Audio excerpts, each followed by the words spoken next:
Hello, everyone. This is Commissioner Vice Chair, Acting Chair Orlando Gonzalez today, calling the meeting of the Jersey City Planning Board on February 15th, 2022 to order.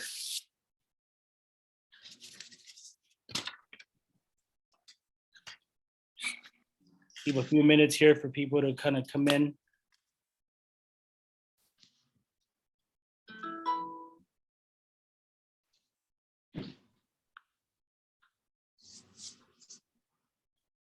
Okay, I'd like to ask everyone to stand up for a salute to the flag, please.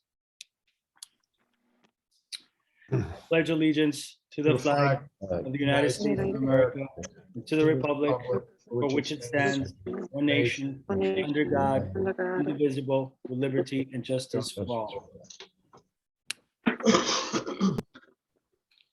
Okay. Cameron. All right, so good evening, everyone. Today is Tuesday, February 15th. This is a Jersey City Planning Board meeting with the scheduled 5:30 p.m. start time.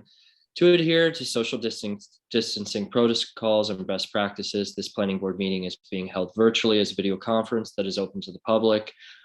In accordance with the Open Public Meetings Act, notice of this meeting has been given to the editor of the Jersey Journal, the Jersey City Reporter, and posted with the city clerk on February 7th and re-sunshined on February 10th. This meeting was also posted on the Jersey City Division of City Planning webpage, and all distribution materials were made available to the board, were published and available to the public. Thank you, Cameron. Can we do a roll call, please? Definitely. All right, Commissioner Lipsky. Present. Commissioner Torres. Present. Commissioner Allen. Present. Commissioner Dr. Desai. Yeah. Acting Vice Chair Gangadin. Here. And Acting Chair Dr. Gonzalez. Here. All right, we have 6 commissioners. We have a quorum. Thank you, Cameron. Mike, can you swear in the staff, please? I see Liz, Cameron, Lindsay, and Francisco, and Tim. Do you guys swear any testimony you give tonight will be the truth, the whole truth, and nothing but the truth? Yes. Yes. Thank you. Okay, so we have any correspondence, Cameron? Yes. Okay. So firstly, items number 7 and item number 10. Item 7 is 122 New York Avenue. Item number 10 is 682 Route 440. Request to be pushed back further in the agenda. Secondly, we have 5 items that are requesting to be carried to March 8th with preservation of notice. That is item 12, 804 to 810 West Side Avenue, carrying to March 8th with preservation of notice. Item 14, 824 to 826 Pavonia Avenue, carrying to March 8th with preservation of notice. Item 20, 632 to 652 Grand Street, carrying to March 8th with preservation of notice. Item 27, 573 Palisade Avenue, carrying to March 8th with preservation of notice. And item 28, 10 to 14 South Street, March 8th with preservation of notice, carrying. And then we have an adjournment without preservation of notice, just off. That is item 9, 35 Cottage Street. I'm dropping that in the chat right now. So Chairman, on Cottage Street, it's not an adjournment then. It would be a withdrawal of the application if they're withdrawing the application, or are they coming back, Cameron, at some point and they'll renotice? They are coming back to renotice eventually. In the near future. I just can't confirm it's the next meeting. So we can carry to a date uncertain and they can renotice. Exactly. All All right.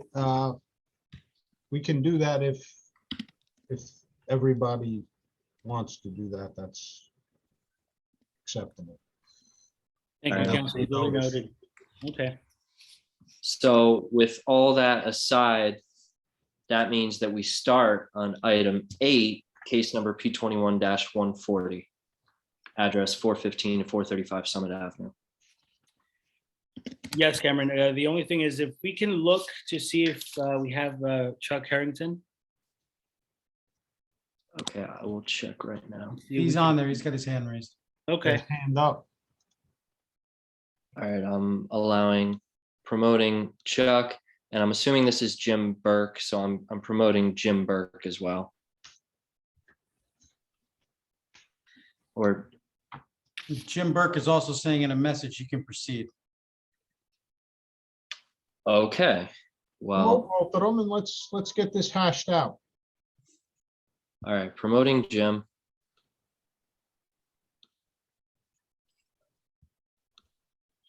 good evening, Mr. Harrington. Good evening. How You're is everyone? killing us today. My head's spinning. Okay, I so apologize. yeah, my understanding is that you wanted to bring up your case P21-097 to the front. Well, I want them, that is.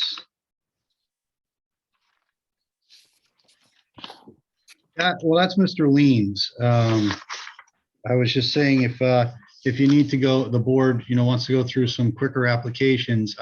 Unfortunately, I have to be before the JCRA at 6 o'clock. So I'm trying to wrap that up and then get back here. And I wasn't expecting that the Route 440 application was going to be so far up on the agenda. So my concern was if I started, I'd be on my feet here and then I couldn't appear there as well. That's why I'm asking for the indulgence here. So, Mr. Harrington, let's do this as easily as possible. Mr. Burke is here. He's going to go first. He's case number 7. I imagine Mr. Burke's matter is not going to be that long. You're starting promptly at 6 o'clock at the JCRA? Yes, on the second presentation, so I hope to be done by 6:30 at the latest. I requested the first application, but that didn't happen. All right, so Chairman Gonzalez, I would suggest let's hear Mr. Burke's application. Let's move on to case number 8, which would be Mr. Polino's application. And then I believe that there was the inadvertence of putting Mr. Lean at the back of the agenda, but he was not supposed to be the last item. Correct, item 29.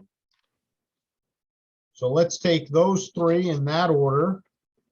And then if Mr. Harrington is back when those are done and ready, so be it. Otherwise, well, you might get lucky, Mr. Harrington, because Mr. Lean's got 2 of them. That's right. So you might fall right there. Oh, I can only hope. Does that sound okay with you? Mr. Yeah, Harrington? that sounds good. Thank you. I don't want Mr. Lean dancing to eat up time to cover you. Otherwise, Mr. McCann's gonna pay the price. You do the 4 corners and dribble out the Four time. corners. Okay, All right. with that, thank you, Mr. Harrington. With that, Right. having Thank good you. results, thank you. I'd like to first call our first, this is new business now, call our first case up, case P22-011 for administrative amendment. Address is 122-124 New York Ave. And I believe we have Mr. Burke. You're muted, Mr. Burke. Thank you, Cameron, and thank you, board. I'm happy to hear I'm not the only one who's trying to be in 2 places at one time tonight. So I have a county application, but it appears they won't get to us for about 45 minutes to an hour. So hopefully we can get through this and you can move on to other matters tonight. This matter was approved back in 2020. The building is almost complete. The architect of record was Lee Levine. Mr. Levine retired, and Dirk Garlick, another architect, took over the matter. During that time, while the building was built, there were some changes made. We approached Nick Taylor to confront these changes and discuss them. He referred it to planning staff, and planning staff felt it was necessary to come before this board and walk through the changes that have been made. So you should have a letter in front of you dated February 11th, dated from Dirk Garlick.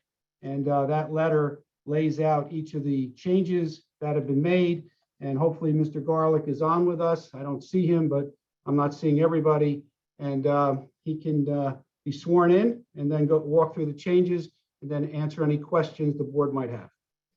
Let's just ask him to raise his hand if he's out there in virtual world.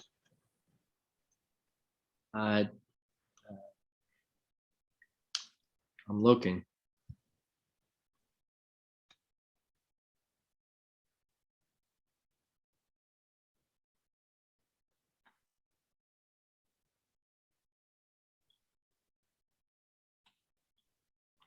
I don't see his name among the Ds or the Gs. Mr. Burke, any chance you can get in touch with him? Find out I'm where he's going to at? do that right now. I'm going to mute myself and take care of that. I don't know why he isn't on.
No luck, Mr. Burke?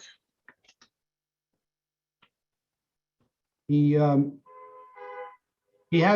the link, so he should be on in a second. Apparently he didn't have the link or he didn't see it. So he will be on in 1 second. I just re-forwarded it to him. I apologize for that. I wish he had called me if he had an issue. They don't make it easy for us, Mr. Burke. No, they don't. They don't. As we say, it's like herding cats sometimes. It's better than the I'm parking. Right. Yeah, new situations, new problems. Right now, there's Zoom issues.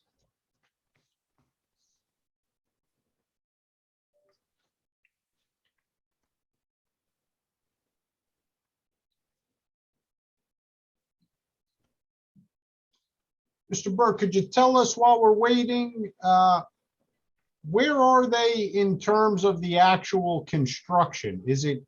Yeah, it's almost, the building's almost done. And the only major change, and I'll let Dirk go through this, but there was a column needed in one side of the building. So some of the windows were changed. There are plenty of windows on this building, but a few of the windows were reduced.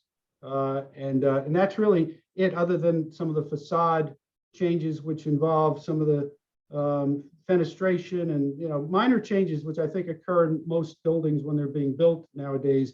I think the concern that Mallory had, though, was to discuss the brick and the darker accent on some of the bricks, because that's a concern of this board's. So we wanted to make sure that those were addressed. And that's it. I don't think you'll find anything major here, but it's necessary to go through it. So hopefully Mr. Garlick will be on with us. I still don't know why he's not here.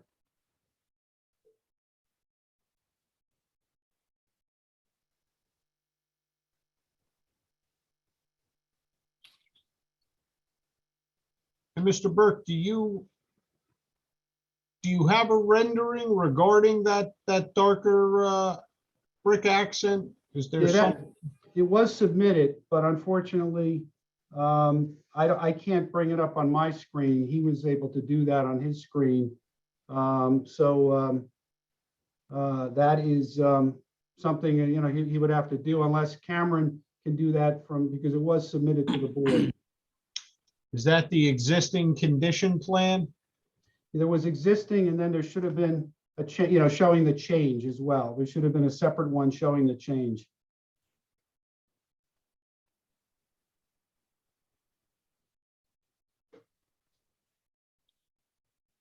Mr. Burke, if you can get a status, that'd be nice. We have 20 some other items to go through. We can maybe go to the next one while we wait. Okay, we're calling him again, and if we can't proceed in a minute, I respect the board's time, so we'll just have to punt and come back. I do appreciate that. Okay, hold on one second. Sure.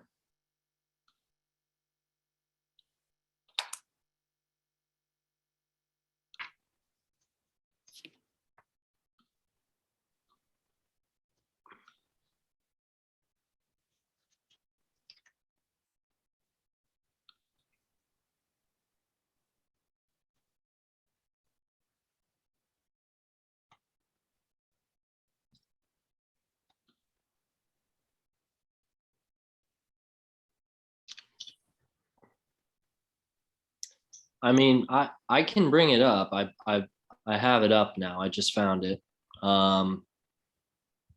That's the one that's approved by planning board and then as-built view? Yeah, I found it. It's page 12 and 13 of the A-202 drawings. Cameron, I'm told he's joining right now, so I apologize, but he should be on momentarily. If you look in the room, he should be here now. Yep, I promoted.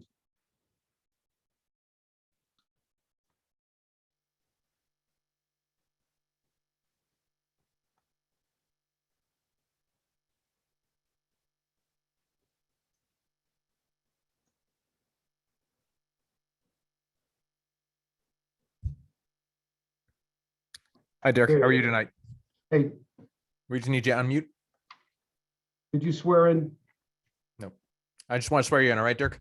If you could raise your right hand. Do you swear any testimony you give tonight is going to be the truth, the whole truth, and nothing but the truth? I do. And for the record, could you state and spell your name, please? Dirk Garlick, DERK, GARLICK. Thank you.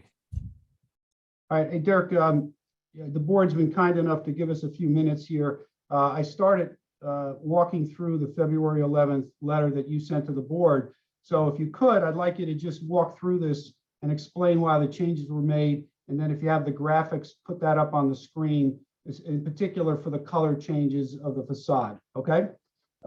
Mr. Burke, do we have to qualify, Mr. Garlick? Yes, please swear him in as an architect. Mr. Garlick, can you give us the benefit of your credentials so we can qualify you with this board? Yes. Yeah, my name is Dirk Garlick. I'm a licensed architect for about 20 years in the state of New Jersey. I've appeared in front of the Jersey City boards, Madison, you know, Point Pleasant Beach, you know, all throughout the state for architectural projects and variances that are required for development projects. Okay, Mr. Garlick, you're qualified. Thank you.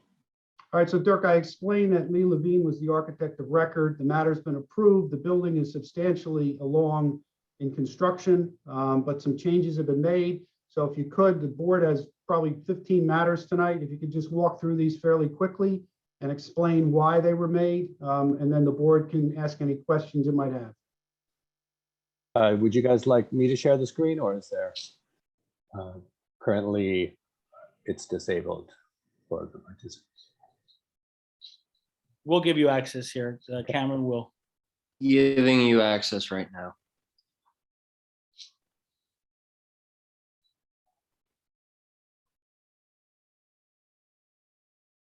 All right.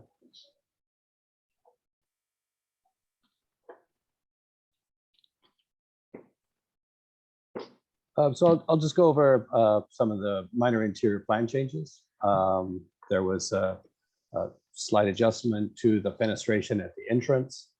And there were a few minor closet, changes that were done on the floor plans on each of the floor units.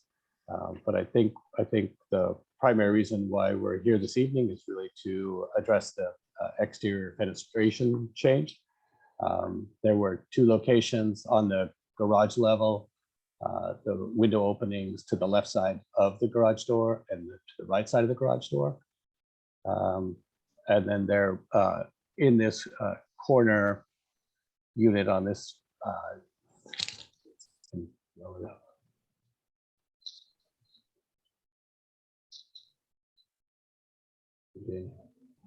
anyway, it's this outside corner here. There was a structural requirement for this a column to be spaced in here, and then there was a reduction from 2 windows in this unit down to 1 unit. What Alex had done is he had made this adjustment. He purchased larger windows and put larger windows, throughout the facade, in kind of an attempt to make up for some of the lost glass, clear space. So in essence, it's cost him a little more money to do this, but in the end, he seems happy with the result and the amount of light that that's entering these apartments. Dirk, that's on the west facade of the building? That's correct.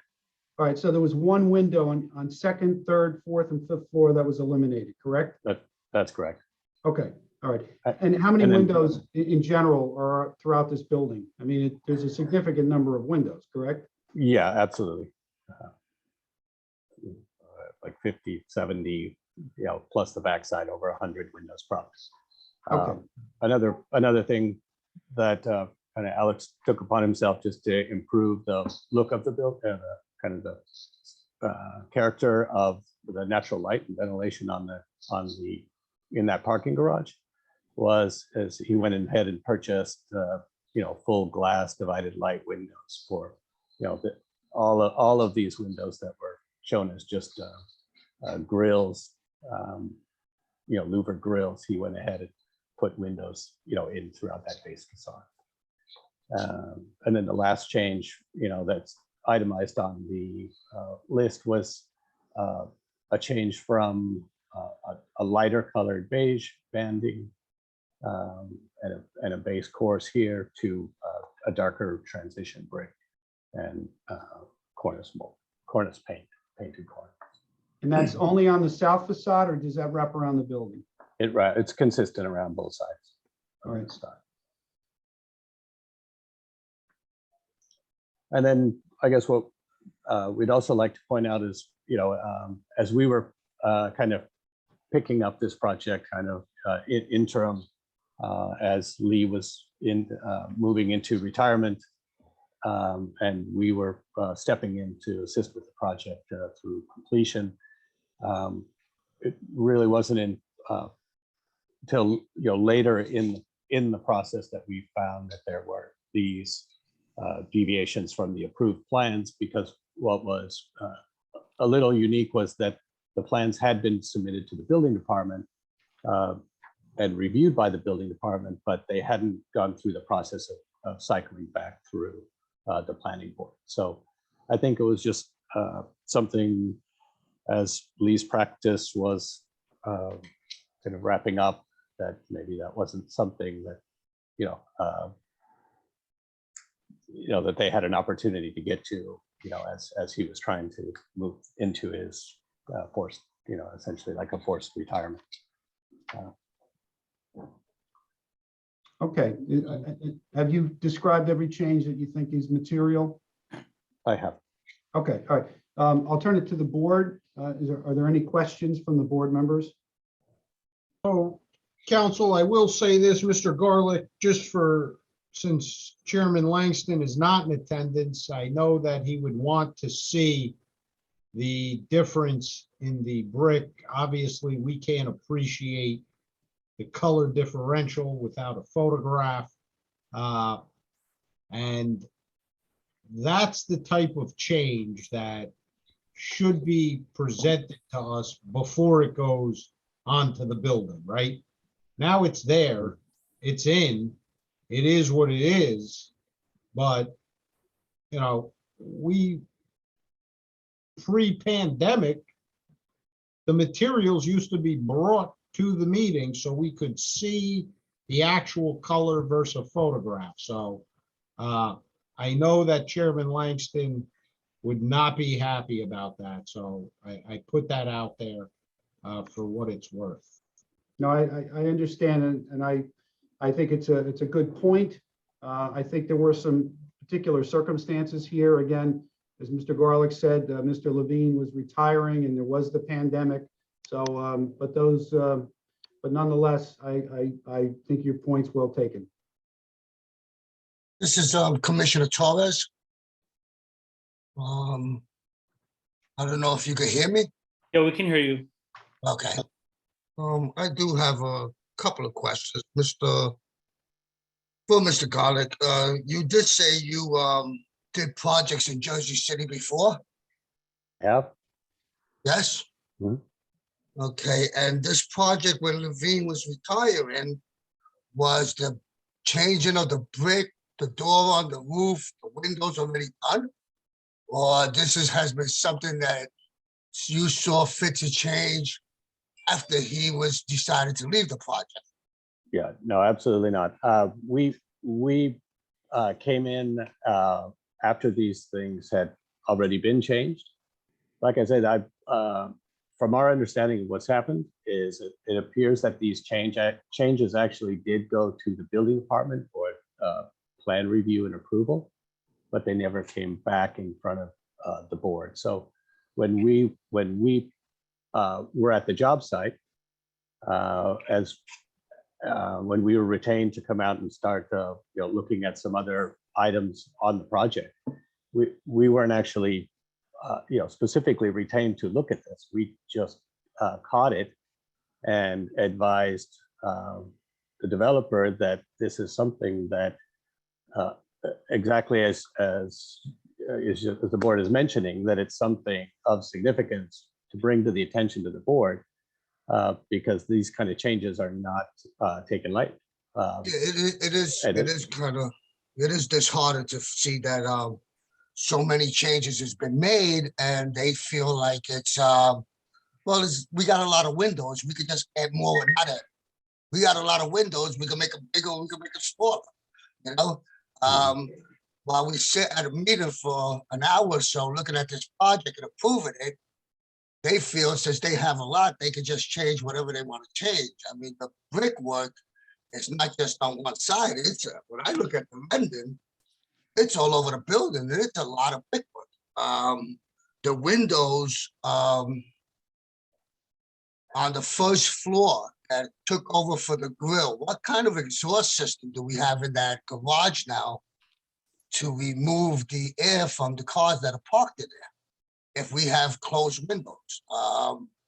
Is there any type of improvement on the exhaust system? Yeah, absolutely. The mechanical engineer, from my understanding, and I actually asked the same question, was consulted, and there is a fresh air and exhaust system that is taking care of all that. That's taking care of all of that with the glass windows. Okay. Absolutely, yeah. What happened to the door on the roof and that entrance? On the rendering I see there was 2 doors, now we have 1. That door, that bulkhead. Yes. Can you see this clearly? Yeah. I see the bulkhead, the one on the right side. Yeah, that door has been moved around to the back. Maybe if I can show you. Oh.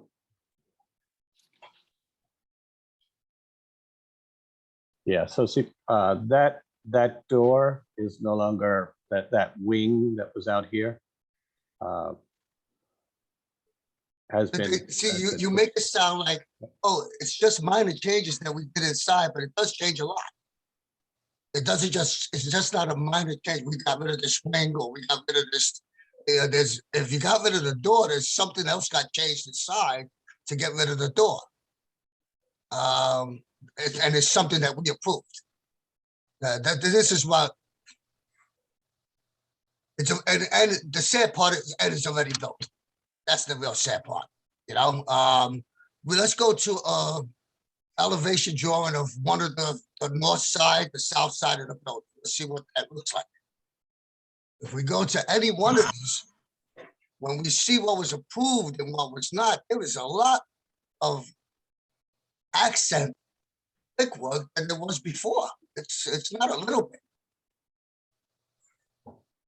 It's not minor. It's significant. And I just want to bring this out there on record. And even as the council said, the chairman of the board, but I'm speaking for myself, taking my time out to come here and sit down. This is unacceptable. And other developers done it before, and it's got to get to a point where it's not tolerated. It shouldn't be tolerated. If you have experience in Jersey City, and your lawyer has experience in Jersey City, the developer has experience in Jersey City, he should have known that he had to come to the board before they did those changes. It's not something that we made up now. This is something that we've been saying since I've been on the board over 8 years. Yeah, respectfully, Mr. Torres, I agree with you 100%. You just have to remember, I'm kind of the messenger here. I'm literally the one that advised our client to come before you and I understand and resolve this, because I know I've worked with the HBC, I've worked with the zoning board, and I know that changing a door, just a minor change to the front door, could be considered substantial. Okay, so I understand that. I Yep. appreciate that you told the developer that. I just want to be on the record so the developer knows that this board does not seem likely, and this commissioner doesn't find this likely. This is something for the developers out there that are listening, that this is not acceptable. I got to sit down and look at this information, take time out, volunteer my time out, and then they change it because they thought it was not a big deal. So just for that, I would leave my time. I just wanted to put that on the record, and thank you for being here today. Thank you, Council, Commissioner. just for the record, we understand obviously that Mr. Garlick was brought in after the fact, is looking at a building, is looking at the other plans, and is saying in his own head, well, this isn't what was approved. And now he's here trying to do his best to represent his client. And I understand, obviously, your client didn't call you and say, hey, Jim, I'm just making changes and I'm going to do whatever I'm doing. And, don't worry about it. I'm sure you got the call after the fact and went through that whole consultation. All that being said, I know that when you're ordering brick, you're ordering brick. And if it's supposed to be the beige brick and you order the gray brick, it's not a mistake. It's an intentional act. And that's part of what really upsets the commissioners. I know, we just don't want to be made to seem like we're fools and don't know what the hell's going on. We know exactly what's going on. And it is disheartening, I think, is part of the message. How are we as far as code compliance? Is that been looked at by the building department? I mean, when we start getting into moving doors and these windows on that first floor, I know Mr. Garlick had testified that he, I guess, had a conversation with the mechanical engineer that there's some kind of system in there for fresh air. I'm concerned about life safety, conscientious of the board's jurisdiction, but these things are always something that we pay attention to, and especially the board members. So, Council and Commissioner Torres, I can only tell you, as soon as this was brought to my attention, and I don't go out and look at buildings that clients are building, I set up a meeting with Nick Taylor to start the process to see if we had to come back to the board. That was done within days of my learning of these changes.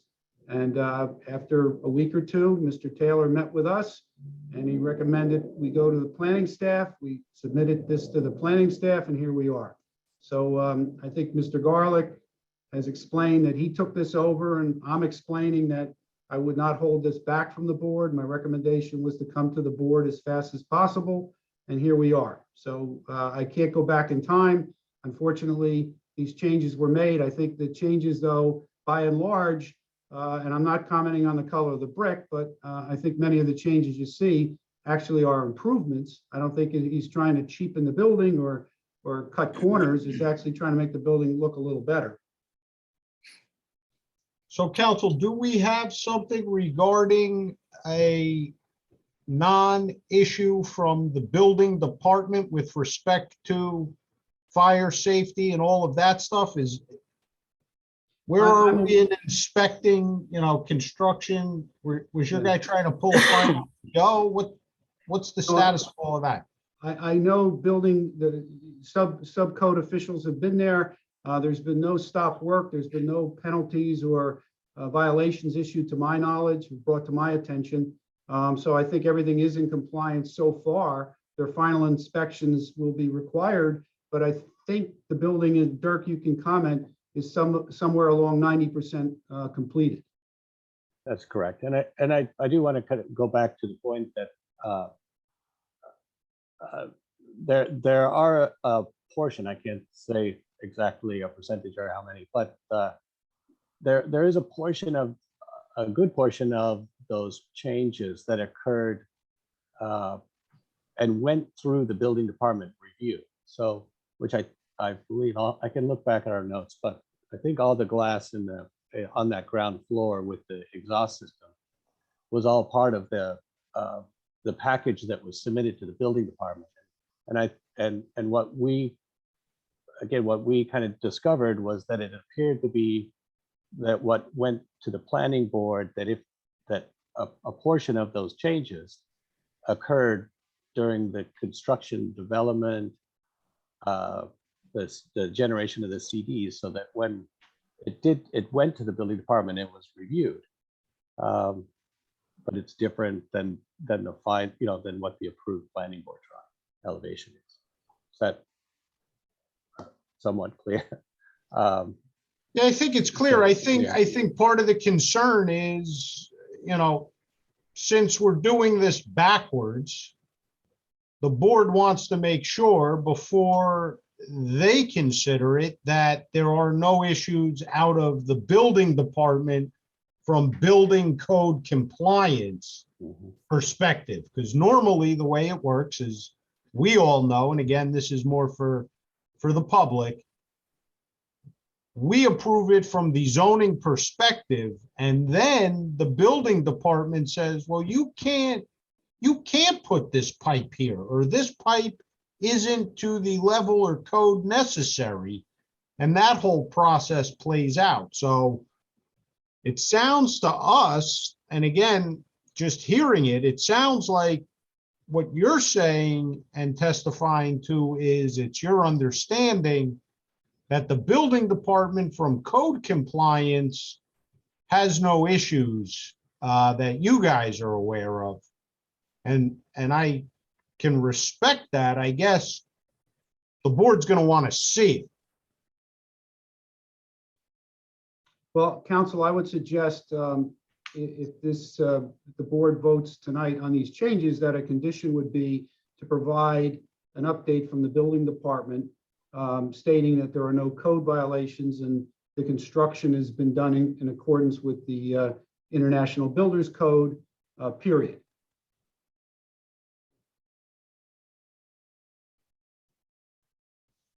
Okay, Mr. Burke, thank you. Anybody else from the commissioners? Anyone? Any other questions? Chair, I just want to put on the record as well, the same message as Commissioner Torres explained as well. This is very disrespectful, having the work done, coming in so late for changes to be done and to come to us for a vote now. Accountability is key here. Thank you. Thank you, Commissioner Gangadin. Anyone else before I open it to the public? Okay, Mr. Burke, is that the full testimony? Yeah, yes, it is. Yes, it is, Chairman and Council. Thank you. Okay, at this point, I'd like to open this to the public. Mr. Garlic, can you stop sharing your screen, please? Thank you, Cameron.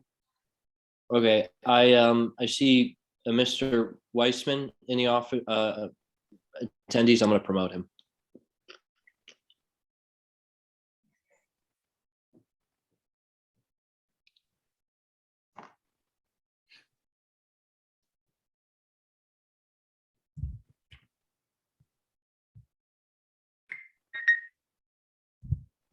Hi, Kern, how you doing? I'm going to start my video. 1 second. Thank you. And I'll just swear you in. Do you swear any testimony you give tonight is going to be the truth, the whole truth, and nothing but the truth? I do. And for the record, could you spell your name, please?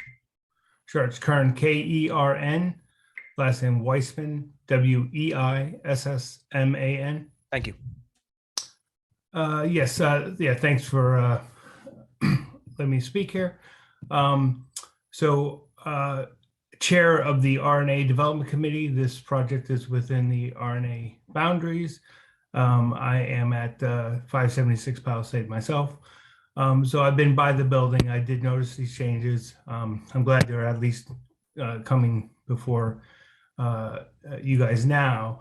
Obviously, I echo the sentiments from prior that, it would have been good if these were presented prior to development. I hate to interrupt, but I'm now being called for the Hudson County Planning Board, or else they're going to carry a matter, and it's a very large matter. So unfortunately, I did not expect this to take this long, and it's been a very healthy and humbling experience, but I have to get to the other matter. So I don't know if you can continue without me, or if that's something that's going to be a problem. Mr. Burke, we could, I don't know if you want to, my suggestion is going to be this. Why don't we carry the matter? And why don't we see if while we carry it, you can get that sign off out of the building department? That's very This reasonable. way, Yep. you do that, then we can entertain it and you can go to Hudson County and handle business over there. Okay. All right. I appreciate that. I'm being called, or else they're going to carry, it's a very large matter for Grace Community Church. So I have to, I'm going to sign off, and I apologize, but it's one of those situations, can't be in two places at one time. Okay, Thank you, Mr. Burke. Mr. Burke. Thank you. All right. Good night, all. Thank you. Good night. So I'll entertain a motion to carry. Now, Ms. Council Is- Lampe, when are we carrying this to as a date?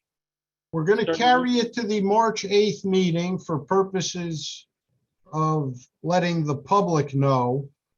Obviously, you all just heard that we are going to be looking for some information out of Mr. Burke.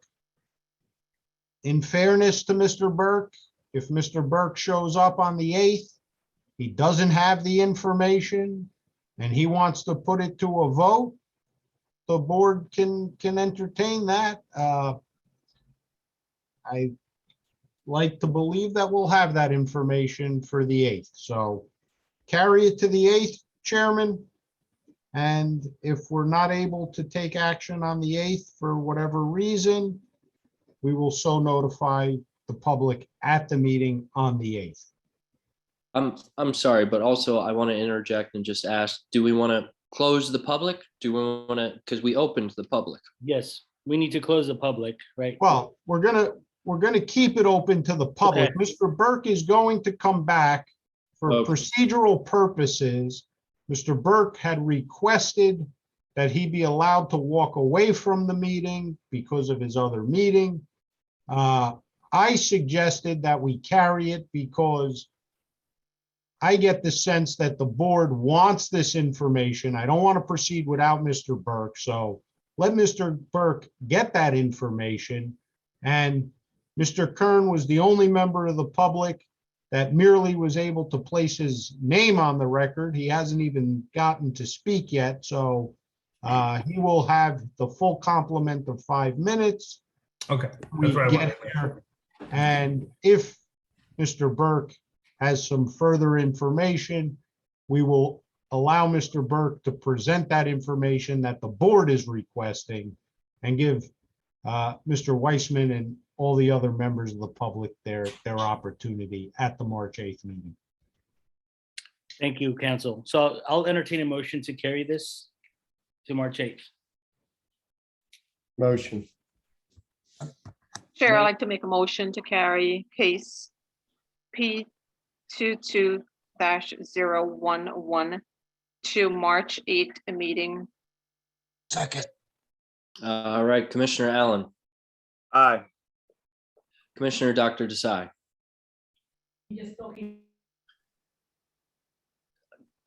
Commissioner Lipsky, Aye. Commissioner Torres. Aye. Acting Vice Chair Gangaden, Aye. Acting Chair Gonzalez, Dr. Gonzalez. Aye. Motion carries all in favor to carry to March 8th with preservation of notice. Thank you. Thank you, Mr. Garlic. Thank you. We'll see you next meeting. All right, thank you both. Okay, let's move on to our next case. That's case P 21-140. Administrative amendment, address 415-435 Summit Avenue. I believe we have Mr. Paulino. We can promote him.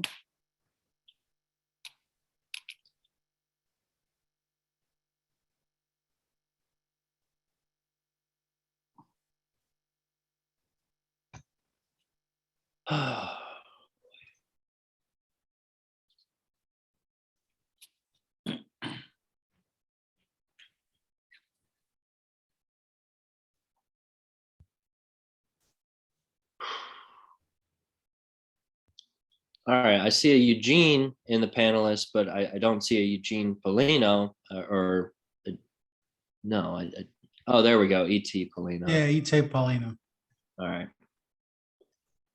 Cameron, there's also a Gene Daly from attendees. Hand is up. I don't know if you want to. I think that's a member of the public that wished to speak on 122 New York Avenue, but it's been carried. Correct. Mr. Paulino, good evening. Yes, good evening. Good evening. Thank you. Let me apologize first for not being in full uniform. I left my house without my tie. We can't see your neck anyway. That's good. That's good. I have to remember that trick. I hope I've complied with the requirements for this project. This is the project, very briefly, that is on Sip Avenue and Summit Avenue. It is a project that was approved recently in November. It is a 26-story tower. It's got mixed residential units. We are asking for 5 administrative changes. You'll see that I'm going to quickly go through them. They're really kind of 1 or 2 at the end of the day. I have Michael Higgins here from Marchetto, Higgins and Steve that will testify as to each of them. The building has not been built yet. So this is before anything has happened. Thank you. You're welcome. I'm well aware of the need to do that. So let me just quickly tell you what they are. We're increasing the number of residential units from 386 units to 390 units. How do we get that? There's a switch in the location of 2 pieces in the building, and we'll go through what they are. There's a gym that's being switched to a better location. And that opened up the possibility for these additional units. As a consequence, we needed to increase bike storage. That was there. And there's removal of some balconies on from the 10th to the 26th floor on one side of the building. It's a design issue, and we think it looks better. And I said before, the relocation of the gym. And the last thing is the mechanical screening at the top of the building is better than it is. It's lower, and I think it's sleeker than we had originally done. So this is just, 3 months after we got the approval. This is the kind of adjustment that you'll often see, and you've often seen this in buildings of this size. They need some tinkering here and there, and that's what we got. Michael Higgins is my only witness, and I asked him to show up. There he is. Hi, Michael. I'll swear you in. Yes. you swear any testimony you give tonight is going to be the truth, the whole truth, and nothing but the truth? I do. And for the record, could you state and spell your name, please? Michael Higgins, Higgins. Thank you. Mr. Higgins, could you give your qualifications so that you could be admitted as an expert here? Yes, I've been a licensed architect in the state of New Jersey for over 25 years, practicing. I'm a partner with Marchetto Higgins Stevie Architects. I've testified before this board before and other boards throughout New Jersey. Mr. Higgins, you're qualified. Thank you. Thank you. Council, this is not a notice matter, so I'm going to proceed. Is that okay? Yes, please. Please. Mr. Higgins, just run through the administrative changes that we're asking of this board to make now, 3 months after we got the initial approval. Yes, I'd like to share my screen to show the plans. That would be good. Okay. Okay, so as Gene indicated, we have added 4 residential units to the second floor.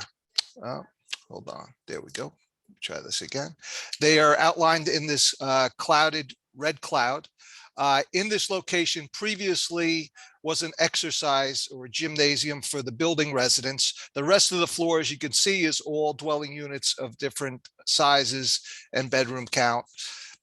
These units, the new totals, these are the only units being added to the floor, to the building, and that the new totals are now 155 studios, 142 one-bedroom units, 35 one-bedroom plus den units. There's 49 two-bedrooms, no change to that number, and 9 three-bedrooms, no change to that number. The units are studio, one-bedroom den. They each have an outdoor terrace that faces the rear yard of the building, so doors were added for access to those terraces. These units stack through the building, so it's consistent, and moving the gym to the basement floor, which I'll show you, allowed this floor to be a quieter residential floor and got rid of the noise that the gym would entail, including people dropping weights and music and all those kind of things.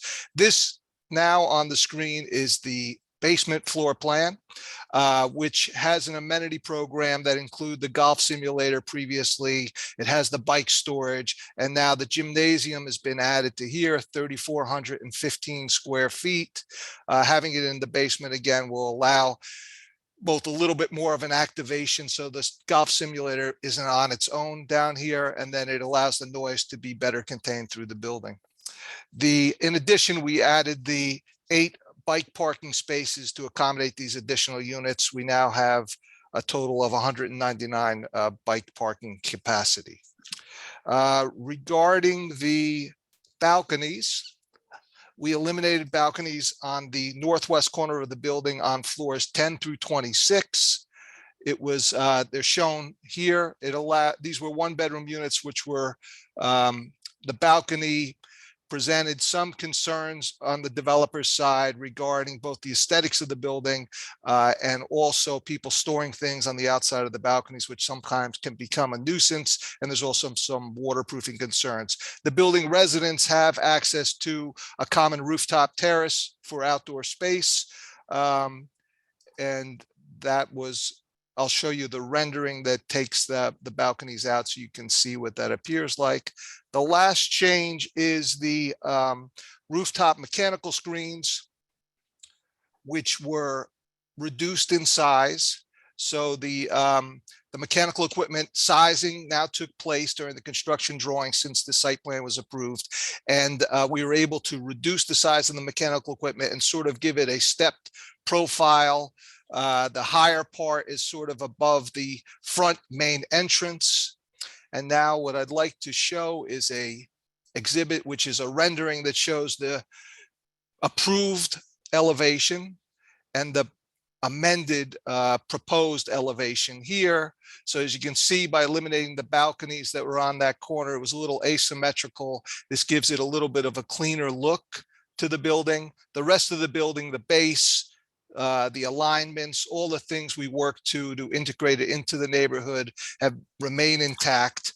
And then you can see that the mechanical screen has been reduced so it doesn't have as dominant a part of the top. It's balanced. It's a little bit more proportional with the building's overall facade. Those are the changes. And I think that concludes my testimony unless there's some questions. Well, before you get to that, the number of units overall went from 386 to 390, is that correct? That's correct, 390 units, and the residential gross square footage was increased by 2,689. The new total residential gross square footage is 322,869 square feet. 689 square feet, is that right? 869 square feet. And the number of parking, bicycle parking rose from 191 to 199, is that right? That's correct. Okay. And that's all I have. Thank you. Thank you, Mr. Paulino. Thank you, Mr. Higgins. Just a quick question, the 4 additional units, where are they going in? They go on the second floor. The second floor? So the second floor used to have the gym space located there, but the rest of the second floor was residential units. So as you'll see, the gym had been in this area, and we were able to enlarge it a little bit by putting it into the basement and also make this floor entirely residential. So you didn't have more noise associated with the space on the second floor. Perfect. Okay. Yeah, I missed you saying that earlier. I'm sorry about that. Thank No you. problem. You're welcome. Any commissioners, any questions? I understand, this Commissioner Thomas, just to be clear on the, when you say it's in the basement, the gym, Yes. that's not street level, or is No, it? we have a full level below grade. Okay, so At none the of street level is retail space. and none of the retail doors or entrance change? No, none of that changed at the street level. Okay. This that's- is thank yeah, you very inside much. the basement. You're welcome. And obviously, Commissioner, the height doesn't change in this building. It's all the same. The envelope is exactly the same. Mhm. Okay, any other commissioners, any questions? Okay, I think I'm gonna open it up to the public. If we can stop sharing our screen there. Okay. Thank you. Okay, anyone from the public here to speak on case P21-140? Raise your hand, please. We have somebody there. Promoting Gene Daly.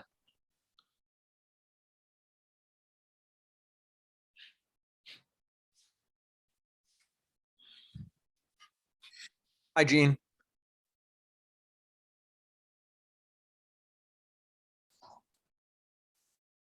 Ms. Daly, are you there?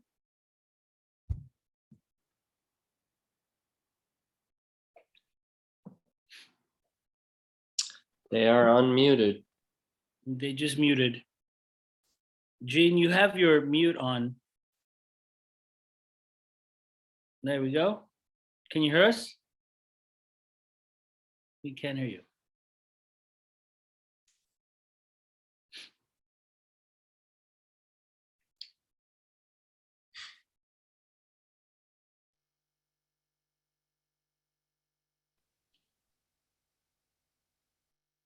Ms. Daly, this is Acting Chair Gonzalez. We cannot hear you. We see you there, but we can't hear you. You may need to, that you just muted you. We see that you muted yourself.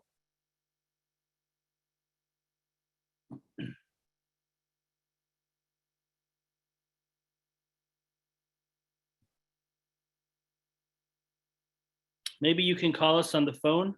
What's the, Cameron, what's the number? Star?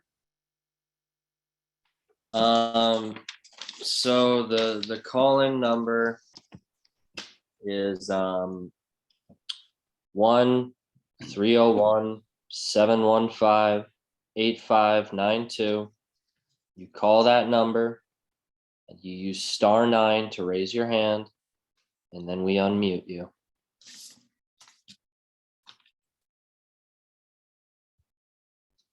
We'll give you just a couple of minutes here, Ms. Daly. Otherwise, we'll move on.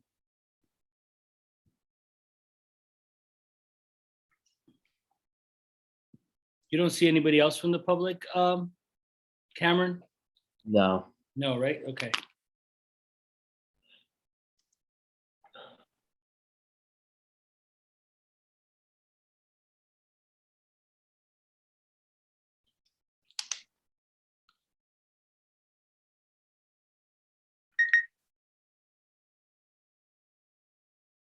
I hear something. Let's see. I guess I not. did too. Councilor Lampe, I'd like to move on. What are you thinking here? Move on. Okay, sorry, Ms. Daly, we just can't get you in here. Anyone else from the All right. public? Chair, I would like to make a motion to close the public portion. Can I have a second? Second. Okay, perfect. Public is now closed. And this is Timothy.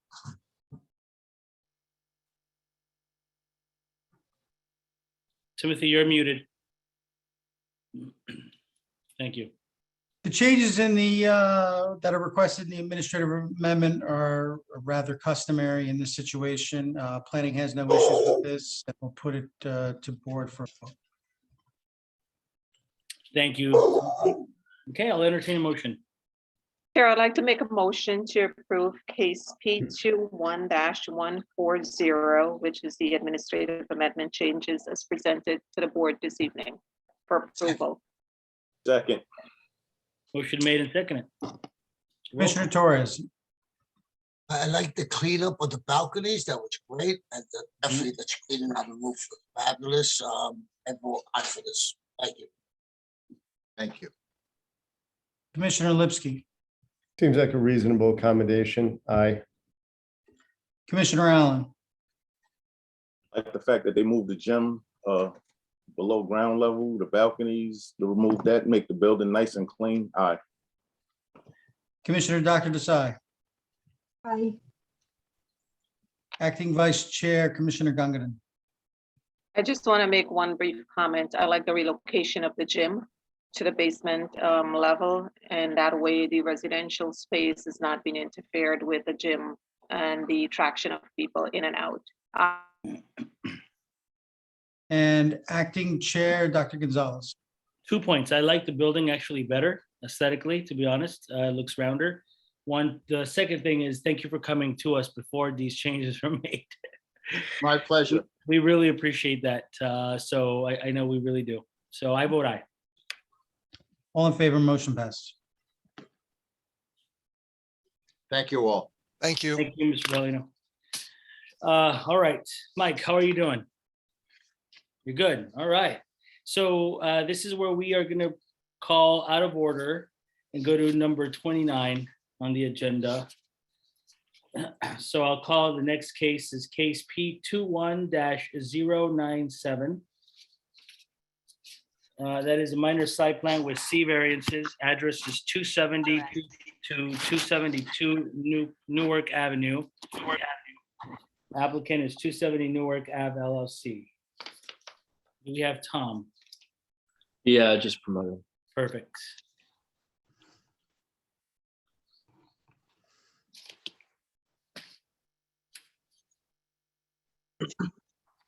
Good evening, Commissioners. For the record, Tom Lean of Connell Foley.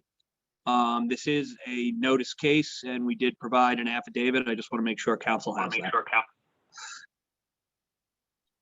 Thank you, Mr. Lean. I am in receipt of the affidavit of publication proof of mailing with respect to the application. All does appear to be in order. Let's go ahead and mark that as A1 for the record.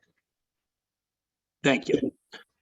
The project before you this evening might seem familiar to some members of the board. It is a corner lot located at Newark and Monmouth Street. The board actually granted an approval to construct a 5-story building containing 5 units and ground floor commercial on this site in 2018. That approval lapsed because there were variances involved in 2 years past without coming back for an extension.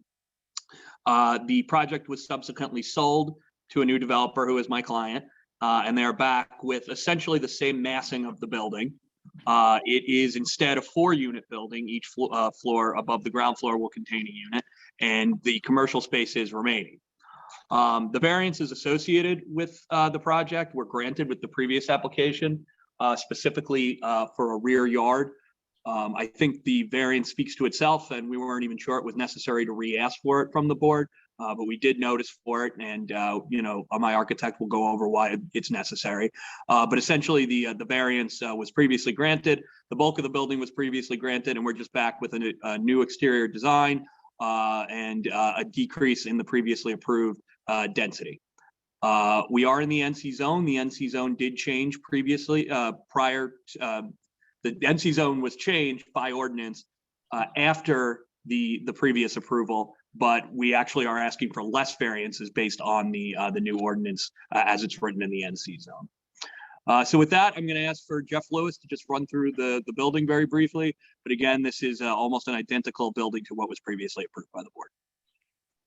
Thank you, Mr. Lean. Hi, Jeff. I'll swear you in. Do you swear any testimony you give tonight is going to be the truth, the whole truth, and nothing but the truth? Yes, I do.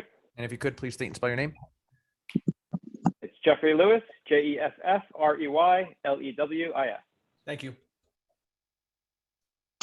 Mr. Lewis, you've been in front of us many times. How are you? I'm good. How are you? Good, thank you. And your license is current today? Yes, my license is current and still in good standing in New Jersey.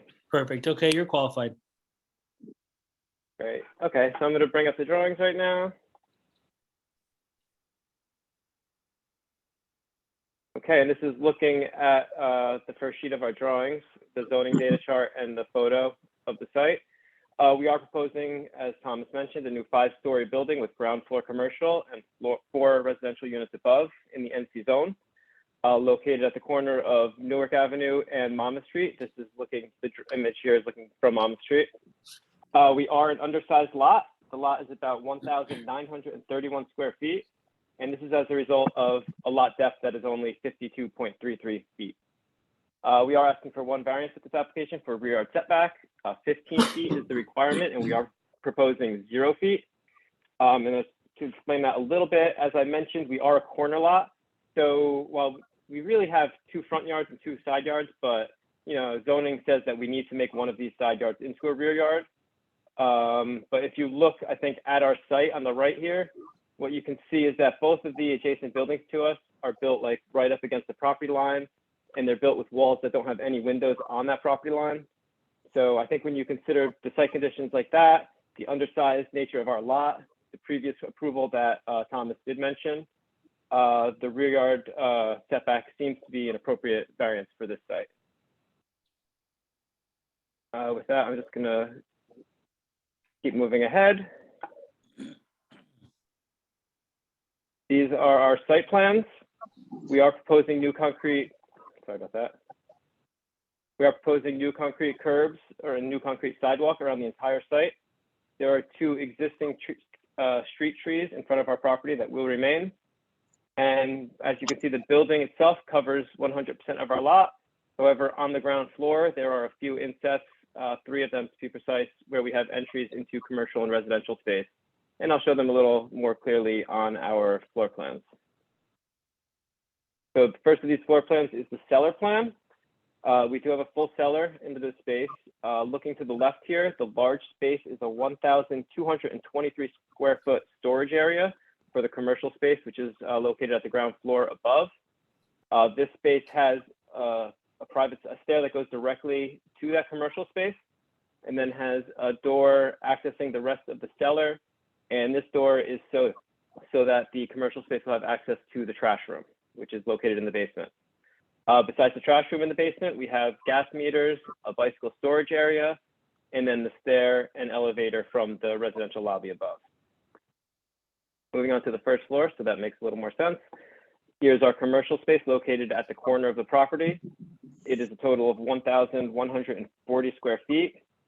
Here's the stair that goes directly to the basement. We also have an ADA bathroom located in the commercial space and 2 entryways into the space. One located at the corner where we have an inset at the corner, and then a second inset at the Newark Avenue elevation where we have a second door. We also have another doorway in that inset for our water meter and sprinkler room, as this will be a fully sprinklered building. Then wrapping around to Monmouth Street is where we have our residential lobby. So you have one entry directly into stair number 2, and then the main entry, which goes into the lobby to the building, where you have access to the electric meters, the mailroom, and then the elevator and the main staircase to the building. Looking at the second floor, this is a mostly typical floor plan. There are small differences between the floors, mostly to the windows on the outside.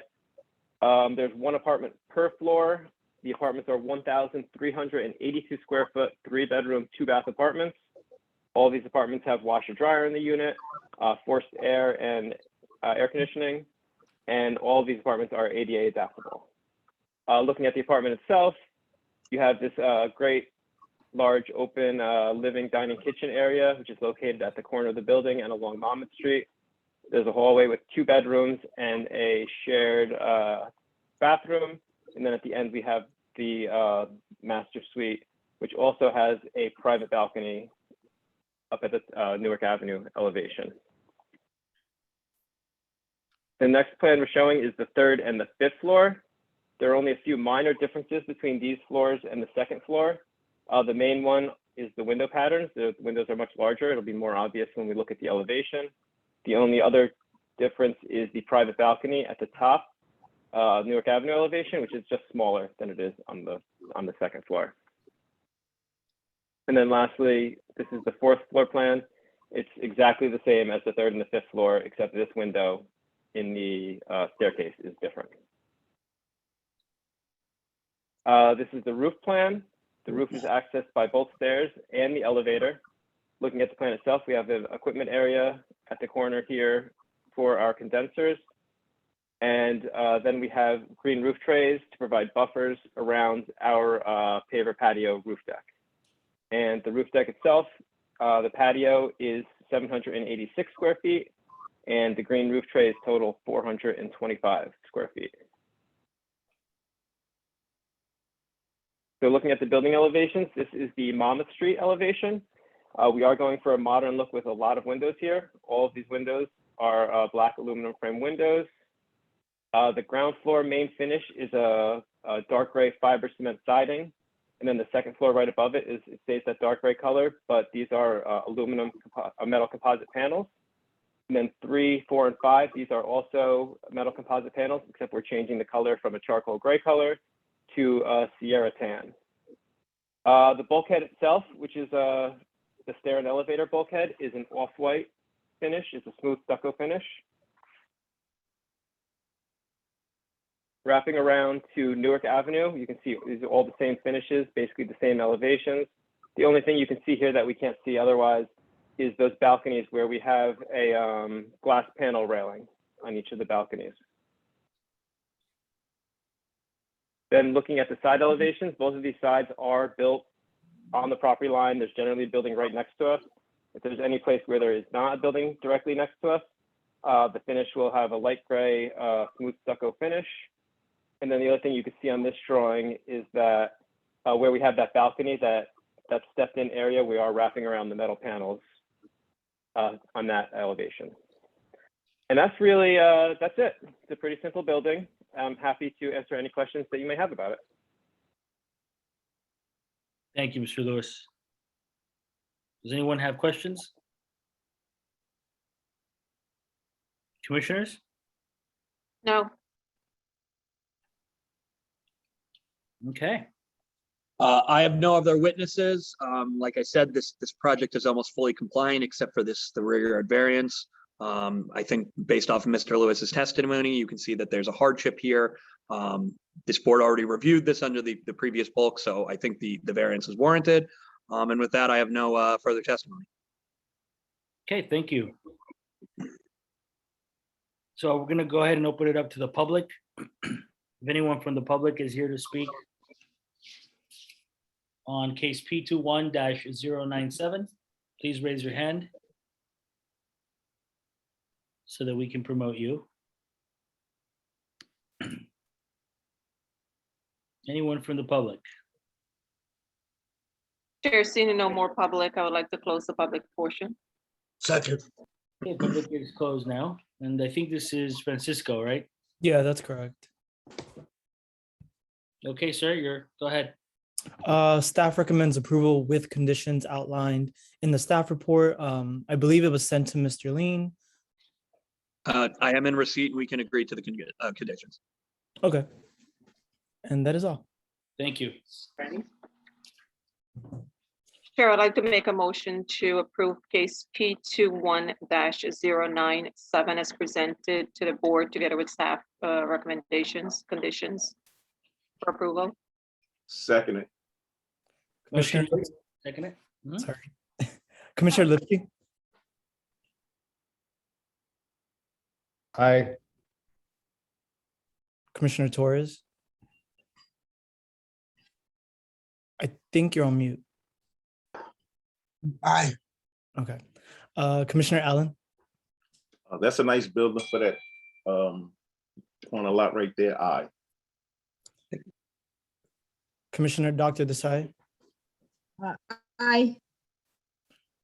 Acting Vice Chair Gangadam, Aye. Acting Chairman Dr. Gonzalez. Aye. Motion carries, all in favor. Thank you, guys. Mr. Lean, you might not want to go Thank anywhere. you. Let me see here. Let me just check in with Mike. Mike, how are we doing? I'm doing all right. I didn't see what the next application looks like. Mr. Lean? Yeah, I have this and another matter on tonight. They're both extensions. They're both very brief. Fine with me. So thank you, Mike. We'll push into the next one at least, and then we may take a break here. So we'll call the next case is number 11 on the agenda. Mr. Lean, this would be 351 3rd Street, okay? Yes. Okay, so I'll call case P21-155 for a 2-year extension at 351 3rd Street. And Mr. Lean, you're up again. Yeah, so this is a request for a 2-year extension for a new construction 4-unit, 4-story building in the NC zone. It was approved without any variances. As this board knows, any variances expire after 2 years. So this is actually still a good approval. However, the protections from changes in zoning expired. And they actually expired in 2021. So what we're just looking to do right now is come back to the board, extend the protections through 2023, so my client can get in construction and move forward on this project. Okay, that's pretty simple and straightforward. Any questions from the commissioners? No, okay. No. Okay, let me open it up to the public. Is anyone here from the public to speak on case P21-155? Chair, seeing no public, I would like to close the public portion. Second. Public is closed.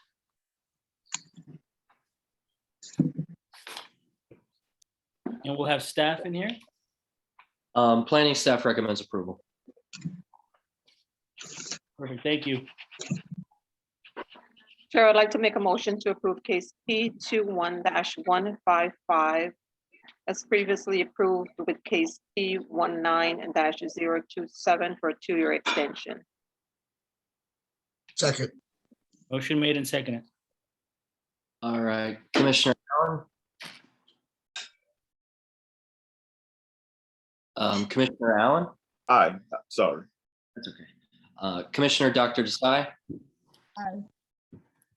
Commissioner Lipsky? Aye. Commissioner Torres? Aye. Acting Vice Chair Gangadin? Aye. And Acting Chair Dr. Gonzalez? Aye. Motion carries, all in favor. Thank you. Thank you, Mr. Lean. Don't go anywhere. Next case will be the yours on Ash Street. Is that the one? That's your next one, right? I do have that one up next. That's number 15 on the agenda. That's correct. All right, yeah, so I can blow through that real quick too. Perfect. Calling case P21-156 for a 3 1-year extension. 3 1-year extensions. Applicant is Ash Street 51-57 Newkirk Street. Mr. Lean. Yes, so again, for the record, Tom Lean of Connell Foley. This is the exact same situation as my previous extension request. This is for a 6-story mixed-use building of 45 units in the Journal Square area, located at 5157 Newkirk Street. The only difference here is that the protections expired in 2020. So very similar to the other one, we're just going to put this into 2023. Okay. Does anyone have a question? Commissioners, any questions? No. Okay, we'll open it up to the public. Anyone from the public wishing to speak on case P21-156? Anyone from the public? Chair, seeing there is no public, I'd like to close the public portion. Second. Okay, public is now closed. And this is Cameron, same. Planning staff recommends approval. Okay, Chair, I'd like to make a motion to approve case 21-156 as previously approved under case number P17-054 for 3 one-year extensions. Second. okay, motion made and seconded.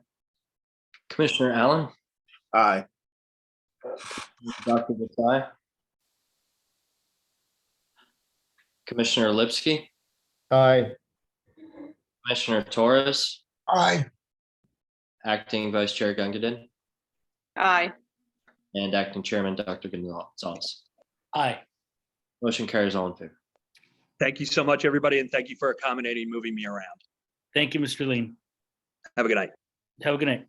All right, guys, I think this is a perfect time for a break because it's 7. So 10 minutes. We'll do 7 to 7:10. Okay? Second it.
Hey, Cameron, are you there? Yes, sir. How you doing, buddy? I'm doing great. Good. So I think next one we're gonna try to call is, or I'm gonna call is number 13. Or should we, or is Mr. Harrington here? Do we know? So Chuck is here, but Gene, while we were under the impression that Mr. Harrington would get here perhaps a little bit later, Gene swears that this case he has to present will only take 20 minutes max. Okay. So All right, if he said that on the record, no, he didn't on the record. Yeah. I'll take him. Hey, Kevin, this is Commissioner Torres. I got a question for you. If I leave my desktop and log on my tablet, you would have to log me in? Can I switch from desktop to tablet now? While you keep this computer open, Right now, I'm open on the desktop. open it on your tablet and click the Zoom invite that's in your. Okay, I'm doing that right now. Eddie, so long as you don't vote twice, What's that? so long as you don't vote twice. Don't want that. Oh, no, we're not gonna go there. All right, so we're all back, everyone? Just making sure we have counsel. Yes. I mean, Lampy, our guy. I'm here, Chairman, I'm All here. right. Can't do anything without you, you know. Try not to talk. How am I doing? You're doing fantastic. Okay, so I'm gonna go ahead and call next case, guys. It's case P21-048. This is a minor site plan with variances, address 294 Halliday Street. And let's see if we can get Mr. O'Connell.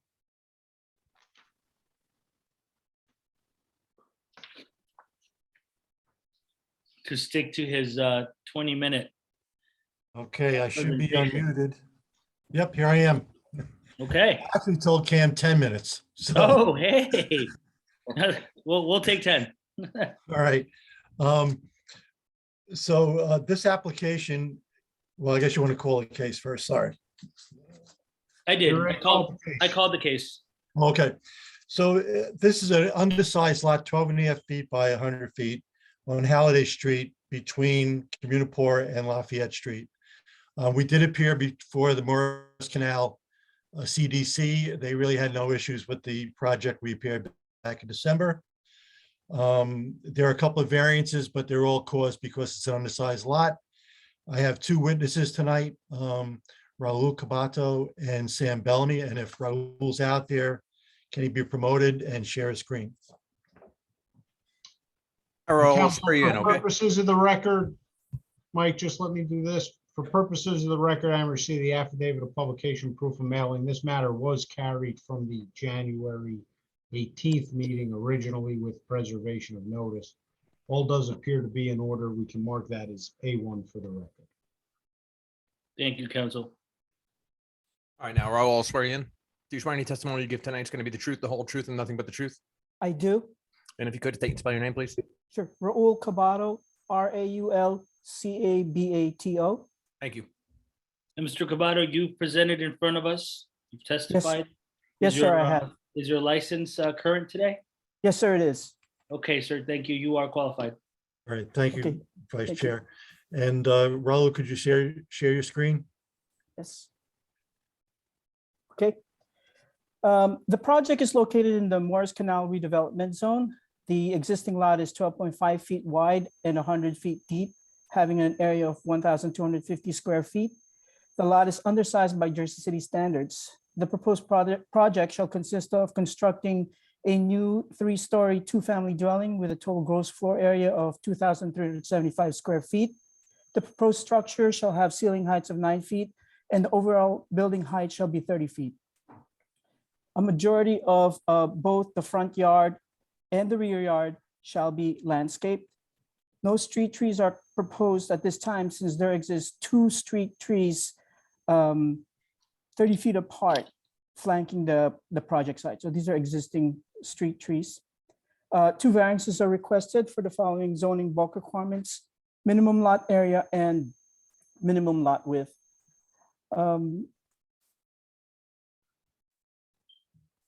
Proposed is a front yard approximately 3 feet, which lines up with the premises to the east of the property. Also proposes a rear yard of 32 feet, giving a combined front yard plus rear yard of 35 feet. Both properties to the east and the west are built to the respective lot lines with no windows on these walls. We are therefore proposing to build the proposed sidewalls to abut the aforementioned neighbor sidewalls. And here's a photograph of the existing condition. As you can see, there are no windows on either building, and they are both built to the property line. And Raul, the building to our right is on the same size lot, 12.5 by 100. Is that correct? I believe so, yes. Yes. So going down to the floor plans. Proposed are 2 duplex units. The first unit shall consist of the entire first floor and part of the second floor. The second unit shall consist of part of the second floor and the entire third floor. So going with unit 1, it shall have 2 bedrooms and 2 bathrooms, with 1 bedroom on the ground level and a second bedroom on the second floor. It shall be approximately 990 square feet. So there's a bedroom here. This is the first unit, stair going up, and the bedroom is towards the rear. Unit 2 shall also have 2 bedrooms and 2 bathrooms, with both bedrooms and bathrooms occupying the entire third floor. It shall be approximately 1,202 square feet in area. Both units shall have their own laundry facilities. Both units shall also have balconies facing the rear yard. In terms of materials, the front facade shall be clad with brick and the rear shall be in vinyl siding. Material samples are found on sheet A400 right here. That pretty much concludes my presentation. All right. Thank you, Raul. Mr. Cabato, thank you. Commissioners, any questions for Mr. Cabato? Anyone? Yeah. Dr. Desai. Question now, on both sides, there are no windows. Both Yes, that's neighbors. correct. So how the lighting is going to be affected?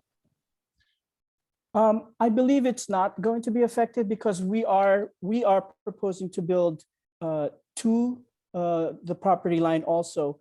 I think most of the light for both properties on either side is coming from the rear, and so is it. It's also going to be coming from our building. We aren't, as I mentioned, we do have a 30-foot rear yard, so we're not going to be encroached too much on either side's rear yard. And we have duplex units, right, Raul? So there'll be on all floors, there's the front and back for each unit. That's correct. For our units, we are getting lights from the front and the back. I have a quick question. Yes, Commissioner Allen. Good evening, Raul. What type of heating system is going to be in here? What we've been proposing, I believe the owner has, let me just pull the drawing up once again.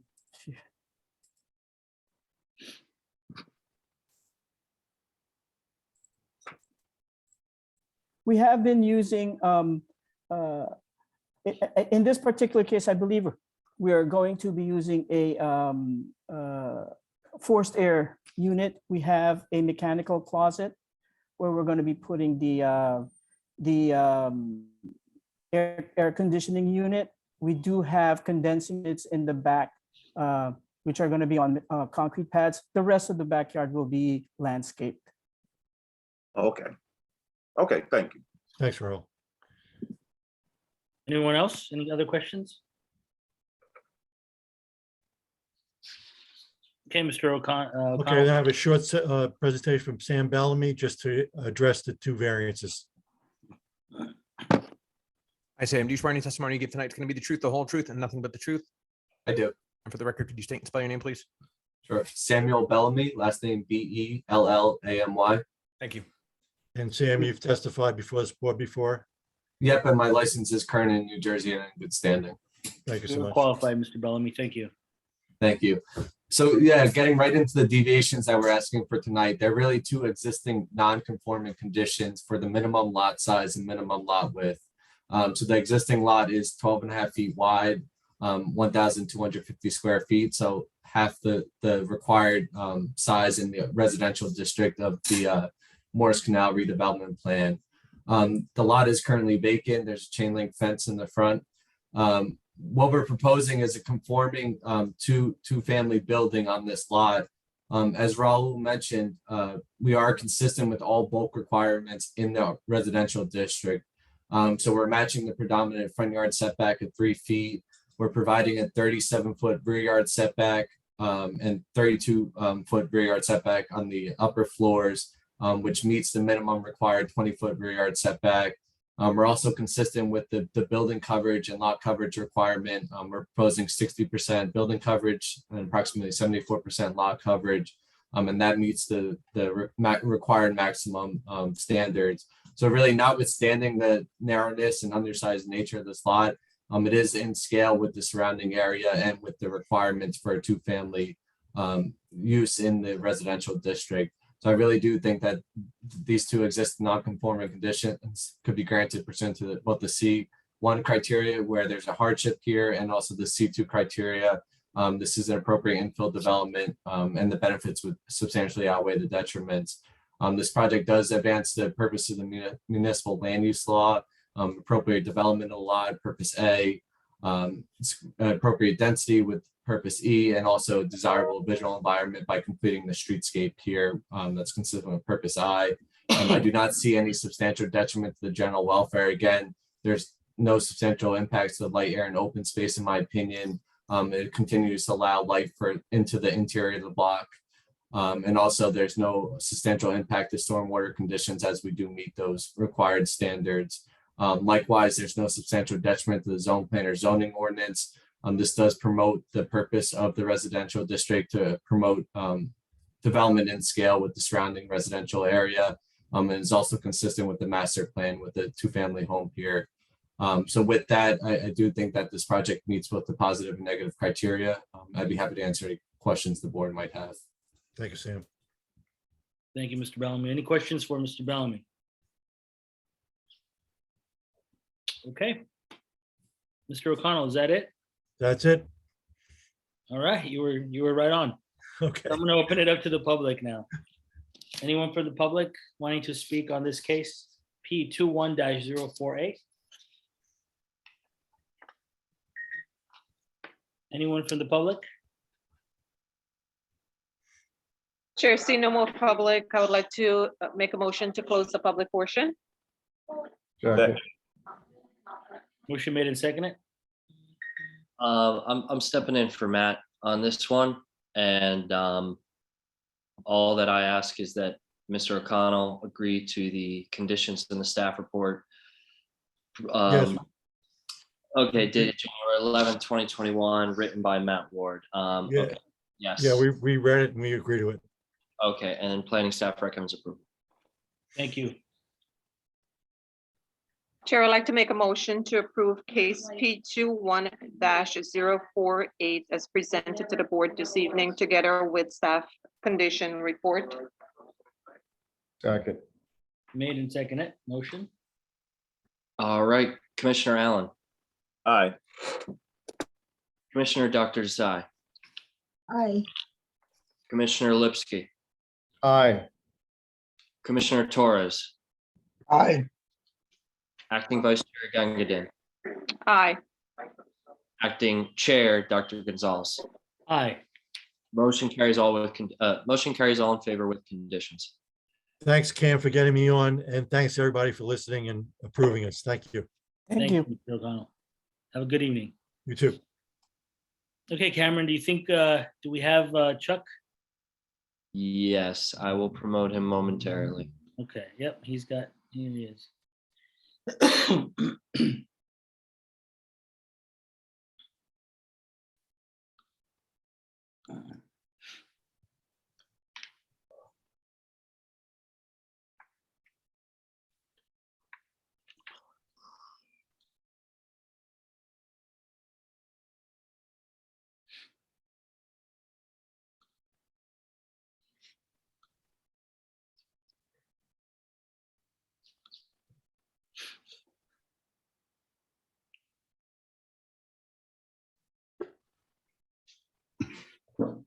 Mr. Harrington, welcome back. Hey, thanks. Thanks for having me. Are you on with us now? Yes, I'm on with you guys. All right, are you gonna do this in 10 minutes like Mr. O'Connell did? I'm not sure 10, but I'm going to try to get through as Just quickly joking. as possible. All right, let me call your case up. Next case I'm calling up is case P20-175. It's number 10 on our agenda. It's for a preliminary and final major site plan with C variances. Address is 682 Route 440 and 11 Bennett Street.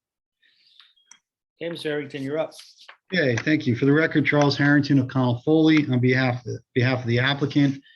This matter was carried from prior hearings, so I just asked that the notices be reviewed and marked into the record if they haven't already been done so in prior meetings.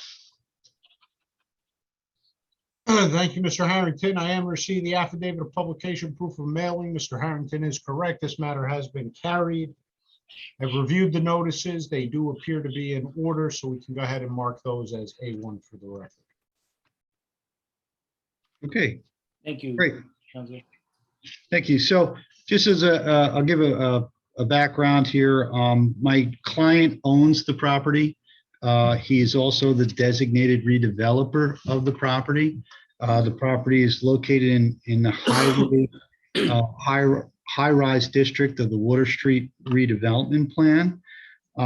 We are requesting deviations tonight with regard to the number of stories. I do note, though, there's 12 stories permitted within the plan. We're asking for 15. There's an FAR, a floor area ratio within the plan. We are not exceeding that. We're staying within the FAR. We are actually also staying within the permitted height. So the 15-story building you see tonight is the same height that you could have for a 12-story building. And you'll see during the presentation as the why are we doing that and requesting this is as part of this redevelopment plan and the general ordinance. The goal of Jersey City is to create a boulevard along 440. So what they did a few years back after the Water Street redevelopment plan was in place is they made a requirement of developers to have a 60-foot setback from the front lot line, which you'll see during the presentation is a substantial amount of this property. So what we're doing is we're taking that, we'll have that 60 feet reserved, and then you go vertical 3 stories to get back the FAR. So you're getting the same development that was initially permitted as part of the Water Street redevelopment plan. And again, it's a building that is not bigger than what it could be. There's no more units than what could be. So it's really just a matter of the nuance of it. And there's a few other deviations that we'll address that during the presentation that are minor.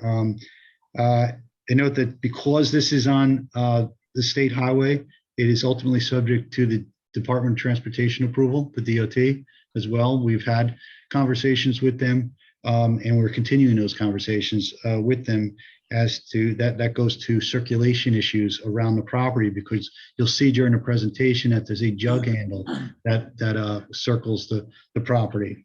So I'm going to stop there. I have 3 witnesses. Initially, Mr. Costa is our engineer. He's going to walk you through the site. Anthony Vandermark is our architect. Ed Colling will address the requested deviations. And we do have our traffic engineer, Matt Seckler, available for questions, if the board deems that they want to hear from him. So with that said, where's Mr. Costa? Is he up here? I don't see Mr. Costa. I do note that Ed Colling does have his hand raised. Promoting Ed. I'll look for Mr. Costa. There's Mr. Costa there.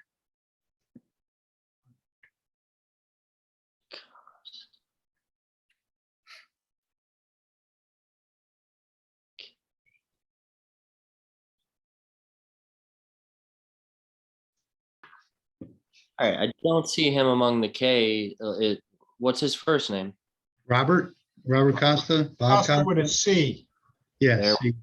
Okay, well, that helps even more. Thank you. He popped up and then left, I think. There he is. I got Robert Costa. He's There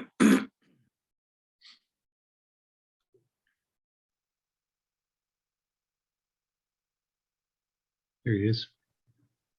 Chuck, he's going first, right? Yeah, yeah. Sure.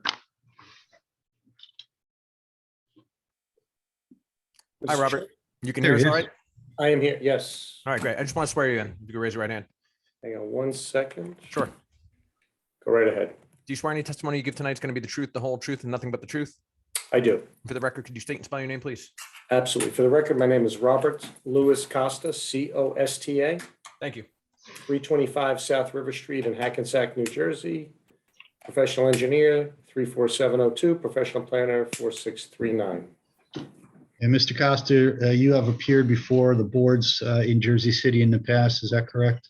I have, yes. And your license is currently, I just got the renewal, Chuck, and if I don't pay by April, then the game is over, but yes.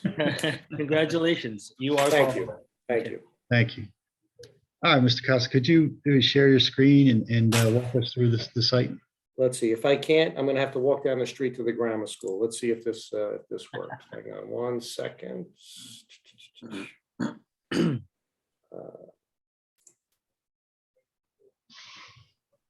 Just give me a second. I have to find.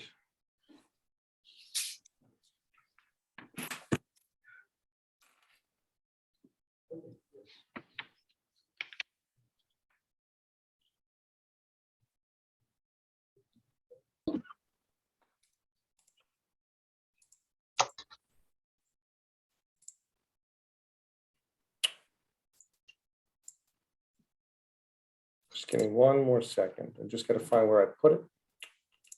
Yeah, take your time, Mr. Costa. No problem, Mr. Lambie. Thank you.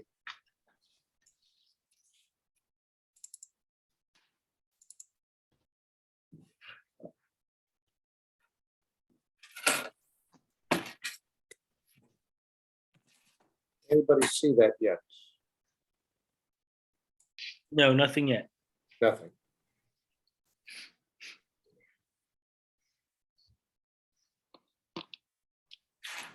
Come on.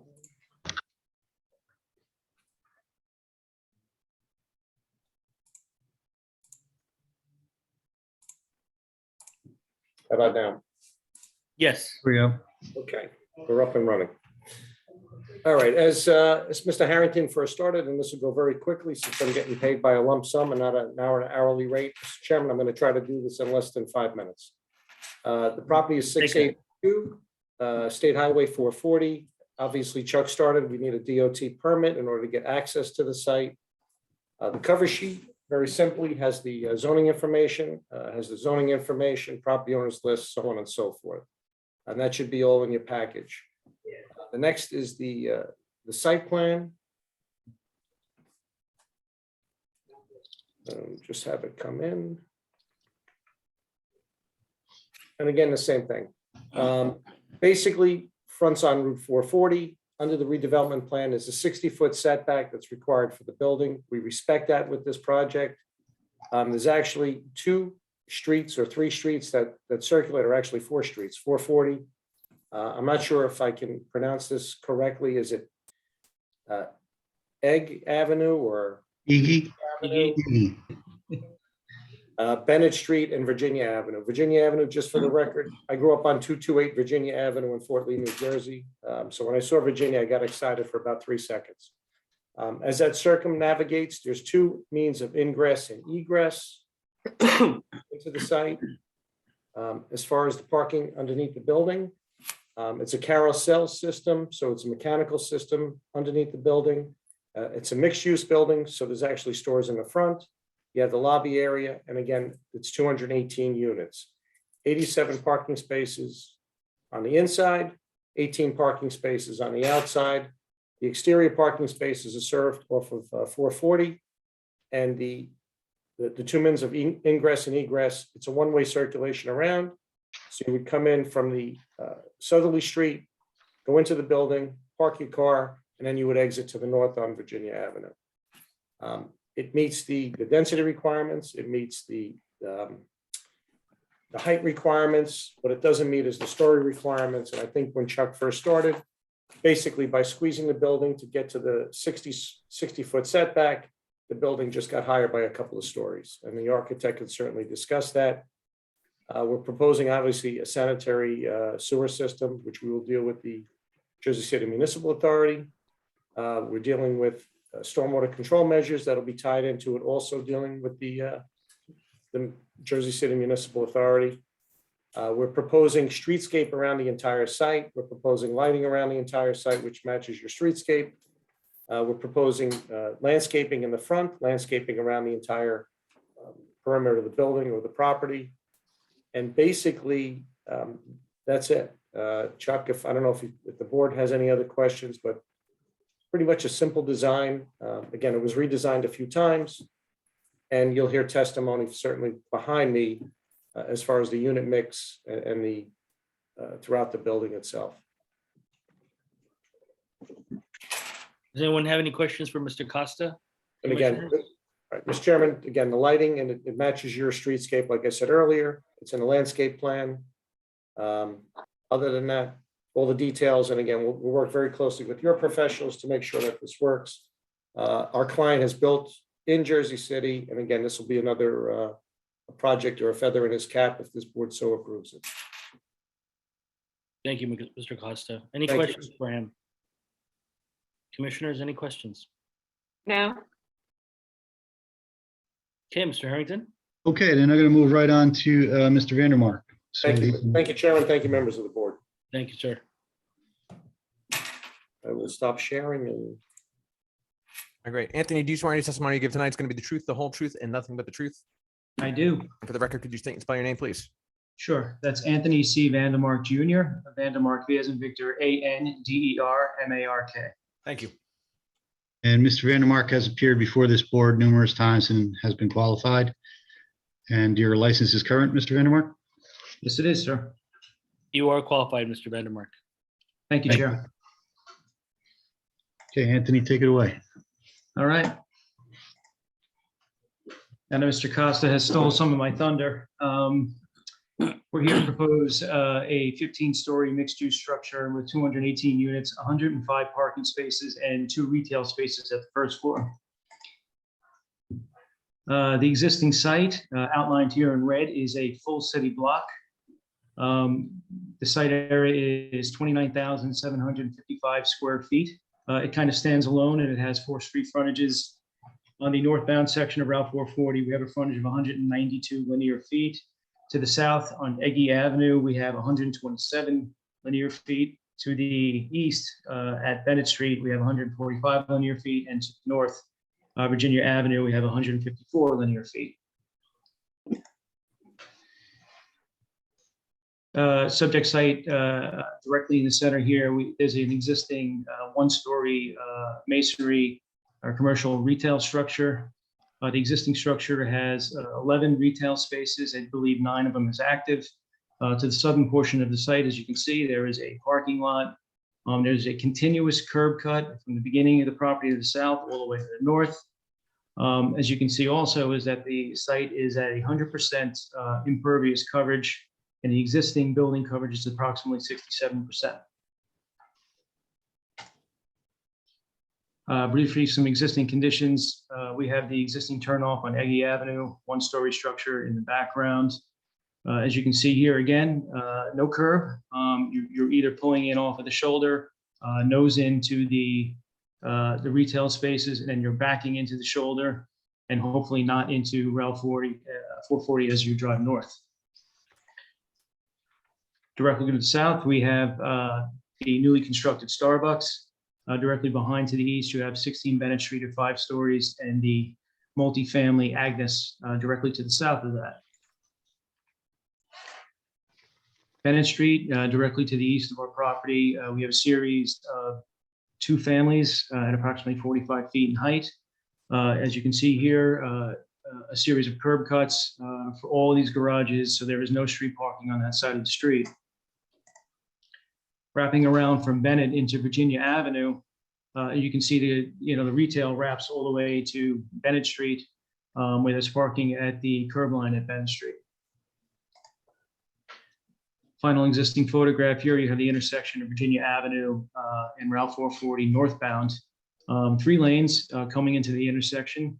One lane to take south, 1 lane to go straight to the Hudson Wall, and then 1 to go north on Route 440 north.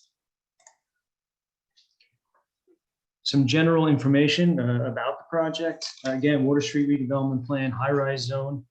We're at 218 units. Of the breakdown of 218 units, you're at 117 one-bedrooms, which is at 54%. You're at 66 two-bedrooms at 30%, and you're at 35 three-bedrooms, which is 16%. So we're not proposing any studios as part of this application. The overall height at 15 stories, as previously mentioned, is at 172 feet, 8 inches. We have 2 retail spaces at the first floor at 840 and 1185, totaling at 2,025 square feet of retail. We do meet the FAR requirement. We're slightly below it at 7.7 FAR, and that's the equivalent of 229,043 square feet. The overall application, again, has 105 parking spaces with 109 interior bicycle parking spaces with 10 on the exterior. At the second floor, we do have a gym, we do have a daycare, we have a rooftop amenity that's proposed as part of this application. Again, the existing site fronts on Route 440 North. The existing 2-lane highway, eventually, as previously stated, they're looking to create this grand boulevard idea, thus basically reducing our site by 60 feet on the Route 440 frontage. Before you have the city's plan for the Grand Boulevard. So both north and southbound 3-lane, basically 3 lanes with a center median with 2 singular calming edge lanes with parking on all the property frontages. So the original Route 440 at the moment has, I believe, 120 feet of width. The new proposal is going to be at 232 linear feet of width. And again, it's going to be separated into 4 zones and to require all properties, facing Route 440 to have a 12-foot sidewalk. Well, how does this impact our proposal? Quite simply, the buffer zone or the 60-foot required setback results in almost a 40% loss of site area with this application. So as previously stated, you are permitted 12 stories of an overall height of 175 feet. We are proposing 15 stories within the same FAR and slightly below at 172 feet, 8 inches. So the FAR is still compliant and the overall building height and volume is still compliant. So our site now is reduced to 60%, which is highlighted in blue here.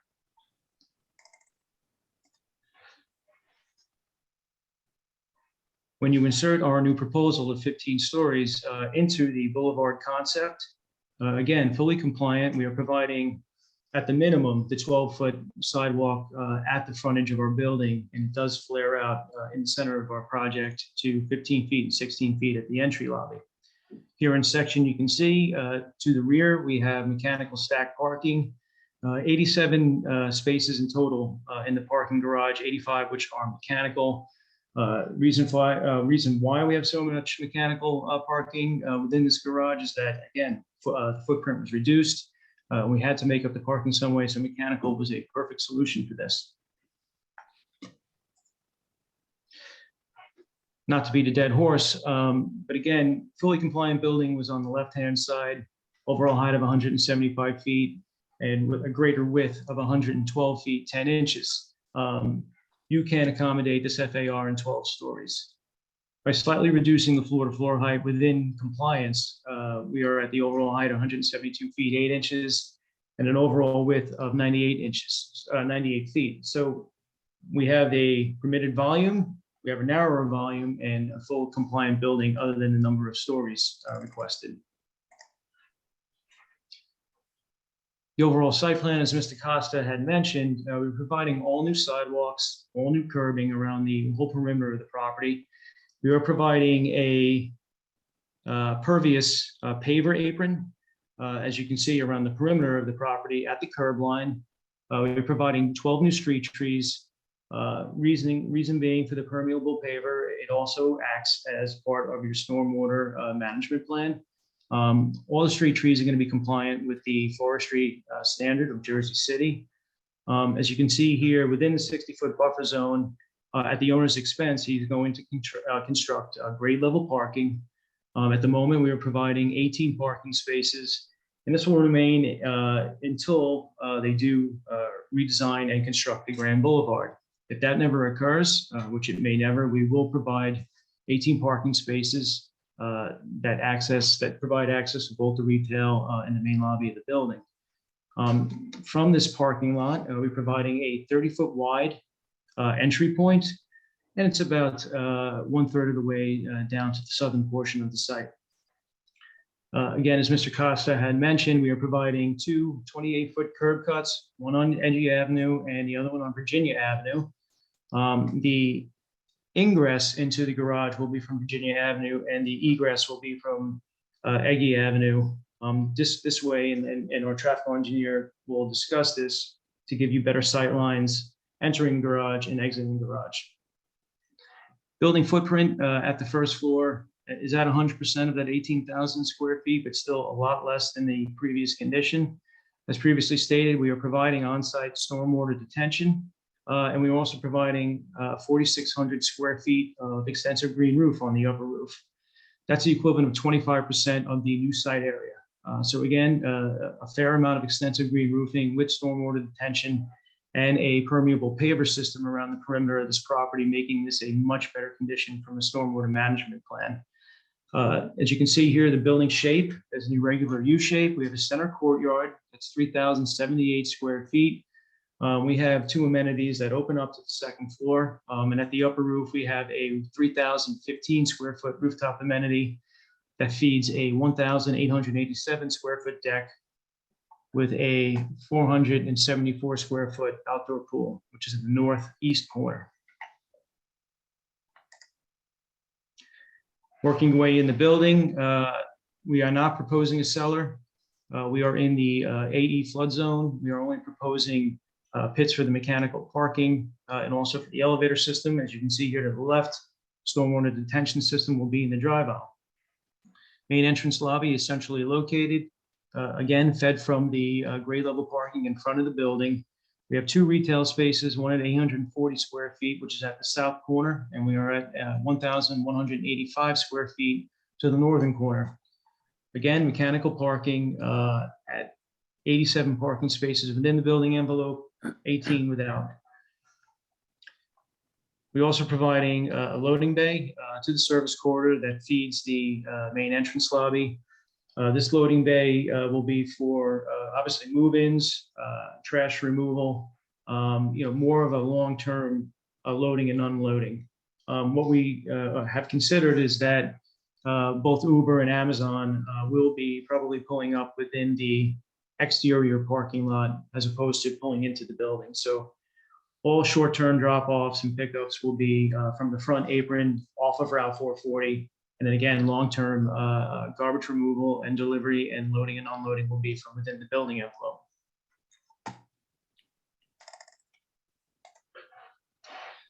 Before you have a three-dimensional rendering, centrally located entry lobby. The overall floor-to-floor height from first to second floor is 26 feet.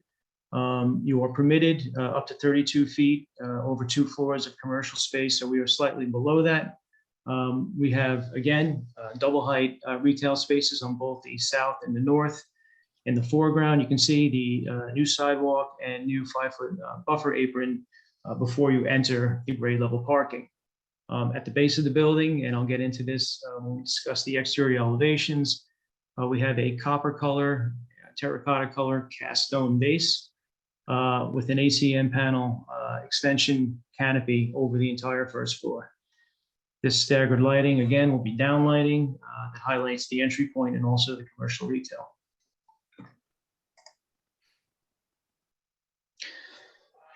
Just of note, we have provided loading templates for 2 different locations within the parking garage. As you can see here, we provided highlighted in the dotted lines, the entry and the maneuvers and the exit of both loading from the side of the trash room and the nose into the service corridor. We do have an upper first floor. It's a service corridor, which provides spaces for utilities and also the stair transfer. That's at 7 feet in height, and it is not considered a story under the code and nor the ordinance. I'm sorry for interrupting. I'm just realizing, should this be entered as an exhibit? We should enter any of the 3-dimensional photorealistic renderings, and then also a few of the FAR exhibits and buffer zone exhibits as part of the discussing the buffer zone for the Grand Boulevard. So yes, we should be entering, and they will be provided post-meeting, of course. So, Mr. Harrington, perhaps the best way to do it is, this looks like it's almost a PowerPoint. Should we just mark it all as A2 and submit it as one submission, Mr. Vandermark? Yes, I agree. I think that's a lot easier. I was going to say, recommend that as well. Just we'll see the whole packet, the slide deck as A2. And that's what we have done in the past. We have provided planning with a Dropbox with the whole entire presentation. So I think, Yeah, because I think there were some photographs in there that maybe weren't in the package. So let's do it that way. We'll mark the entire thing as A2. Does it tell you how many thumbnails there are? I can only see up to 22. We have 33 slides in total. Very good. Does it have a title sheet, or no, it doesn't actually have its own? It does have a title sheet. It does have the property address on the title sheet. Just giving you an outline of what the project information is on it. All right, so purposes of record, A2 is the 682 Route 440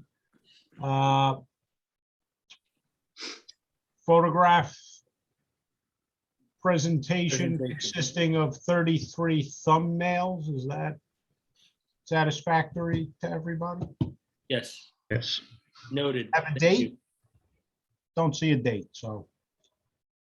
Very good. All right, thanks, everybody. Thank you. Okay, thank you. Second floor plan, which is all the way to the left here. We have 10 residential units there with a 3,472 square foot lounge and gym. And we have a 1,247 square foot daycare. That's at the second floor. Both of these amenities open up to the central courtyard. There is a patio that lines the inner, and then there's also a green roof on the outskirts of the patio and up against the property line at Bennett Street. As you work up the building rotates every 2 floors and on a center axis from Route 440. None of the building rotation crosses the property line. Everything remains within property boundary, but every 2 floors are identical. Each floor has 16 units per floor, and each typical floor has 9 one-bedrooms, and that range from 572 square feet to 713 square feet. We have 4 2-bedrooms at 760 to 900, and we have 3 3-bedrooms at 1105 to 1200 square feet.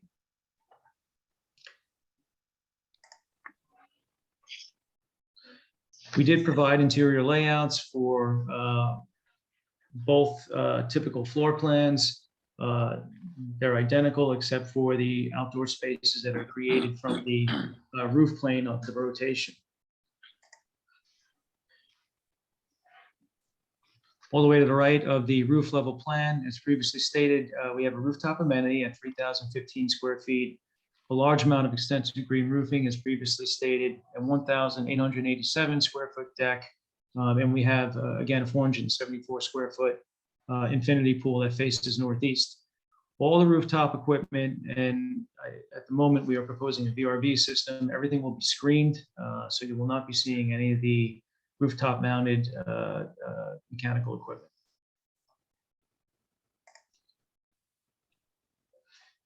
Taking you to the building exterior, as discussed previously, the base is a brown terracotta cast stone. At the underside of each floor slab, we have an ACM copper color. We have a vertical ACM panel that's profiled, so it has ridges in it. So there's a variation in between the vertical components of the building and also the horizontal components, which is a medium gray ACM panel. As the building rotates in the center, as you can see, it creates outdoor space, every fourth floor. So on each outdoor space, we have a glass railing system. These are not big balconies. These balconies run from really 0 at the center of the building, and they work their way out to about 4.5 feet at the corners.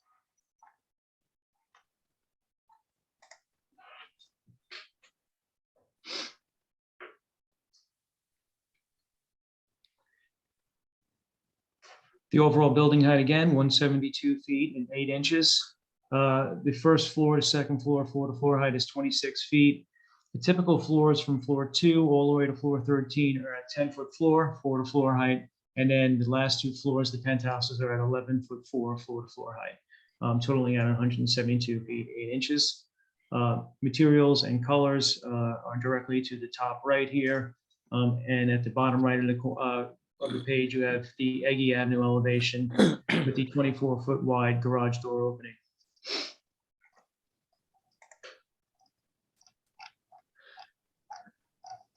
This is the northern portion looking south, again at Route 440 northbound.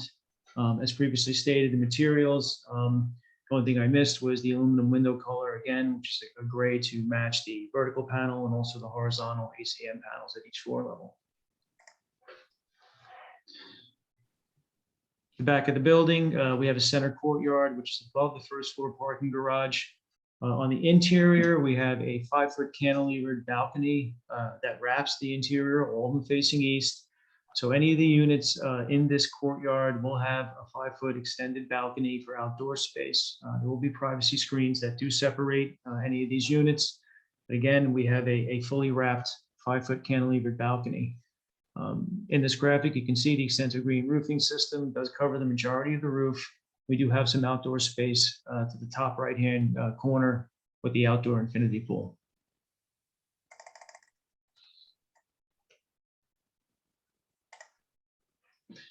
Again, in closing, a 15-story, what we did was we grouped every 2 floors together to change the scale, kind of sit the building down here. And again, the rotation changes the volume of the building. So you don't just have this solid mass building at 15 stories. This concludes my presentation for the evening. Thank you, Mr. Vandermark. Any questions for Mr. Vandermark? Yes, I have 2. Sure. Go ahead, Mr. Commissioner. Good evening, Mr. Vandermark. First question. Good evening. The front balconies, are those assessed? Let me think of the right way to ask the question. Can you walk from one end of the balcony to the other, or is it separated in the front? There will be separations, and as you can see here in this terrace elevation graphic, okay, there will be planters and a privacy screen in between each balcony section on this angled portion of outdoor space. Okay, all righty. Second question. Currently, there's a shoulder on the 440 side, right? Some people use it to pull in to the retail spot. Other people use it for a high-speed passing lane. With the new building, what will become of that shoulder? Will it still be there, or will it be somehow shortened? That shoulder remains as part of the new application. The only time we will actually lose that shoulder is when they do kind of put into effect this Grand Boulevard design. That kind of changes the whole ballgame there. So as part of this application, you still have, that shoulder. So if you are on Route 440 and you're not turning on Eggy Avenue to kind of make a U-turn here, you can kind of slide yourself into the shoulder here and then enter, this curb cut here into our street level parking. Okay. Okay, thank you. Sure. Any other questions? Okay, thank you, Mr. Vandermark. You're welcome. Okay, then I'm going to jump right into our planning testimony. Ed Colling, and I just remind the board that our traffic engineer is here and available for questions as well, whether at the conclusion of Mr. Colling's testimony or otherwise. So, Mr. Colling? Hi, Ed. You're on You're mute. muted, Ed. You swear any testimony you give tonight is going to be the truth, the whole truth, and nothing but the truth? Yes, I do. And for the record, could you state and spell your name, please? First name is Edward, last name is Colling, Kolling. Thank you. Licensed professional planner. My license is current and in full force and effect, and I'm also a certified planner by the American Institute of Certified Planners. Again, up to date with dues and all of that good stuff. You are qualified, Mr. Colling. Thank you. Okay, Mr. Colling, if you could address the requested deviations for the board. Certainly. First, I'm going to address the number of stories. And in this particular case, we really have a hardship condition in that it's impossible to build the permitted floor area within the number of stories allowed. And this is because of the requirement that the buildings be set back 60 feet from Route 440 to accommodate the future boulevard, which I know the board is aware of. The boulevard, as we all know, is a very important infrastructure improvement for the future. It's identified in both the Jersey City Master Plan as well as in the Land Development Ordinance. However, in this particular case, because the property is bound on all four sides by rights of way, there is really no way that the property can accommodate the permitted FAR if the whole setback is provided. So, but the board, we are intending to do that. So the solution really is to allow the added height and number of stories. In this way, the permitted floor area can be implemented and still the ability to create the boulevard can be preserved. So this is really a win-win situation. Further, I want to point out that as with any acquisition of private land for a public purpose, without the variance, the city would have to acquire the 60-foot right-of-way at market value. But with the variance, since the developer can achieve his full development potential, there'd be no added expense to the city. So I guess you could look at it as a win-win-win. And I think that really covers the positive criteria. In terms of the negative criteria, there's no detriment to the zone plan, meaning the intent of the redevelopment plan, because the intent of the redevelopment plan is that this area be developed with a high-rise building and a high-rise mixed-use building, which is what's being done. It's also the intent to preserve the right-of-way for the future boulevard. Again, we're achieving that. So there's no detriment to the intent of the plan. In fact, we're advancing the intent. And likewise, in terms of the substantial detriment to the public good or the general welfare, this variance doesn't result in an overdevelopment of the site. We're staying within the permitted FAR. We're staying within the permitted height in terms of the linear feet. So the impacts on, say, traffic or number of units or any of those sort of things, shadows and such, will be no different than if this were built as of right. So the granting of the variance doesn't create any new detriments. Another height-related variance has to do with the height of the ground floor. Now, as Mr. Vandermark pointed out, a mezzanine is permitted. And if you added the mezzanine to the ground floor, you would have 32 feet. We're asking for 22 feet floor to ceiling. I think it's 26 feet floor to floor. So there's really no difference whether this variance is granted or not, at least from the outside and how it's perceived. So in effect, there's really no detrimental impact. There's no impact whatsoever in terms of the public good or the general welfare. And in terms of the intent of the redevelopment plan, we're still providing ground floor commercial. We're able to provide additional parking within this contracted area, which I'll go over in the parking variance as well. So I think in this case, you really have a C2 variance as well as the C1 variance, where the benefit of allowing this design alteration in order to provide better parking arrangement and an enhanced commercial environment, I think outweigh any detriment.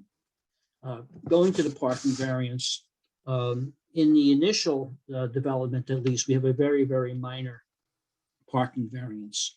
111 spaces are required. There's 109 for residential and 2 for commercial. This design currently allows for 105 spaces, 103 for residential and 2 for commercial. So it's really only 6 parking spaces. The residential parking ratio is 0.5 and we're at 0.47. So certainly such a limited deviation would not result in any substantial detriment. And I think that the benefits of the project in general, in terms of advancing the intent of the redevelopment plan, advancing the intent of the boulevard, those sort of things would substantially outweigh any detriment that would be could possibly occur. And there's also the ability to provide for shared parking resources, especially at the at-grade parking, where when the commercial is not that active, residents could park there and vice versa. And this brings us to the requested variance for the exterior parking, which is in what's going to become the right-of-way. And the redevelopment plan does not permit exterior parking, nor does it permit the parking between the building and the right-of-way. However, in this case, we have to look at this as simply being an interim use. And the benefits of allowing it is that you will be able to have additional parking resources at grade for the time being. It also helps to provide for a transition period. The boulevard's not going to get built tomorrow.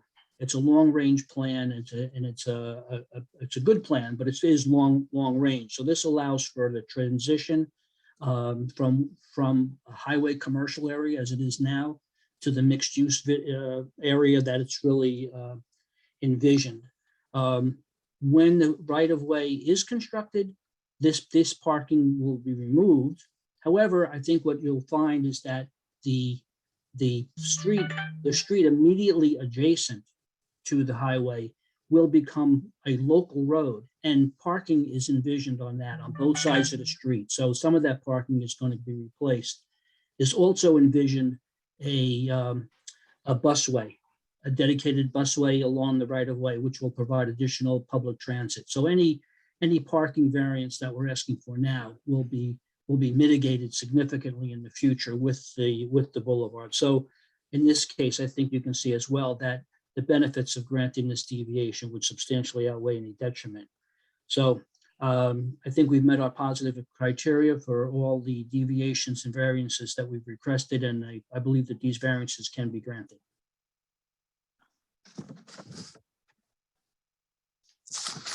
Thank you, Mr. Colling.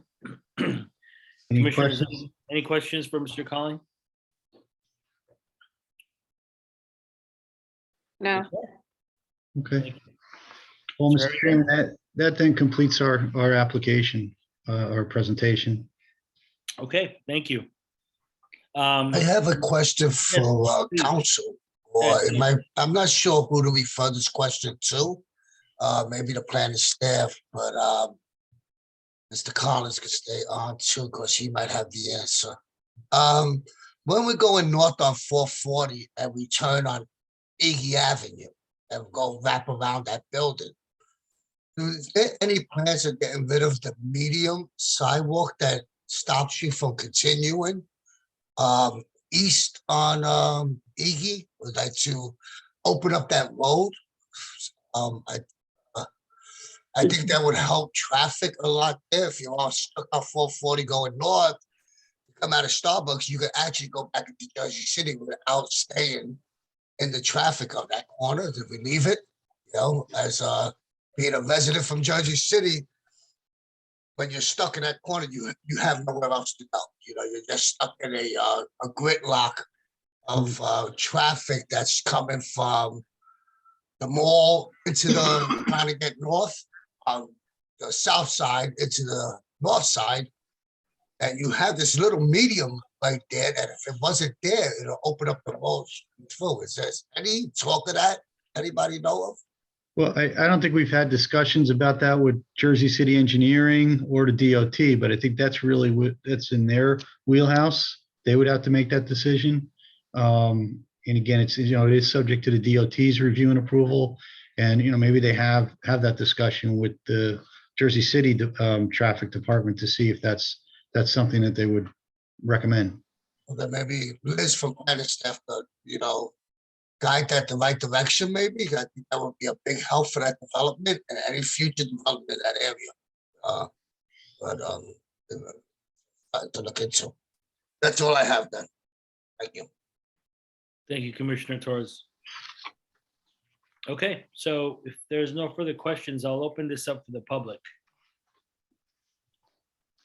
Anyone from the public? Here for case P20-175. Please raise your hand.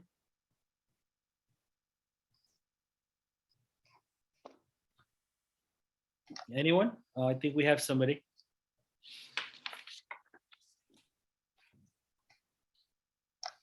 Promoting V. Jessing.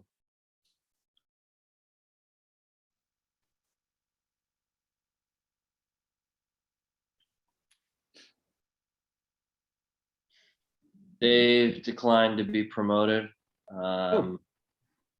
might have been a mistake.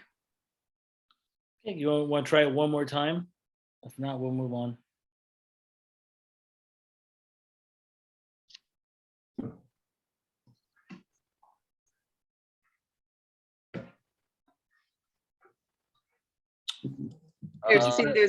Seeing that there's,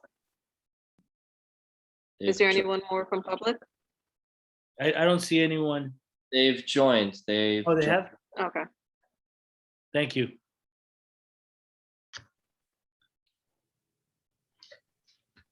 Vijay Singh, you're muted. Okay, perfect. Hello. Hi, how are you doing? Are you able to turn Fine, on your thank video? you. Good evening. Hi, are you able to turn on your video, ma'am?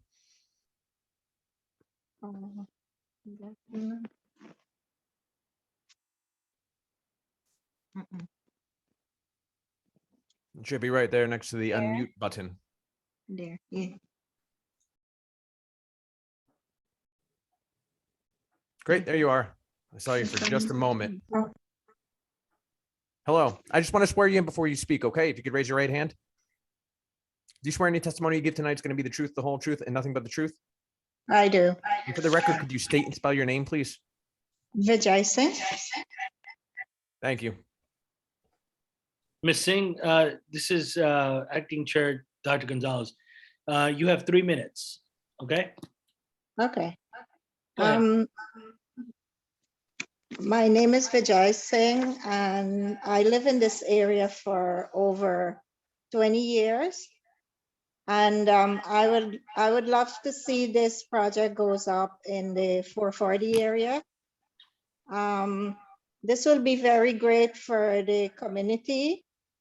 And I think all the big projects are mainly going to the Journal Square area, mostly, and downtown.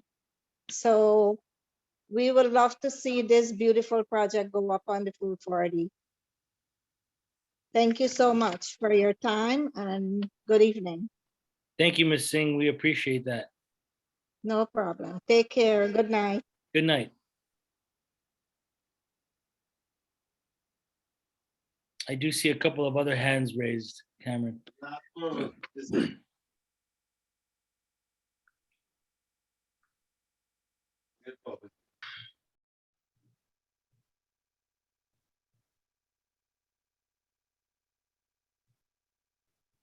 Promoted Val.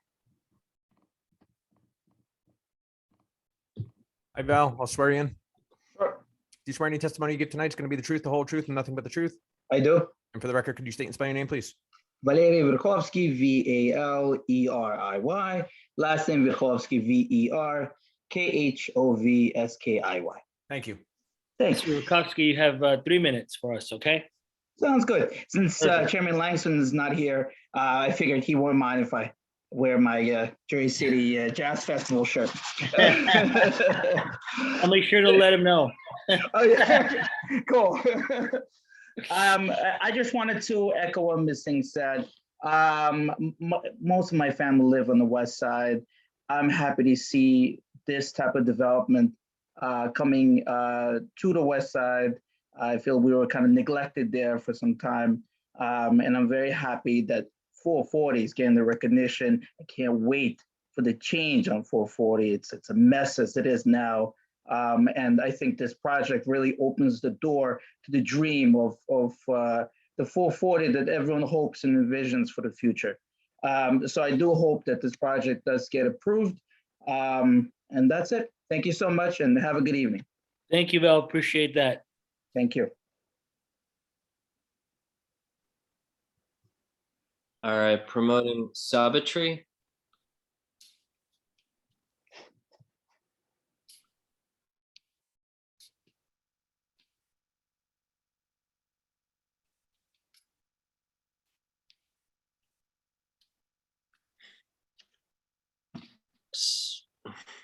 Sabbatry has joined us as a panelist. Sabbatry, you are muted. Okay. Yeah. How you doing? I just want to swear you in, okay? If you can raise your right hand. Okay. You swear any testimony you get tonight is going to be the truth, the whole truth, and nothing but the truth? I do. And for the record, could you state and spell your name, please? Sabatrielli. Can you spell it? What is that? Could you spell your name, please? Sure. Is it Sabitree? Last name Ali. Thank you. Ms. Sabbatry, you have 3 minutes, okay?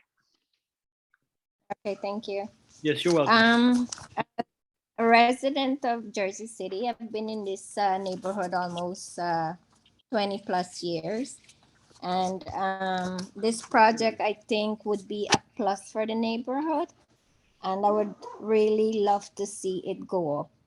I think it will do a lot for the residents in the area. So I think it will be an awesome project. Thank you, everyone. Thank Good you, Ms. night. Sabbatry, for your time. We appreciate it. Thank you.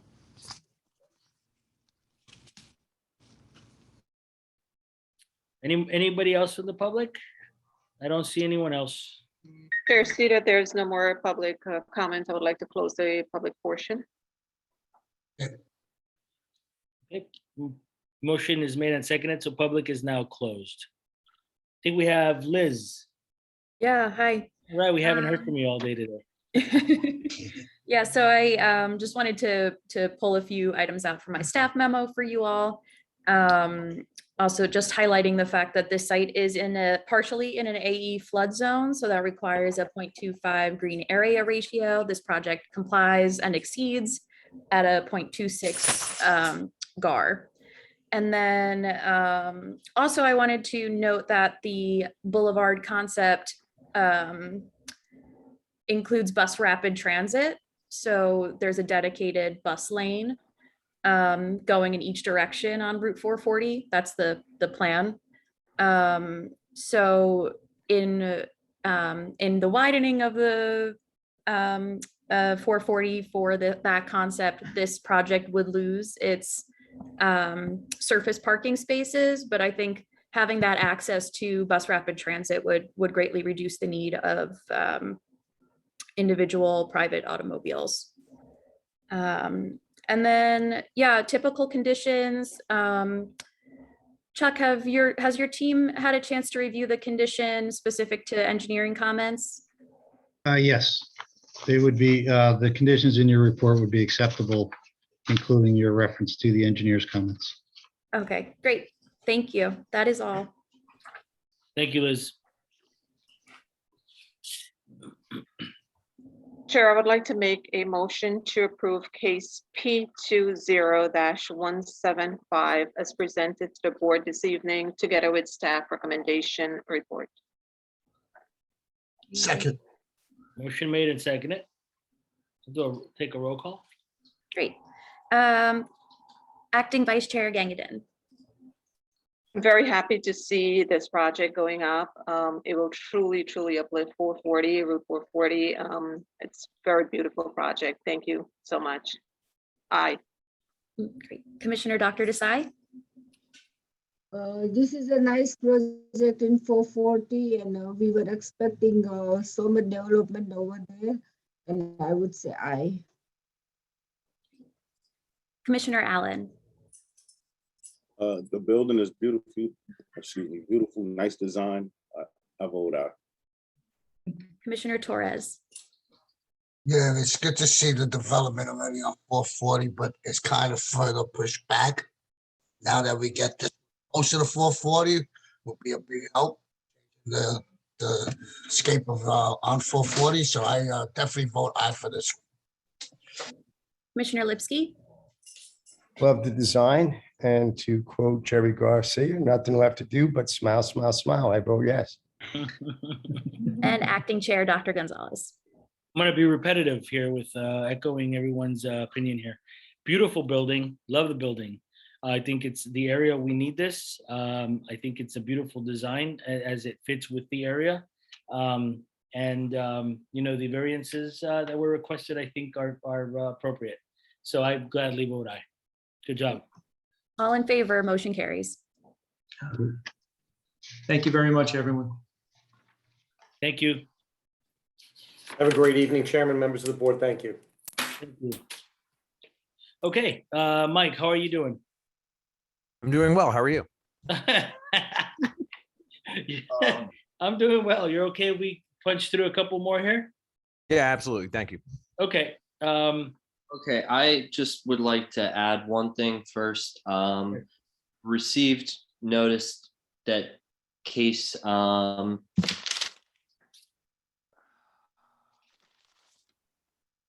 23, address 85 Amity. They've requested to be carried to March 8th with preservation of notice. So I will put that in the chat. Perfect. So case number 23 on our agenda, case number P21-098. Anyone's here for 85 Amity Street? That's been carried to a date certain. We'll talk about the date certain thing, but we're putting them for the next meeting, March 8th. That is correct, yes. Okay, perfect. Thank you. So I'll call the next case. In 16 on our agenda, case P21-157. This is for a 1-year extension, address 570 Washington Boulevard. And we have Mr. Paulino, I believe.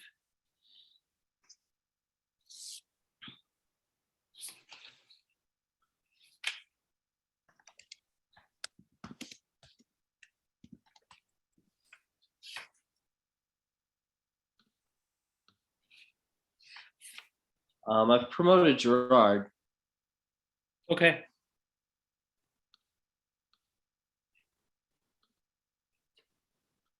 Mr. Brazillo, you are muted. Good evening, commissioners. I'm There sorry, you not are. Mr. Paulino. I'm an attorney with Chinova Burns, appearing tonight. Sorry, I just got a message that my internet connection is unstable. So let me just close a few of my windows. But I'm appearing tonight on behalf of Mr. Paulino. We are representing the applicant, 570 Washington Ground Owner LLC. And we are just simply requesting a extension of the preliminary site plan that this board granted under case number P18-182. The property at that time and during this time today is an existing 12-story structure. It has 3 components: a parking component, office component, and retail component. The basis of the approval in 2019 was to convert some of the existing parking spaces into additional office space. The applicant at that time did not own the property. It went through several owners.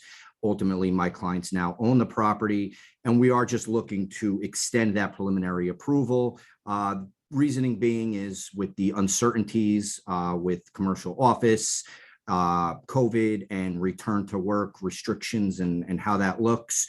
The building is already tenanted, so we need to just some further time to go through and discuss with our tenants parking requirements and obligations that they're going to need, as well as the determination of whether there is a real need for the additional office space. So that is the basis of our request. I have no witnesses. That would conclude my presentation if the board doesn't have any questions for me. Thank you, council. Any commissioners have questions? No. Okay. We'll open it up to public. Anyone here from the public? On case P21-157, anyone? Chair, seeing no public comment, I would like to close the public portion. Okay. Second. Public is closed.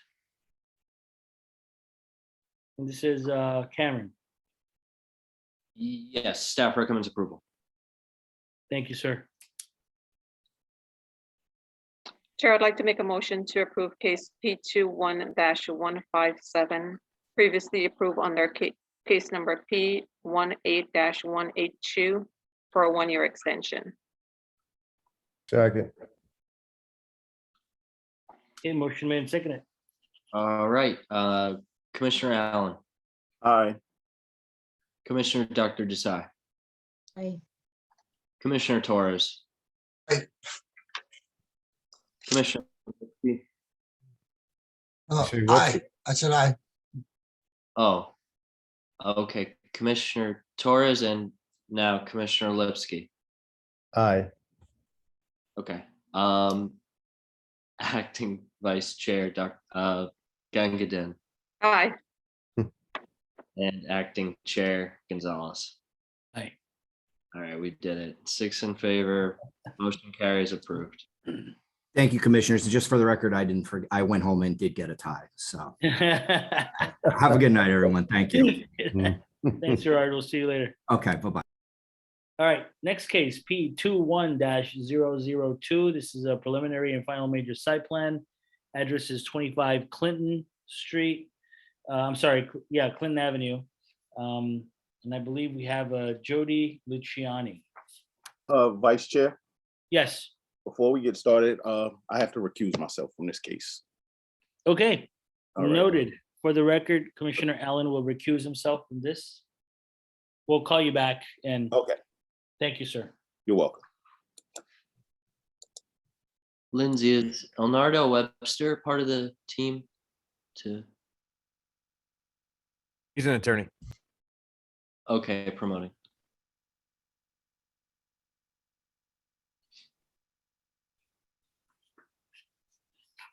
I'm not sure if he's leading the application because I see Cody in there.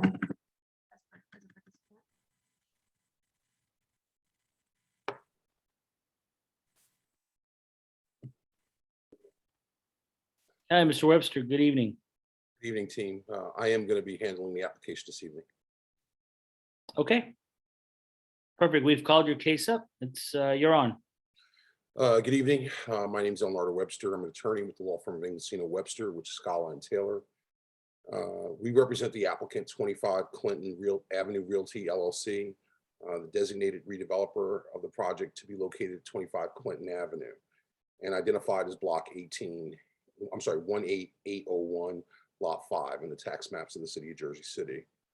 The applicant is seeking preliminary and final site plan approval to construct a 4-story 30-unit multifamily residential building on the property consisting of 1 3-bedroom unit, 22 2-bedroom units, and 7 1-bedroom units. The project is a replacement for a building within the scattered site redevelopment plan area. The building is therefore being constructed in compliance with the pre-existing zoning as set forth in the scattered site redevelopment plan and in compliance with the redevelopment agreement entered into on June 19th, 2019 with the city of Jersey City. I'm in receipt of an engineering memo dated Feb 8th, 2022. I'm in receipt of a Jersey City MUA memo dated December 17, 2021. I'm in receipt of our staff report from the staff of the Jersey City Planning Department. We reviewed the reports and the conditions that are set forth therein. And other than the tree that we want to talk about, we accept all the conditions. Tonight, in support of my application, I've got two professionals. I've got Mark Chisvett, who's a professional engineer, and I've got Jeff Lewis, who's our architect. And I saw Jeff was well received earlier tonight, so happy he's on the team. I'm going to start with Mark as our engineer to give you a lay of the land, and we'll go from there. Council, if I may, this is a notice case. I am in receipt of the affidavit of publication proof of mailing with respect to the application. It was listed for a first hearing this evening. All does appear to be in order. We'll go ahead and mark that as A1 for the record. Thank you, Council. My first witness is Mark Chisvett. Mark, I'll swear you in. You swear any testimony you give tonight is going to be the truth, the whole truth, and nothing but the truth? Yes, I do. For the record, could you state and spell your name, please?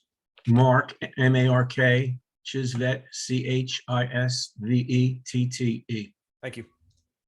Ms. Chisvett, would you please provide the board with the benefit of your education and training? Well, I've testified before this board dozens of times. I own my own. Is your license current?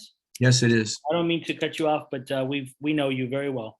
Thank you. You are qualified. All right, thank you. Thank you, sir. I'd like to share my screen, please. Go ahead.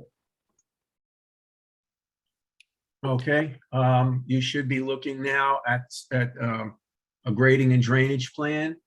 Just to give you a little bit of background on this piece of property. It is on the south side of Clinton Avenue. It is between the Grand Street and Madison Avenue. It's and slightly down, and just opposite of this property is a side street, which is Crescent Avenue. So it's sort of like a T intersection, and we're on the top of the T, although this is upside down from that. The property is 10,678 square feet, which is just under a quarter of an acre, and it is currently vacant. It is proposed to construct a new 4-story residential building. The building will have a 7.5-foot setback along the front. It will have a 15-foot setback in the rear, and will have 5-foot setbacks on each side. It is proposed to construct planters within the front setback on both sides of the entry that fronts on Clinton Avenue. And it is proposed, will be a sidewalk that will wrap around the perimeter of the building. There will be also a 10-foot wide planter, the entire width of the rear yard. That will be lawn, not planter. We are proposing a new curb and sidewalk along the frontage. And I will point out that in this area, Clinton Avenue, the existing curb now, it bumps out at the intersection so that the crosswalks are shorter. There is parking that's permitted along Clinton Avenue, but not along the bump out. We're not proposing to revise the curb alignment in any way. We're just going to replace with new curb. We are proposing your standard Jersey City gray 5x5 scoring sidewalk. We have shown here 3 proposed street trees, although we did get comments from engineering, the Jersey City Engineering Department, that they believe that this tree is too close to the, there's a handicap ramp here because there's a crosswalk across Clinton Avenue.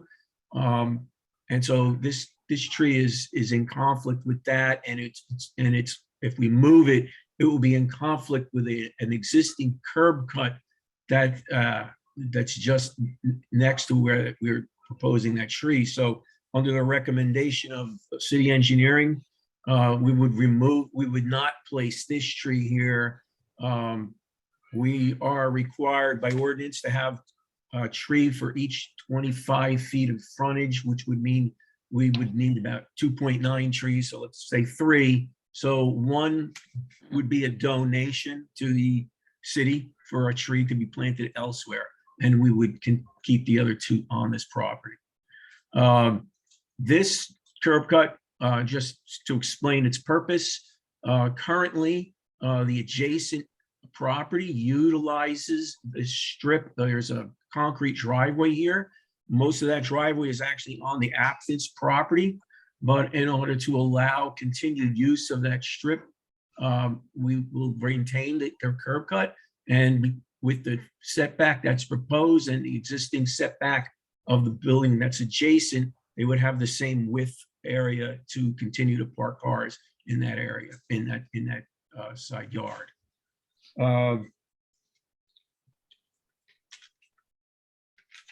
As far as utilities are concerned, we are proposing the water and sewer to be connected to the existing manhole that's right in front of the property.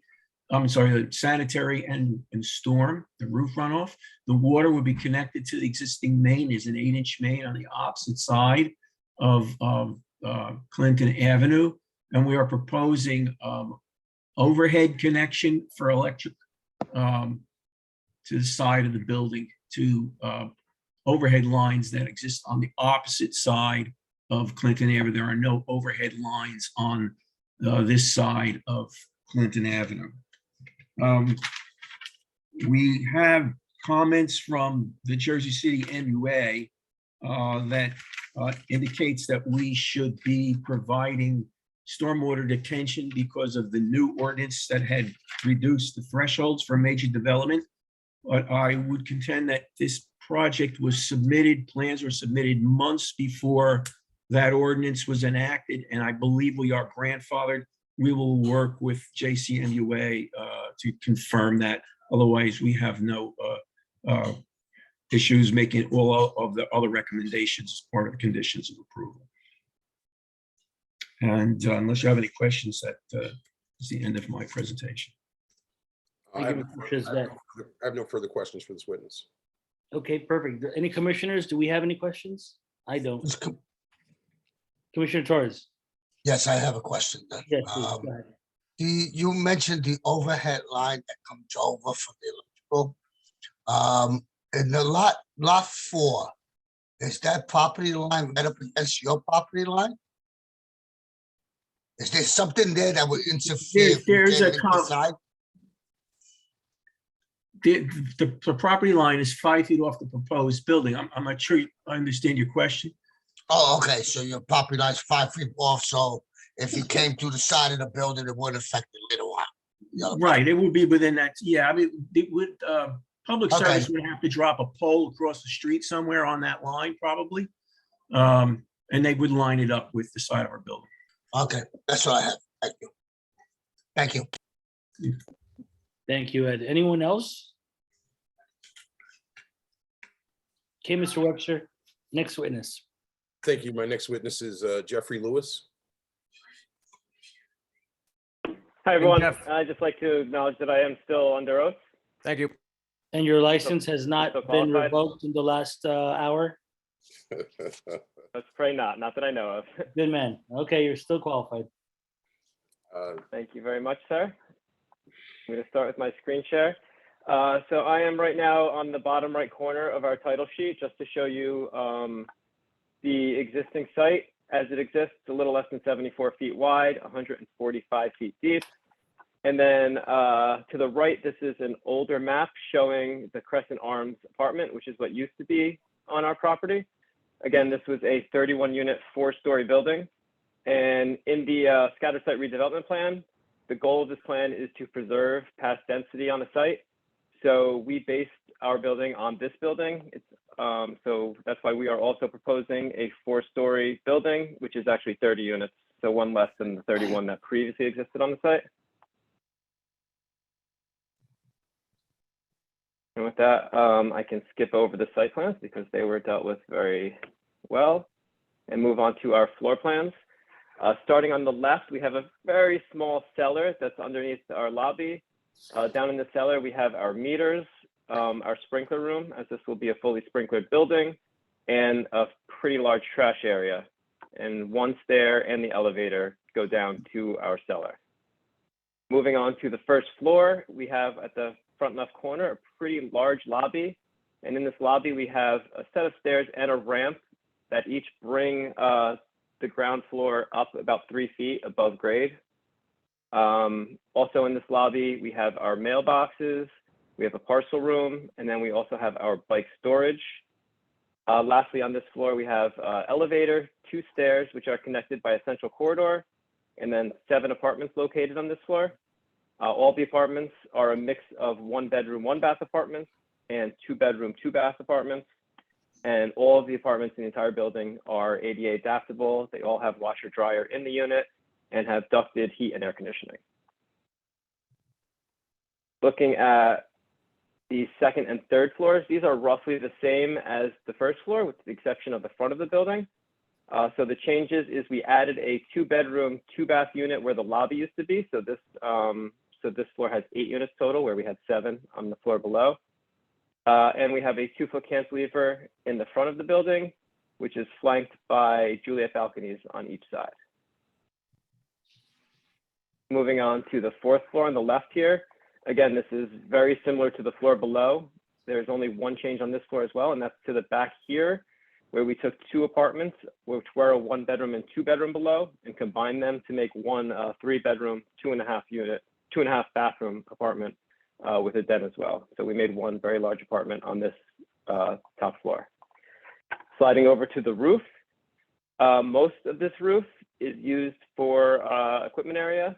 However, we do have a 704 square foot patio at the front of the property, which is buffered at the front and on the sides by green roof trays. Also on the roof, we have both stairs and the elevator accessing the roof. Looking at our building elevations, this is the front elevation. The main finish to our building is a smooth red brick. This brick has soldier courses at every floor. The cantilever in the center of the building is finished with sandstone aluminum panels. And at the top of the building, we have a 48-inch high black metal wrapped cornice. All of the windows in the building are black aluminum frame windows. The doors are black aluminum frame doors. And then the railings as well are all black aluminum posts and railings. Above the front entry here, there is a small 3-foot canopy that projects out. This canopy is also wrapped in that same sandstone aluminum panel as the cantilever is. And then lastly, we have an elevator bulkhead at the top of the building, which is set back, and that's finished in night gray hardy plank siding. Move on to the sides and the rear elevations, and we have the same finishes for all of them. At the base of the building, it's a smooth stucco finish, painted a dark gray color. And then above that, we have that night gray fiber cement siding. So that's for the right side, which is where we have the walkway.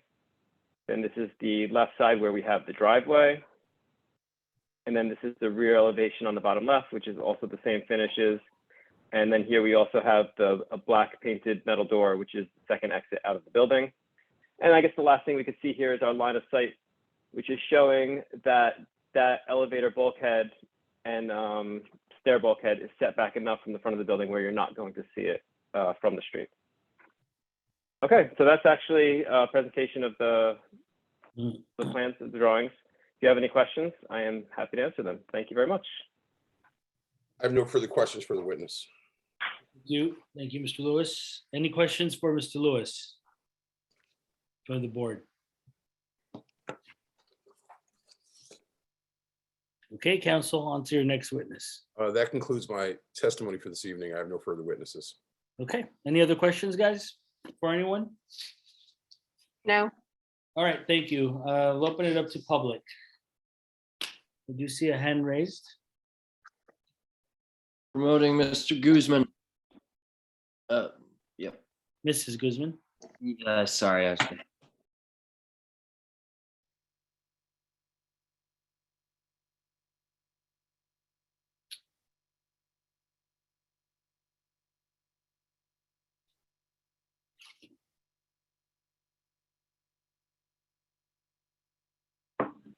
Hi, Ms. Guzman, So- how are you? Hi, I just want to swear you in before you speak, okay? If you could raise your right hand. Do you swear any testimony you give tonight is going to be the truth, the whole truth, and nothing but the truth? yes, And if you could, please state and spell your name. Juana Guzman. First name, you're welcome, Juana. Last name, Guzman. Thank you. Ms. Guzman, you have 3 minutes, okay? Sure, thank you. So Thank you. thank you for the presentation. I'm a lifelong Madison Avenue resident for over 25 years.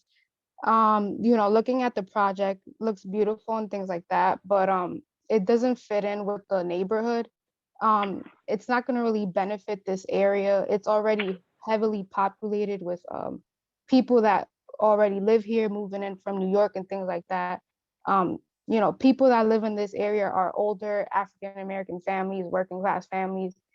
I mean, I don't see anything how this is going to benefit this area at all. Like, it doesn't fit with the actual neighborhood, looks ugly. I mean, it's nice and it's modern architecture and things like that, but as the historic preservation with the brownstones that we have here, it just doesn't fit. I don't see any way that this is possibly going to benefit this area at all. I mean, it's good for like the development, but not the community at all. I don't see how this is going to benefit this area at all. So I know a lot of my neighbors are very outspoken, active Madison Avenue Block Association here, who would highly like detest this project as well.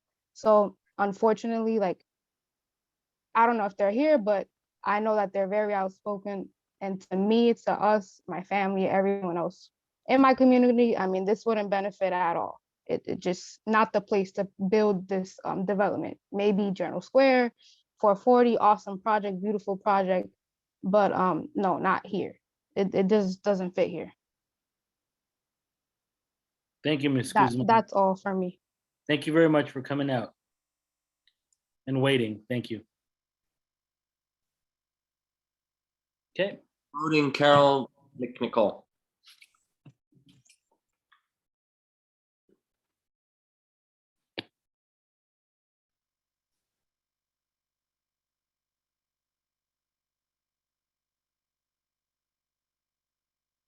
Hello, can you hear me? We can hear you, Carol. Are you able to turn Hi. your video on? Oh, here we go. Sorry about that. Wonderful, no problem. I just want to swear you in before you get speaking, okay? Okay. Uh-oh. The lights are off. The light, no.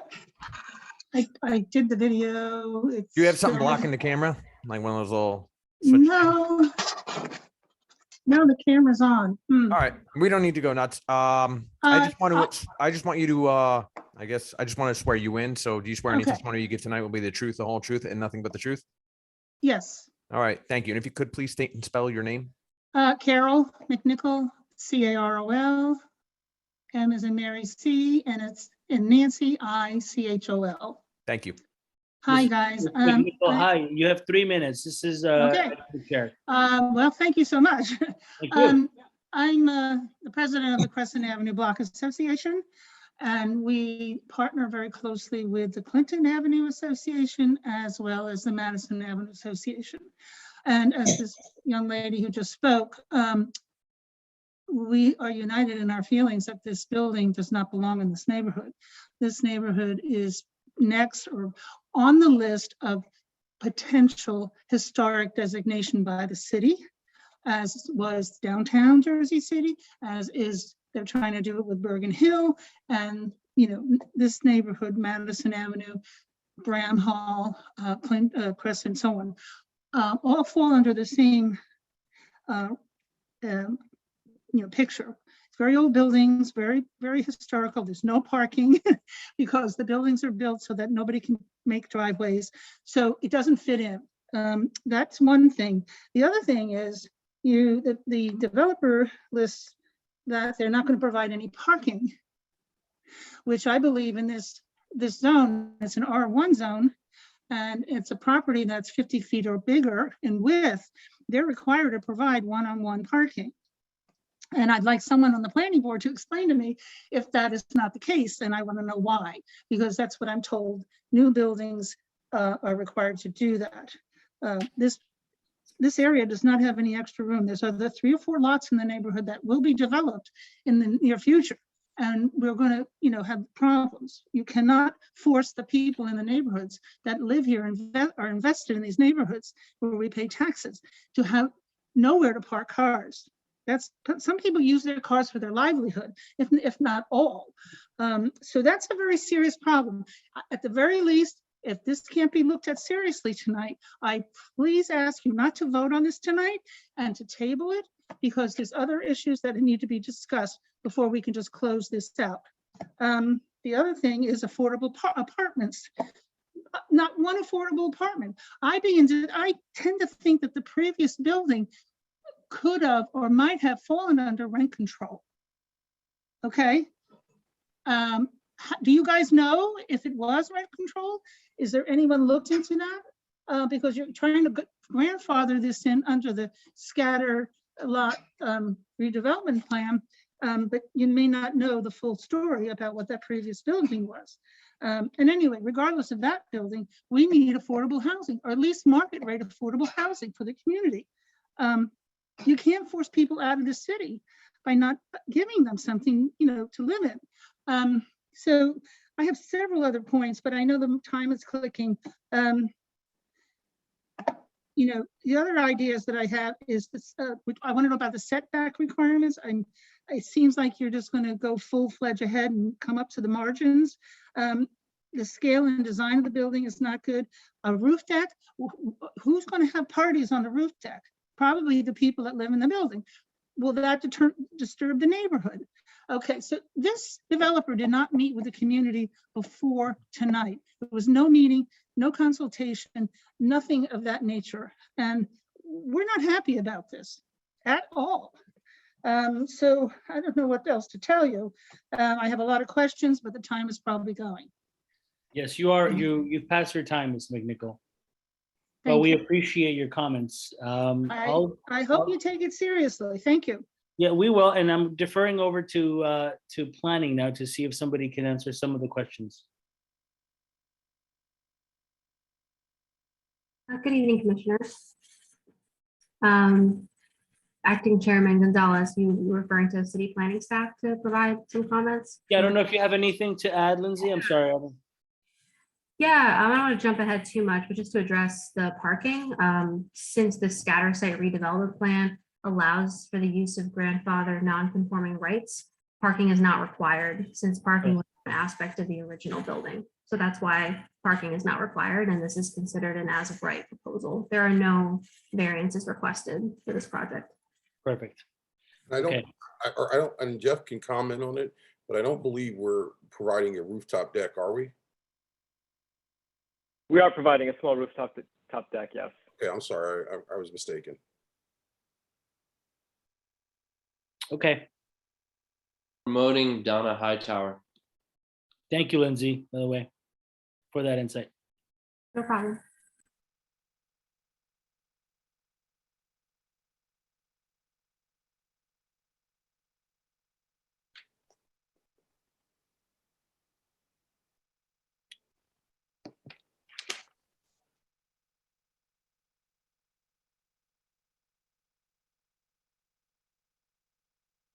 Who do we promote, Cameron? Oh, Ms. Hightower? Yeah, that took a while. Okay, no worries.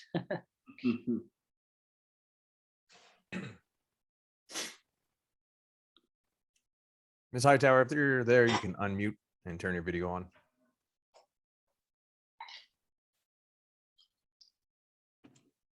Hello. Hello. I think I saw you Okay. trying to turn your video on. Yeah, I've been trying to get in also on this matter. I Sure. was a resident over 50 Just hang on one years. moment, please, if you can. Are you able to turn your video on? Let me see. Sure. I'm trying to new at this thing here. Let me see. Yeah, Oh, I right see now. start video. Yep. Great, perfect. I Okay. see you. I just want to swear you in before you speak, okay? If you can raise your right hand.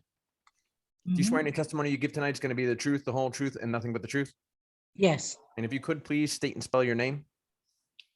It's Donna, Donna, Hightower, Higtower. Thank you. Ms. Hightower, this is Acting Chair Gonzalez. You have 3 minutes, okay? Okay. I'm a concerned citizen here. I resided at 19 Clinton Avenue, which is right next door to where you're planning on the development.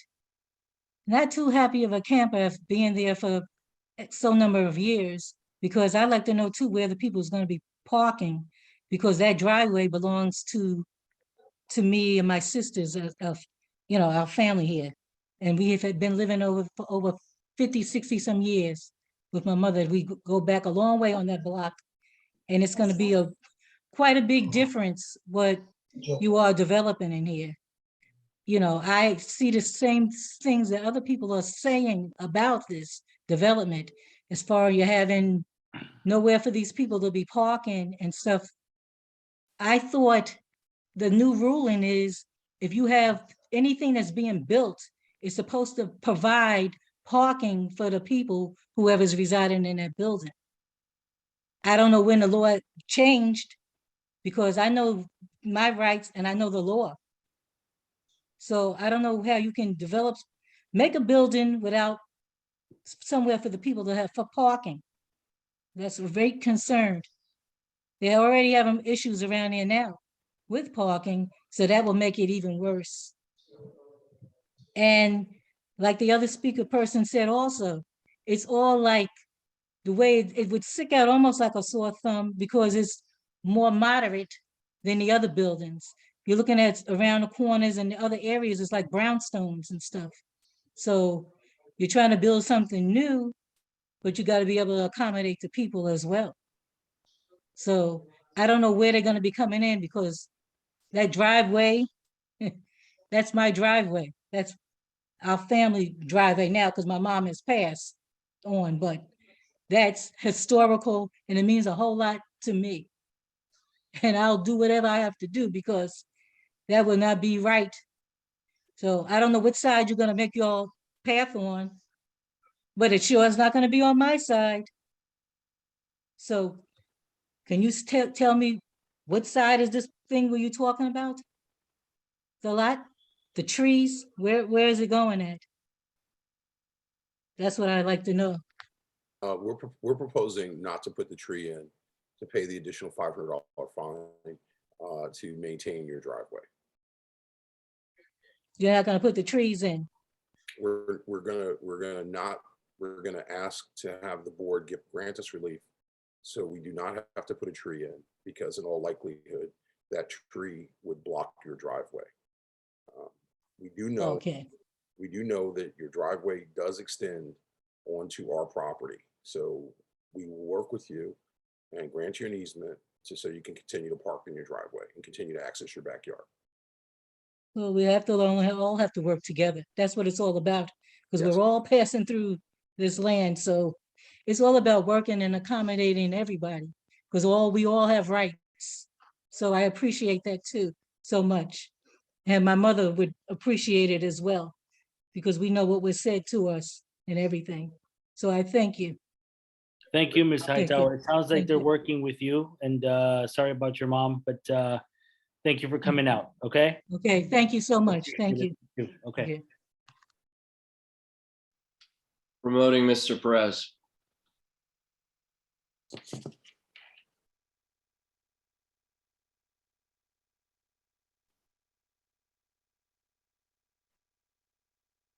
Hi, Chris. How you doing?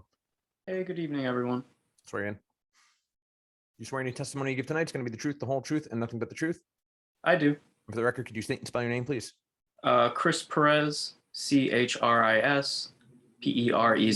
Thank you. Mr. Perez, you got 3 minutes. All right, I got a lot to say, so I don't know how we're going to do this, but we'll do our best. You can get it in 3 minutes. I asked that you not approve the application. There are several issues with the proposed development. There was also no community engagement. The applicant should have held a meeting with the community and made adjustments according to their feedback before proceeding before the board today. The redevelopment plan says that the established non-conforming uses may utilize grandfathered rights. However, the previous building had a rear yard setback of approximately 30 feet, but only 15 feet is being proposed. The proposed building is also asking for additional bulk that was not part of the previous building. I will explain these in detail. The staff report indicates that the Sanborn map noted in the report as figure 1 shows that the previous building was built to the property line. This is not the case. The Sanborn map has the rear lot line of 25 Clinton Avenue and accurately aligned with the 100-foot deep rear lot line of 27 Clinton. But the lot at 25 Clinton is 145 feet deep. The building footprint sketch with dimensions from the 1985 Jersey City property tax card indicates that the previous building had about a 30-foot rear yard setback. It is visually clear from the Sanborn map that the property is not built to the side or front lot lines. According to the Sanborn map, the former building sat slightly closer to the front lot line than the home at 19 Clinton Avenue. Knowing that the adjacent building at 19 Clinton Avenue has a front yard setback of about 7.5 feet, as noted in the applicant's architectural plans, means that the previous building at 25 Clinton Avenue had a front yard setback of slightly less than 7.5 feet.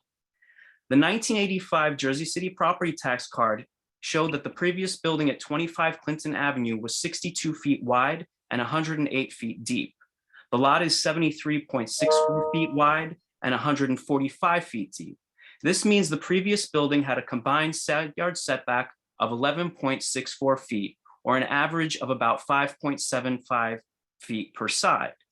With the lot being 145 feet deep minus the 108 feet of the building depth, we have 37 feet left between the front and rear yard setbacks of the previous building.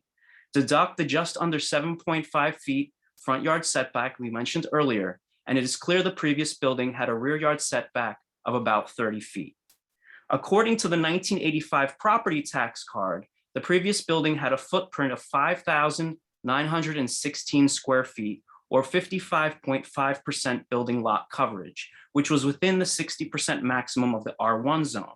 The applicant is proposing a 7,877 square foot building footprint, yielding a building lot coverage of 73.2, which exceeds the 60% maximum. The applicant is asking for nearly 2,000 square feet of additional bulk per floor for a total of 8,000 square feet of additional bulk over the 4 floors. This is over a 33% increase in bulk from the previous building footprint versus what the applicant is proposing. This is an expansion of a non-conforming use, possibly a D2 variance that cannot be granted by the planning board. The redevelopment plan also confirms this by saying that no deviations may be granted that will result in the expansion of a non-conforming use. Grandfathering the use, bulk, and density of the previous building does not exempt the site from the other requirements of the R1 zone. The parking ratio for the R1 zone is 1:1 for lots greater than 50 feet wide. The zone also requires a 35-foot combined front and rear yard setback for lots of 100 feet deep and 1/2 of the depth exceeding 100 feet. The applicant classified this building as an R2 building on their architectural plans. This is not in an R2 zone, but just to clarify, even that zone requires 1-to-1 parking for lots over 50 feet wide and a minimum 30-foot rear yard setback. All of this said, I do not support the proposed development and ask you not to approve or not vote on this application. I can also share the 1985 property tax Mr. card. Variance, you've gone over your time. That's for 3 minutes. Thank you. Sorry about that. Thank you.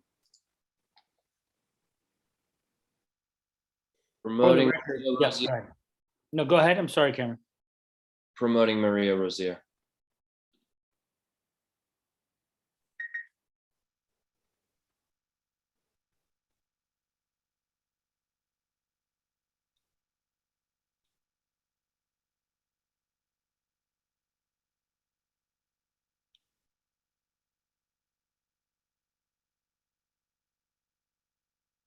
Maria has joined the panelists.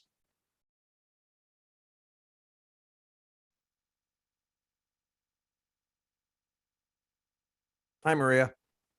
Hi, How's it going? Are you able I to turn don't- your video on? I don't know how to do that. This is my first time. Sure. It's right doing- down next to where you unmuted. The next button over should be to turn on your video. Okay, let me just see, because I have you on my phone. Sure. So let me just see. Yep. Share contents, start video, okay. Yep. Wait a minute, let me get back to it. Oh, gosh. It moved. All right, I don't want to go crazy here. I think we're all right. I just want to swear you in, all right? Oh, here we go. It looked like it wanted to, and then it didn't. There we you are. go. All right, great. We see you now. Could you raise your right hand? Okay. Do you swear any Yes. testimony you give tonight is going to be the truth, the whole truth, and nothing but the truth? Yes, I do. And for the record, could you state and spell your name, please? The name is Maria, Maria. The last name is Rosier, Rozier. Thank you. Ms. Rosier, you've got 3 minutes, okay? Okay. Good evening. What I'd like to discuss is basically 25 Clinton Avenue, which we're talking about right now.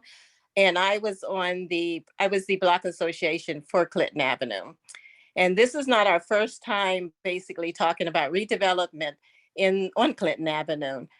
And as far as I was informed 3 years ago, that all new developments are supposed to have parking facilities on their property or some sort of parking. Not maybe 100%, but a number of parking spaces available for the residents that's going to be dwelling at 25.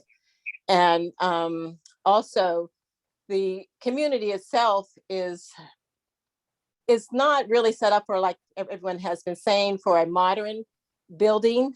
We have brickstones all around Clinton Avenue, on Madison Avenue, on Monticello, on Crescent, on Harmon, on Grand. You can go on and on about the brickstones in the community, and here you have a modern building coming, and with 30 units, which consist of 1 and 2 bedrooms and 1 3-bedroom. And like I said, once again, no parking facilities available. And the streets or surrounding streets have double parking. That's not permissible, but they do that because there's limited amount of space available. What I also wanted to say, when you were talking about 19 Clinton Avenue, their driveway is not a common area. That driveway leads to garages that belong to 19 and belong to 13 Clinton Avenue in the rear of their facilities. So when he made the comment in reference that that's part of 25 Clinton Avenue, that's not part of 25 Clinton Avenue. That driveway was there when the apartment complex that no longer exists was there. And that's how those individuals gained access to the rear of their complex on 19 and 17 and 15 and 13. There were all garages back there on that land. So 25 does not extend in that rear vicinity. It goes straight back toward the park that's there. And it's a historical park. It's Cornelius Parker's Park, and it's separated by a large fence that's there. So 25 only exists where it is, okay? Besides the other dwellings that used to be there at 27, 29, and 31. And they're all different sizes if you look back at the map. I do disagree with basically putting that type of development up in the vicinity on the street, because it will cause a conflict with the community, with parking, like they have discussed, and with just a lot of problems. Okay, it's a very small community, very small streets, and everyone that's there get along on all streets: Madison, Clinton, Crescent, Harmon, and Little Monticello, which is further up toward going to the Monticello itself. It's just called Little Monticello. But I disagree with the new developers. I know that the new developers want to do something for the area, but what they're choosing to do is not right now, not the right thing, unless they provide some sort of parking for their residents. I thank you very much. And I know I probably went over my time, but I just wanted to say that that's not really a good idea to develop in the community. Ms. Rosier, thank you so much. You only went over like 5 seconds, so we're good. Thank All you. right, thank you. We appreciate you coming. Promoting Val.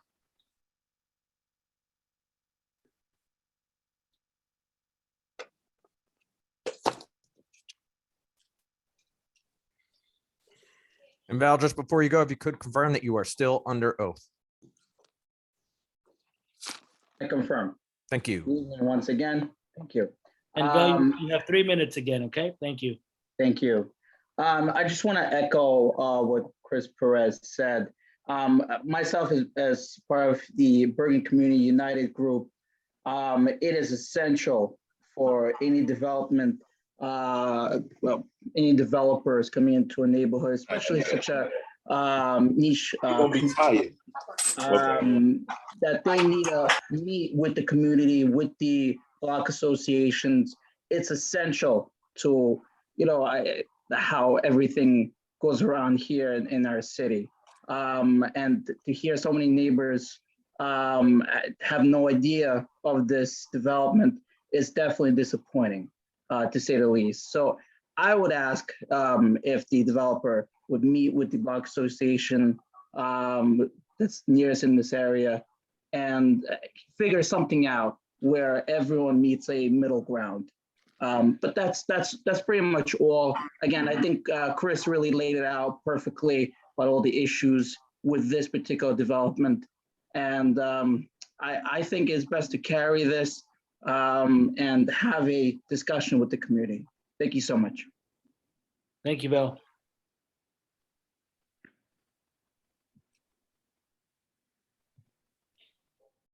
Promoting Councilman Gilmore.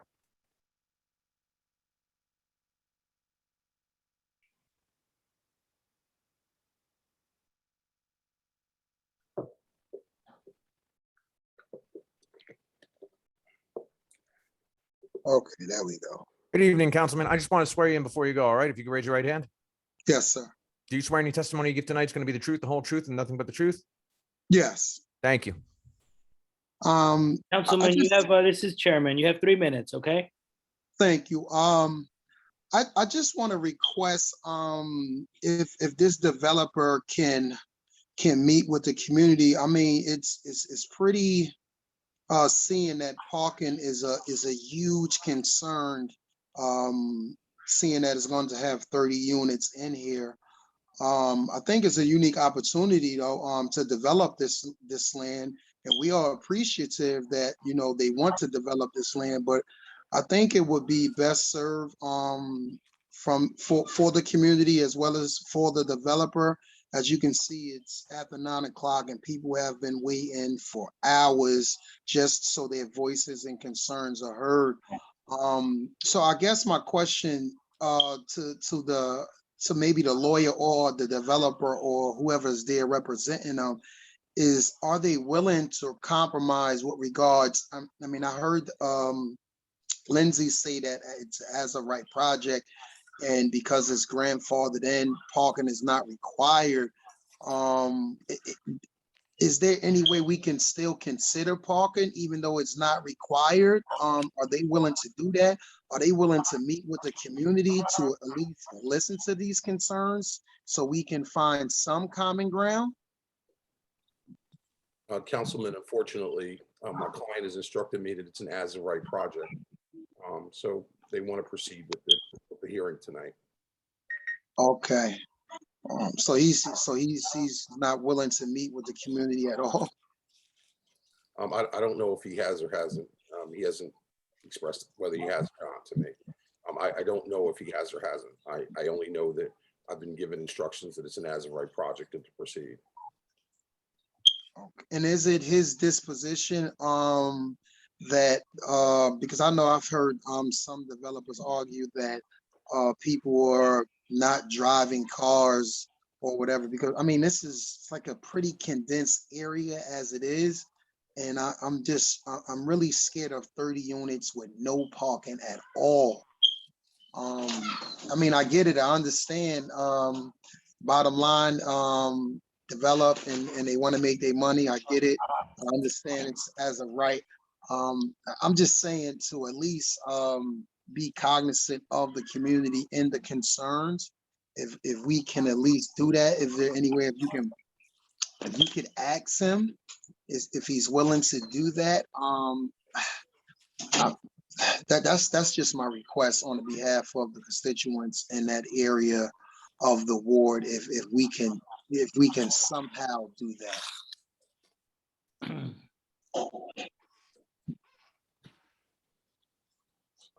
I've texted him. I'm being told at this point to proceed. Okay.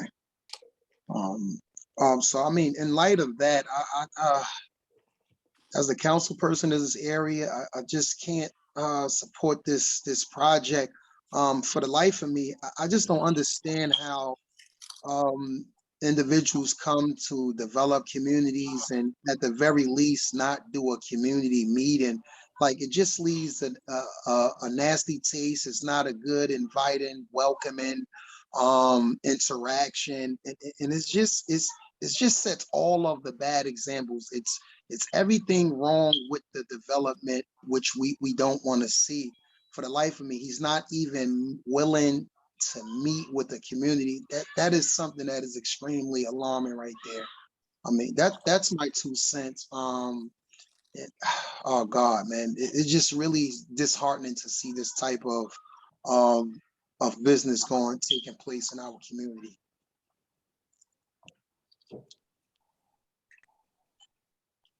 Thank you, Councilman. We appreciate you coming out.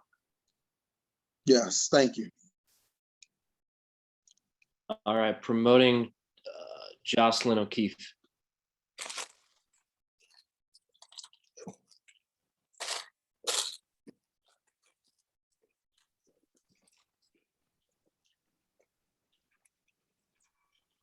I'm Ms. O'Keefe. I just want to swear you in before you go, okay? If you could raise your right hand. Do you swear any testimony you give tonight is going to be the truth, the whole truth, and nothing but the truth?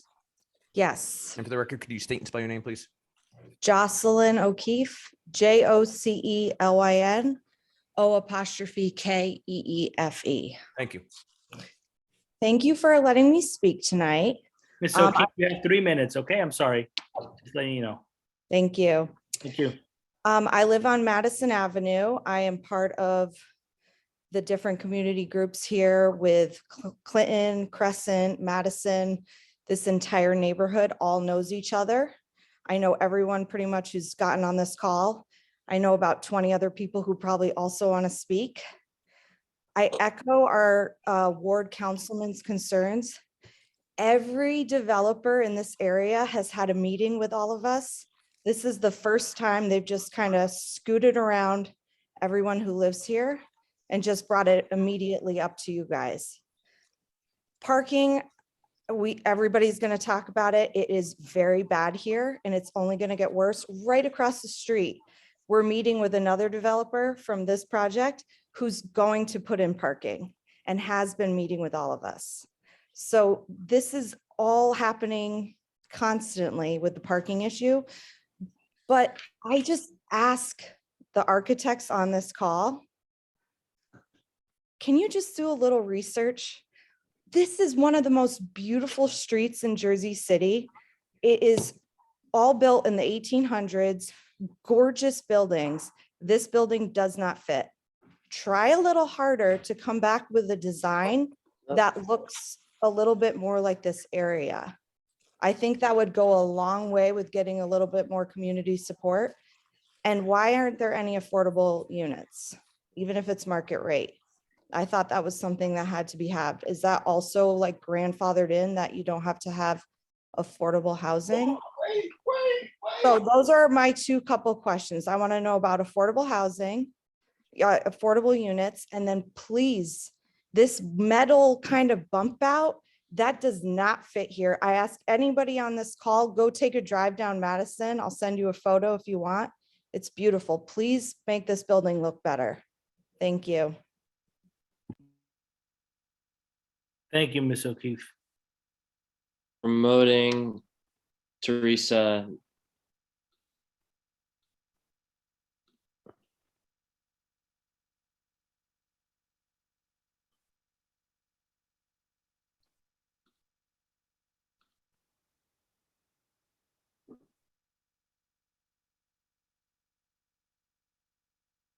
Hi, Teresa.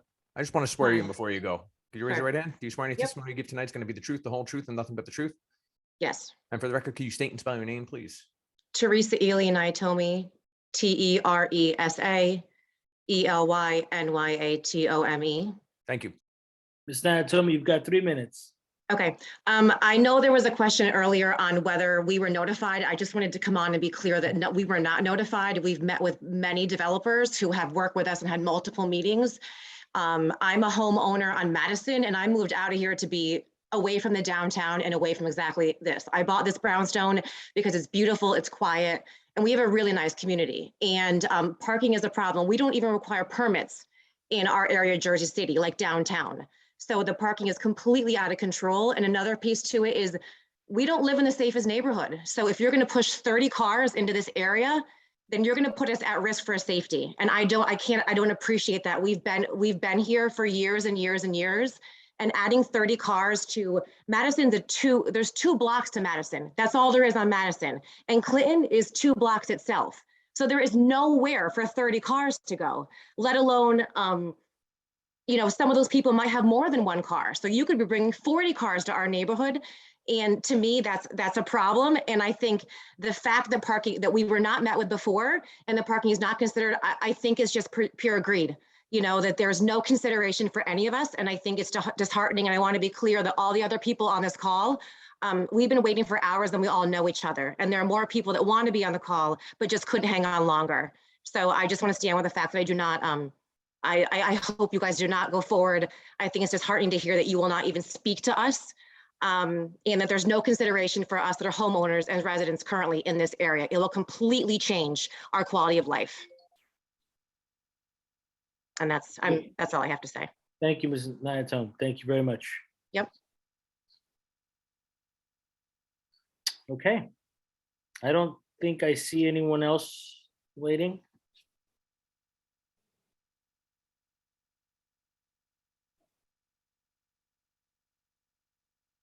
Anyone else from the public? Seeing no more, I would like to close the public portion. Second. Okay, public is now closed. So we're gonna go ahead and Lindsay. All right, hello again. For the record, staff planner Lindsay Sigmund, that was previously sworn in. I did prepare a staff report dated February 14th, which is available for review on the data portal. To provide some background, I just want to reiterate a couple of things. The site is listed in the scatter site redevelopment plan.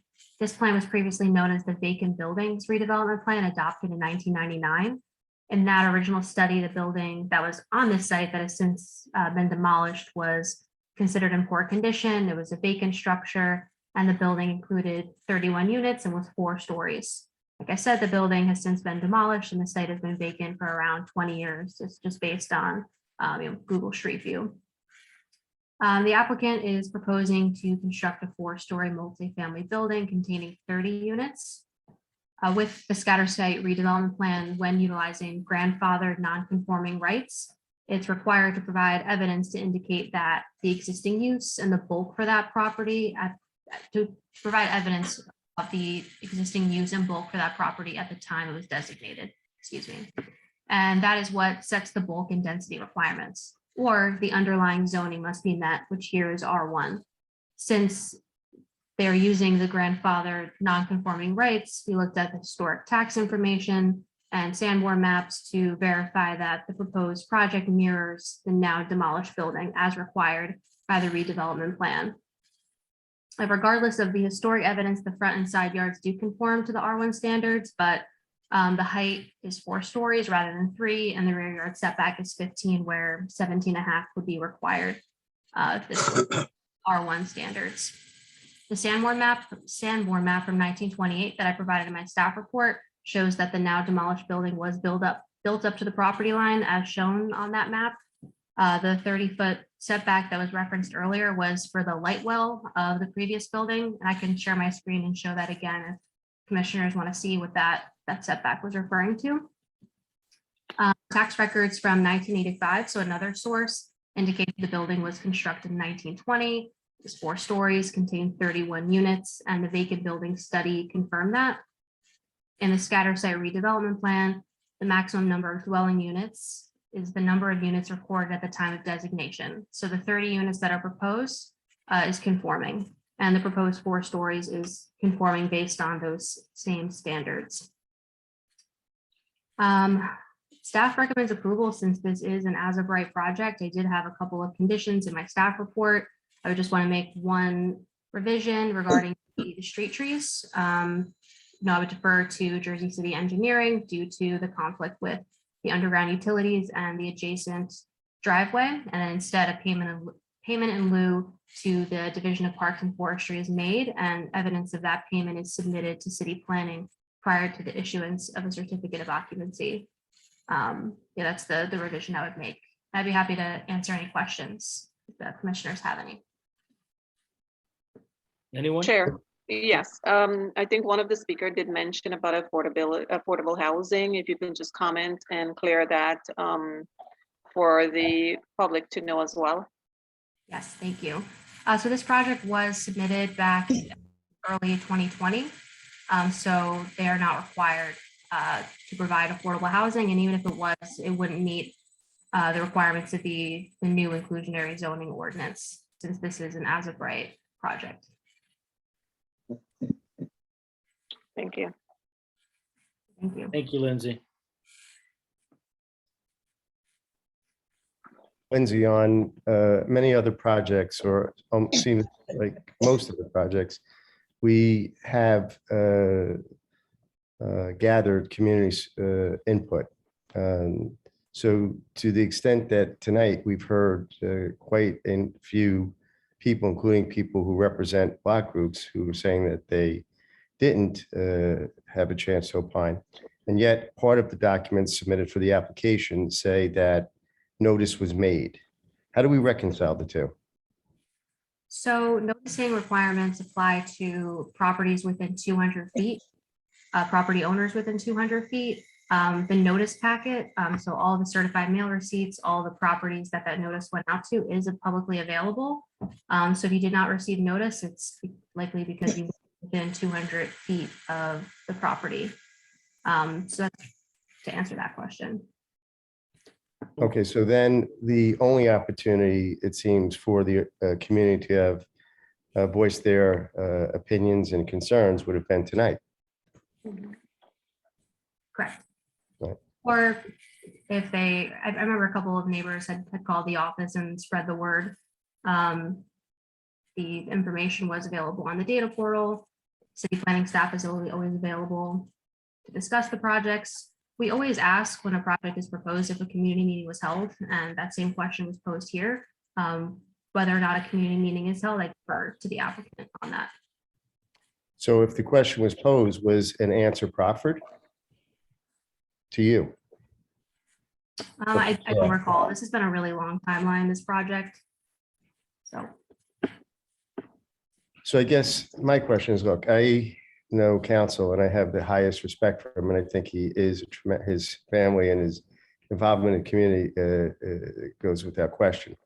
And yet tonight we've heard block association presidents and a number of people speak to concerns, and some of it, all right, the affordable housing and the grandfathering or the as of right is there, but we talk to projects about color of materials, and we get into that kind of depth, and yet this seems, and to have a sitting council person come before us and say that they've not even had a chance to pipe in seems a little awkward. So I don't know if council would be willing to meet with the group and maybe carry this to the next meeting.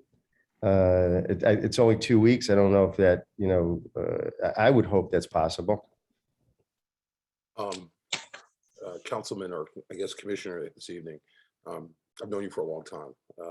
My client is driving the process. They believe that they've waited 2.5 years, that they have a fully conforming project, that they've gone through an extensive process with the Jersey City Redevelopment Agency to design and get approved as a designated redeveloper for this exact project. And they feel like they've gone through an exhaustive administrative process. They've asked me to ask for a vote this evening. No, and I respect it. So, and 2.5 years is a long time, but to wait 2 to 3 weeks, I mean, Vice Chair. It's not my choice, unfortunately. This is what I've been asked. The board has its rights and it has its procedures. I don't control that, and I don't control my client. I'm simply a conduit for the message. Right. So to that point, I mean, if we use the Pizzo Marin versus Randolph and everything complies, can this board decline or ask that the application be put off or use as a condition, meeting with the community to see if the facade could be more brought into liking of the neighborhood and get, at least the people educated, if not in support of it. I think, on the whole, I think it's great that an empty lot now is going to get developed and that area is going to see some new development. But at the same token, when you have a council person, a block association heads, and a half dozen people who spend, as we know, hours waiting here to give their opinion, I think it defeats our purpose. I mean, why have a planning board if it's as right, then, just let it go. So I guess my question is to council, Mr. Lampe, I mean, could this application be postponed or declined based on lack of community input? So my answer would be that we strongly encourage applicants to meet with the community and to listen to the community's concerns and attempt to address those concerns. It would appear that that did not happen, although I have not heard from council as to whether or not there was an attempt to meet with the community and whether or not that was actually done. It seems to me that members of the public are saying it didn't happen, but again, we don't know whether or not it happened unless council affirmatively states yes or no. If it didn't happen, that's very disappointing. With respect to the specific question, this board is guided by the municipal land use law. You have a designated redeveloper who is here for a site plan application, and that site plan application is without any variance relief. So we have a site plan ordinance and we can address site plan issues. I can tell you that if parking is the issue, parking is not an issue for this body. There's no parking requirement. So to talk about the fact that there is a parking issue in the neighborhood is not for this body to entertain. This application does not require a parking variance or waiver. There is no parking requirement under the zoning for this application. I suspect that is one of the issues that is driving the community. The other issue has to do with affordability, affordable units, the new IZO, but that's also a non-issue for this body. This predates all of that. So the question as to those concerns are not really a concern for this board at this juncture. There's no parking requirement and the IZO does not apply to this building. Even if it did apply, it would not be triggered by the development. So I don't know where people get their legal opinions from and their knowledge of the law, but there's a lot of misinformation out there as to what this board does, what this board's jurisdiction is, what laws control, et cetera, et cetera. So Commissioner, that's the best I can advise you and the rest of the board as to what controls us and what we have to consider. If we want to consider a different aesthetic to the building, this is what's before us. Well, that's a third point and a good point. And so the other thing is, the letter of notice is dated February 11th, 2022. Now, we don't know what time that letter went out. Today's the 15th. The mailing system since, can I finish? So the mailing system since the pandemic has not been the best either. So, in terms of notice, I mean, you raised the question, has council attempted to reach out to the community or his client? Let me not put it on council because I have the utmost respect for council. So maybe redirect that question. Council, has your client attempted to meet with the community in the 2.5 years? My client has said that he has not attempted to meet with the community. Okay.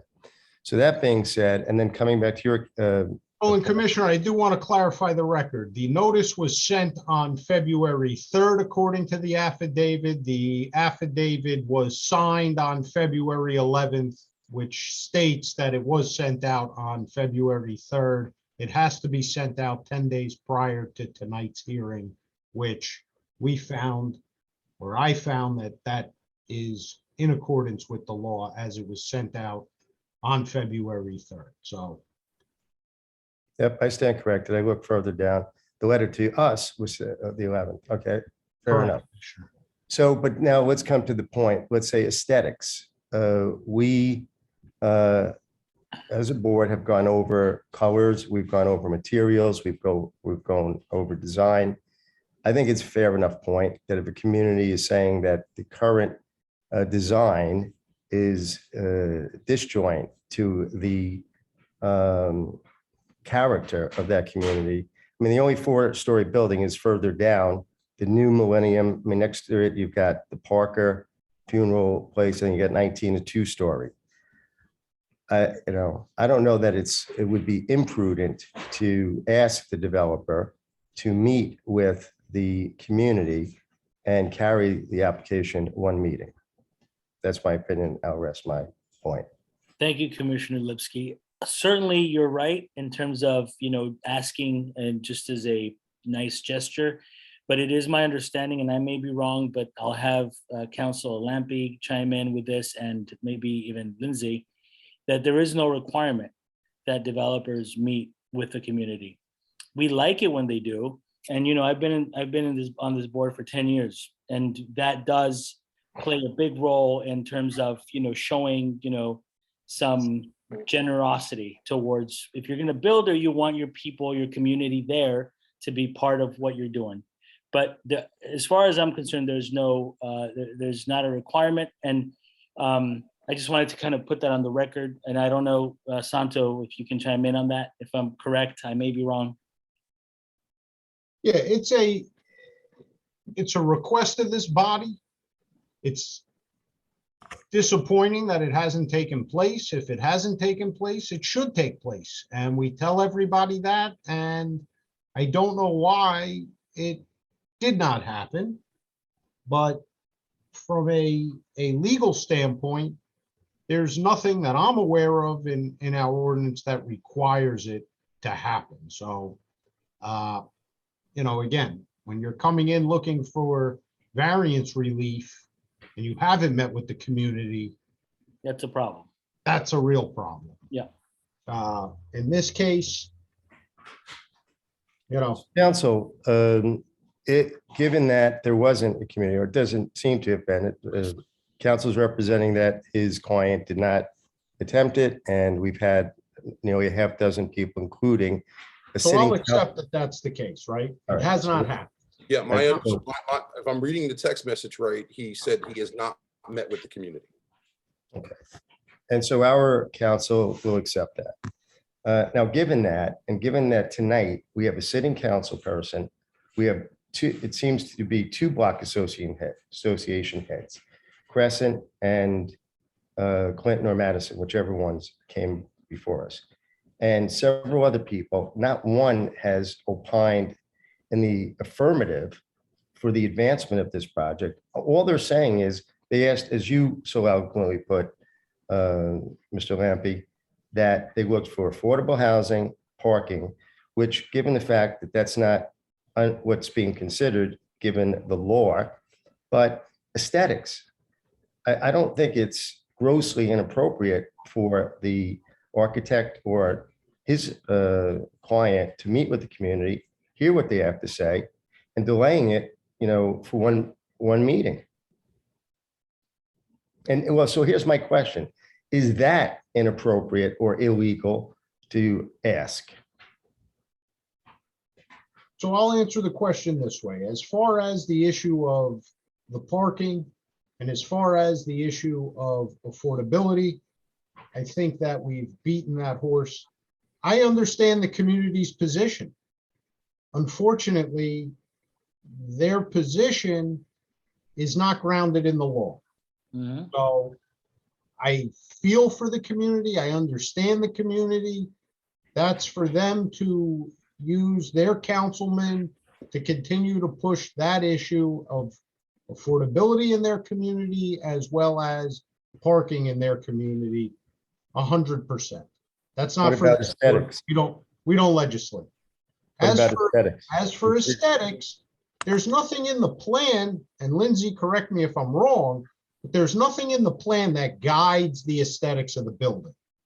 So you've got something that's completely subjective as to what matches and works with, from what I know of the area, 2 vacant parcels on the block. So again, my recollection, I haven't been down on Clinton in a while, but my recollection is you've got a couple of houses on either side of the street, and then this piece and the one across the street from it are rather large vacant lots that I would say make up what I consider the other half of Clinton before you get to Madison. That's the block as my recollection is. But I have a lot of respect for Mr. Lewis. I think Mr. Lewis is very in touch with this part of the city as well as the city in general. I have to assume that that all was part of what he took into consideration when proposing, and this board will judge whether or not it does fit in or doesn't fit in. I understand maybe the public at large, the people we heard of, said that it doesn't fit in, but of course, Commissioner, for every person that shows up here, there's 5 people that didn't show up because they feel differently. So I don't know how to reconcile that. If the board wants to deal with that, then the board can deal with it as the application unfolds. If the board wants to hear more testimony with regard to a specific item, the board is free to take that position. Thank you, counsel. Mr. Atkins. True Chair, if I may, it's just a statement. This developer is coming to us for all these variances. And for 2.5 years, he didn't even think of engaging the community. How sad, how disrespectful. We don't have any variances, Commissioner. We have a 0 variance application. This is exactly what your zoning ordinance requires. Furthermore, this is not an historic district. There are no requirements in the ordinance with respect to materials or design. This is an as-of-right application, and under the law, it should be granted. I understand the box you're in. I understand how distasteful it is, but it is the law, and that's your job. I grew up in this community. I understand the issues. I grew up 2 blocks from there on Bramhall Avenue. I understand the issues, but this is the law. Thank you, counsel. Right, Yeah, so Commissioner one- Ganganin, I think that's the issue that's tough, Commissioner Ganganin, as the acting chair today, is that, this is an as of right application. That's what we have to kind of take into consideration when we make a motion to either approve or we make a motion to deny. And certainly in a little while, I will entertain a motion and we can, you guys can make a motion as you wish, and we'll vote on that. But the issue here that we have to remember is that this is an application that is as of right. They're asking for no variances. And if we go according to what the law says, there's not much we can say that is bad about the application, whether we like the aesthetics or not. And I agree with Commissioner Lipsky. Might not fit in, and the people were, the public came out, but unfortunately, there's no deviation from the actual law on this one as of right. No deviations, no variances. So we have to take that into consideration when we either make the motion or when we vote. So, Chair, I do understand, but engaging the community would have I agree. really encouraged the community as well, and so they would have worked together. I agree with you On 100%. that note, I would like to make a motion to approve case P21-002 as presented to the board this evening. Okay, I have a motion on the docket to approve. Second. I have a second. I have a motion to approve, Acting Vice Chair Gangadin. I want to thank the public for coming out this evening and voicing their concerns. While the developer should have really engaged the community, we have no oversight over that. But we always do encourage the developer to meet with the community and engage them. This project is within the redevelopment plan, and so my vote is aye. So again, I echo my earlier statements that I have the utmost respect for Leonardo Webster, and he's a conduit. I too find it, as Commissioner Gangadin said, distasteful that this 2.5 years that this owner cannot or did not reach out to the community, because it could have been, there are obviously thoughtful people in that community who could have given good feedback and helped to massage it into something that could have been less contentious this evening. So having said that, I'm going to abstain. Commissioner Desai. I was really amazed. The whole community came out and they were their issues were showed to us, and the developers should have talked to the community, which they didn't do it. So that's one thing. All the other things are according to the laws and everything. So we cannot do anything, but I'm going to vote aye. Commissioner Torres. This is a tough one. The community not being engaged in the project at all. It being an as of right though. But I gotta agree sometimes. Sometimes things just don't, some projects just don't. And in certain communities. I go there a lot to visit somebody, and I go there praying that I can find a parking spot. Also I have to leave and try to go back some other day. And it's sad that something like this big of a project that was not even partially considered. I'm gonna vote no on this project. That reason, and it's a beautiful neighborhood. So it's really different. And I think they should take that into consideration when they're doing the facade. It's a really beautiful neighborhood. I hope they go back and change it. I have a vote no. Chair Gonzalez. Yeah, this is tough. Commissioner Torres hit it on the nail on the head.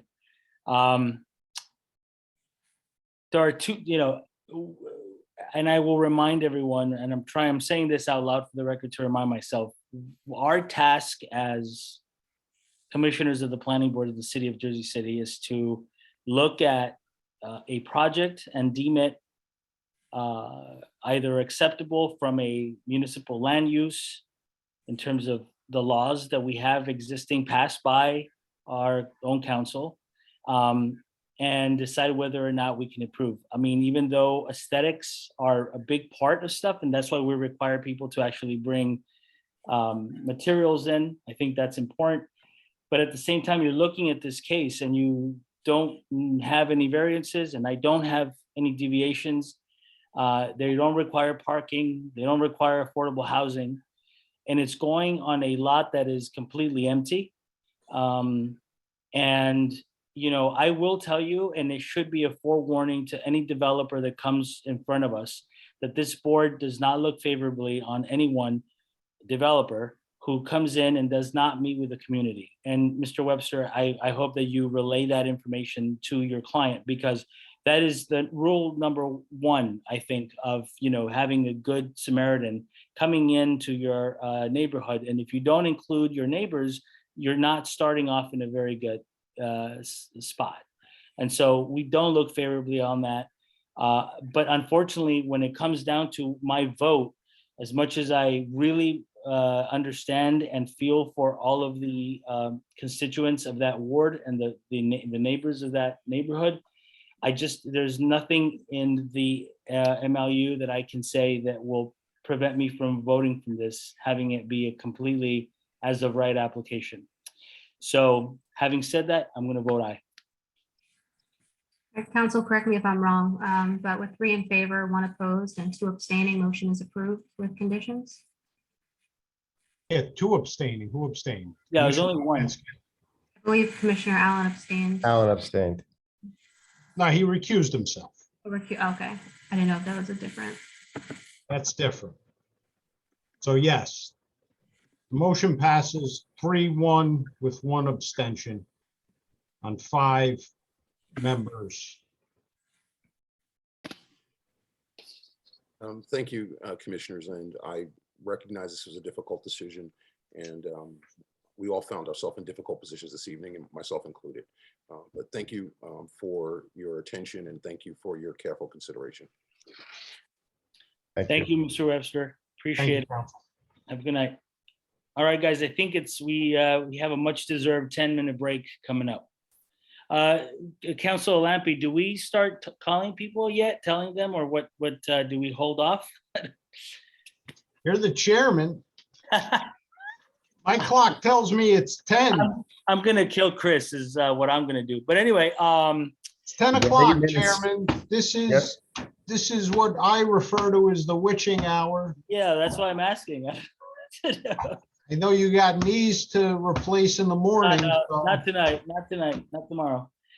So yeah, I guess we'll come back in 10, and then we'll get into. I think some people are gonna probably have to be moved at the end. Well, we'll see. We'll come back in 10 if that's okay. Chairman, the only real question is, are you calling another case or not? Yes, I am. Okay, because we're not getting past another case. That I can assure everybody in TV land. Yep. I will be calling case P21-114. Wow, that's a 2-hour case. Good. Really? 10-minute break, Chairman. All right. 10-minute break. We'll see you guys in a bit.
All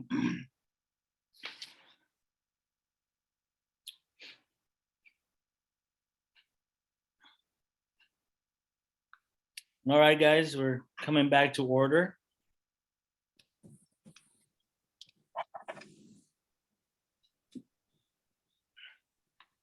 Okay, before I call the next case, I think I should probably mention this because it is 10, so it's past 10 now. And so it just does not seem possible that we're gonna get through any more applications other than Mr. Whitaker, his application. So I guess I regret to inform everyone that we're gonna have to pass on. Should we just go over them, Council? Yeah, Chairman, let's do this. Let's call up the individual attorneys. We're going to get their consent to carry to the next meeting. We'll preserve notices as appropriately.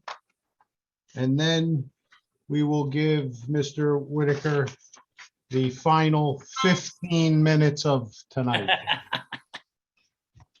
I 15 minutes of fame. record that I received notice from Robert Vertibillo to carry his case to March 8th. That So would be, Cameron, why don't we go in order so that we can all follow along, the public can follow along, because we jumped around on some of these. So I've got Mr. Whitaker's case P 21-114. That will be heard tonight. That will be next.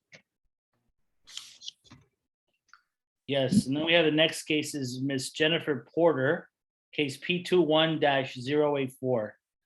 If she is here, can we promote? Here. Oh, There hi. she is. So Ms. Porter, we're going to carry you to the March 8th. We have your consent. Is this a notice case? This is a notice case. So we will preserve your notice. And March Is it- 8th it is. Is there any chance that we could be at the beginning of the agenda on that meeting date, just because we were very next in line? And we have a chance. very short case. We have a 10-minute case. There's no variance. I know it's noticed for that, but that was removed. So we're as of right, we're a 10-minute case. I'm not in a position to promise anything. That doesn't stop me from promising things.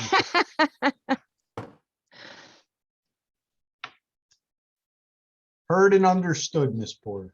Great, thank you. Thank you, Miss Porter. Sorry about that. Thank you. And then we Yes, have board Mr. members. McCann, we can put you on for last on the 8th, since I know that's what you would request. 21-152, 615 Pavonia, 595 to 605 Pavonia.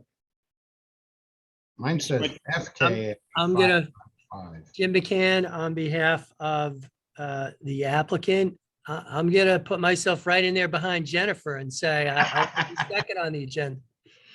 And even though I have a full case, I'll make it very quick. Thanks, Mr. Mr. McCann. McCann, we will preserve your notices as well. Thank you. And then we have Mr. Harrington. yeah, I've tried to promote him. I'll try again. This is for number 22 on the agenda, case P21-151, Journal Square He's Tower. down the hall somewhere. He's on now. He's on.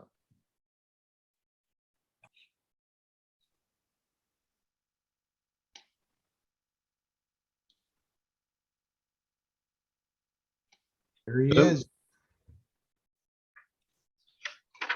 Hi, Mr. Harrington. Hey, how are you? Good, thank you. I'm sorry about this. No, that's all right. So, yeah, if we could carry this one to March 8th. And And if then I, if you want to be right behind Mr. McCann. yeah, I want to jump in line there. Because this one is actually, it's a full, it's listed as a full site plan, but it's really an amendment to the prior approval. So it shouldn't be that long. Okay. Duly noted. So not as long as Mr. McCann's. Nope. Just trying to figure out what that time is measured against. No, it won't be that Two, long. 2 minutes, that's all, 2 minute to 1 minute difference, that's all. You know, it's Jim McCann again. I do think my application could be done in a half hour, 40 minutes, probably, just to help you guys out if that helps.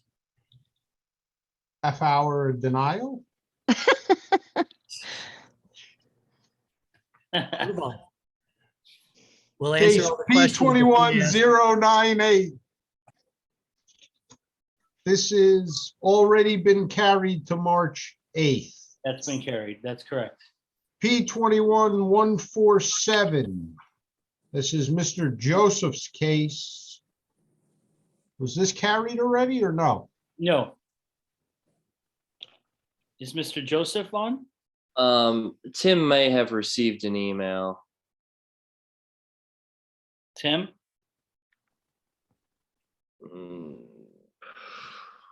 Tim? Let me check. Maybe I got an email within the past 20 Because I minutes. don't see Mr. Joseph on. Yeah, I don't either. Can we move to the next? Will we do that, Council? Oh yeah, here we go. Oh. Yeah, okay. Yep. Stephen emailed.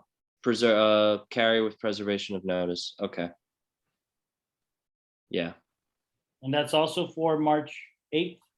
correct. Okay. It's gonna be a busy day. Let's All right, next case is P 21-121. That is 219-221 Columbia Ave. I think that might be pro se, and I see the property owner, so I'm gonna promote them.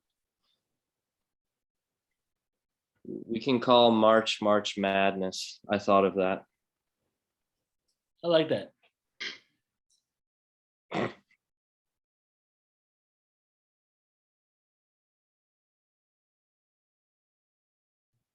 Hello, Mr. Miss Indri?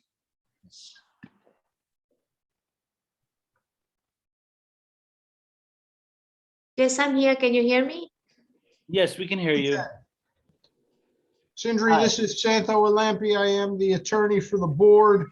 Sindri, we are carrying applications due to the late hour and putting them on for the March 8th meeting. Okay, there's no problem.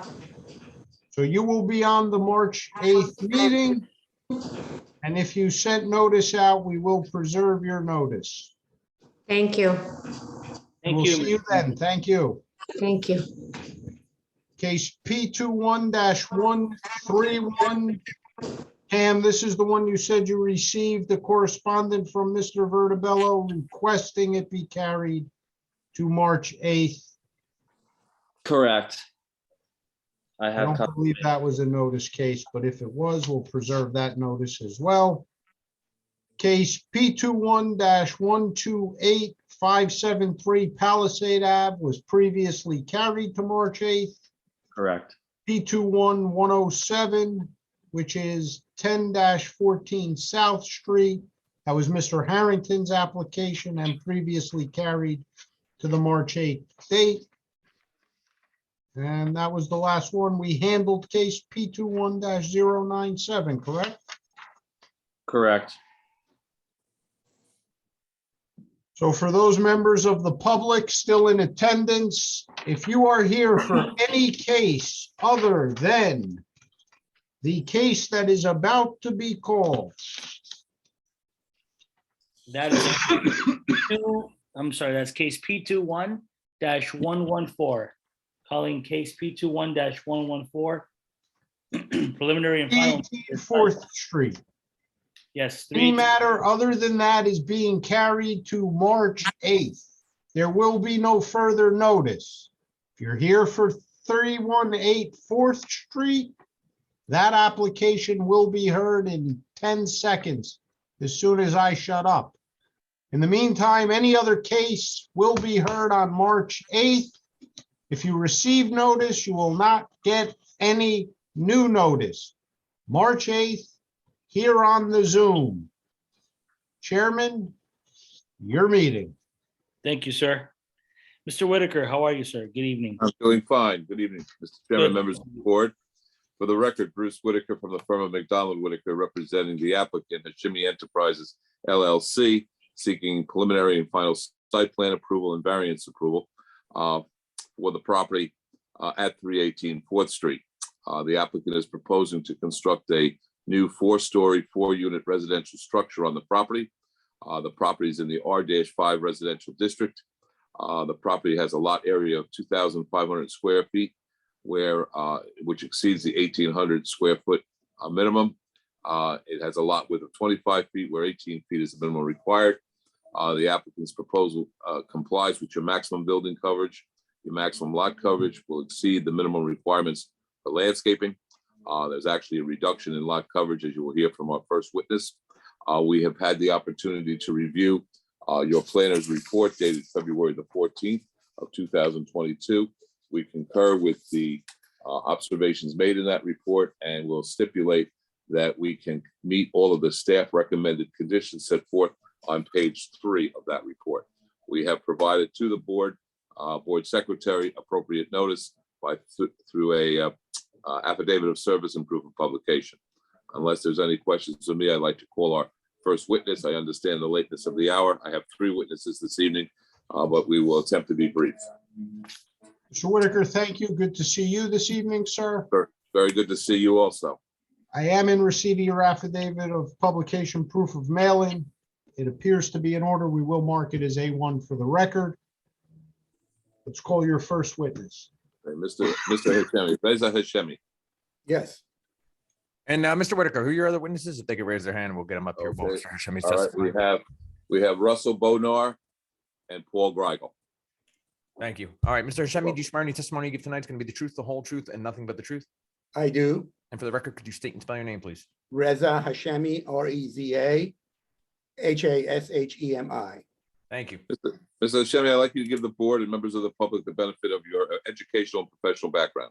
I'm a licensed professional engineer in the state of New Jersey since 1985. I've been practicing professional engineering for the last 35 years. I've been before many boards in planning board and board of adjustment throughout the state of New Jersey. And you've been qualified expert witness in the past. That's correct. And my license is current and is in good standing. Mr. Hashemi is qualified. Mr. Whitaker. Thank you very much. Mr. Hashemi, you're familiar with this property. I'd like you to explain what the existing conditions are, and from a civil engineering aspect, what are you proposing? And if I may share my screen, is that possible? Yes. So I prepared a drawing titled as proposed 4-unit apartment buildings, preliminary and final site plan, lot 10, block 11207, was dated September 10, 2021, revised to November 21st, 2021. So on, on the right bottom, it shows the subject property, lot 10, block 11207 is located on north side of 4th Street between Monmouth Street and Cole Street. The property is located in R5 zone, and I'm referring to the same site plan. And the property address is 318 4th Street. As Bruce stated, is 2,500 square feet, currently developed with a 3-story, 3-family residential building with a masonry garage in the rear yard. The existing building is set back at 9.8 feet from the front property line. The garage is set back at 11.1 feet from the rear property line. The site currently is 100% impervious, fairly flat, no landscaping, no trees, no grass. We propose to demolish the existing residential dwelling and other side improvements and construct a 4-story, 4-unit residential building. Again, I'm referring to the site plan at the top left. It shows the existing conditions, is a garage on the back and the 3-story frame dwelling on the front, which is set back at 9.8 feet from the front property line.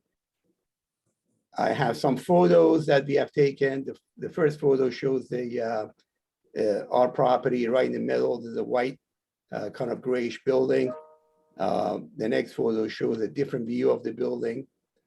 And then the third photo shows 4th Street facing west. And the next photo shows this is our property, our building on the left, and it's facing east. If you notice, the second building, the green building from our building has bay extension on both sides. This is the rear view of our property where the garage doors are. So what we intend to do is that if it's approved by the planning board, we propose to construct 1,636 square foot building, 64 feet 1 inch by 25 foot wide, 4-story residential building with a 2-foot 6 bay extension on the front, a total of 4 apartments.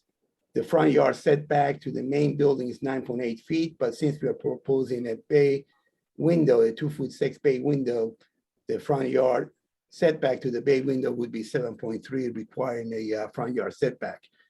We're proposing a 26-foot rear yard setback where 30-foot setback is required. So we are requesting a variance for the rear yard setback. We are creating 425 square feet of grass area in the back of the property and 175 feet of planted area on the front, which we're going to address it with evergreen shrubs and arborvitaes. We're proposing 1 shade tree on the street right away in the sidewalk. And of course, the size and the species of that tree will be as approved by the Division of Park. So I'm looking at again my site plan on the top right. It shows the proposed building, which is 25 by 64. And also we have the grass area in the back and the landscape planter, the planter area on the front. We, as part of the planter area, we encroach onto the street right away. And we had a comment from the engineering department that since we have encroached it, we will reset back the landscape planter back to our property line. So we will not encroach onto the street right away. I have on the bottom left, we have the zoning information. We comply with all the zoning information, all these zoning requirements in R5 zone, with the exception of front yard setback for the bay extension window and the rear yard setback. I have a rendering of what we're proposing, 4 stories. If you notice that you have the shade tree on the front, that's what we're proposing, and the landscaping area on the back. In our opinion, the building, the proposed building will meet the character of the neighborhood. Mr. Hashemi, in connection with the impervious lot coverage, would you describe what it is now and what is being proposed? Yes, again, I'm referring to the zoning information, and the maximum lot coverage is 80%. Currently, the existing lot coverage is 100%, and we're proposing 76%. And in regards to maximum building coverage, is 70% is what is permitted in R5 zone, and we are proposing 65.4%. What is the current condition of the rear yard setback to the garage? The existing rear yard setback to the garage is at 11 foot 1 inch. And by virtue of the elimination of the garage, you'll then have a 26-foot setback, correct? That's correct. I have no further questions of this witness at this time. Thank you. Thank you, Mr. Hashemi. Any questions for Mr. Hashemi from the board? Yeah, 2 questions. One, is that 318, is that wall affixed, or is it a share wall with 316? Which wall are you referring to? I guess it's the northern wall, right? Going to the parcel that's adjacent to it, 316? Yes. So our proposed building will be from wall to wall, from the lot 11 will extend all the way to lot 9. Yes, 25 feet wide. Okay. And then the other thing, you mentioned about putting a tree in front. There's currently no tree in front of it. I mean, is that a requirement? Or are you just doing it out of generosity? Is based on the zoning regulation, again, which I have it right here under item 345-44, landscaping, 1 street tree is required, and we are proposing 1. Thank you. Thank you, Commissioner Lipsky. Anyone else? Yeah, just a quick question. I didn't see it. I get it real quick. You're removing the garage in the back area? We're demolishing the garage, we're getting rid of the garage, no garage. Getting rid of the garage? Yes, Are you sir. gonna still have some type of parking back there? Is this the alleyway or you're not planning? to use it? No, that area on the back will be a grass area, so. That's what I see. Yeah. Yes, sir. Okay. All right. I used to play in that alley when I was a young boy. Yeah. Okay, no problem. Only a couple of years ago, Commissioner Torres. Yeah, just a couple of years ago. Yes. All right, anyone else? Okay, before we go further, Mr. Whitaker, I forgot for the record, Commissioner Allen, I'm so sorry. I know that you're, hi. We have Commissioner Allen back. We didn't announce that. Sorry. No problem. Hey, Mr. Whitaker. Okay, Mr. Bonar will be our next witness and be sworn in. We just need to get Russell Bodnar promoted. Okay, sorry about that.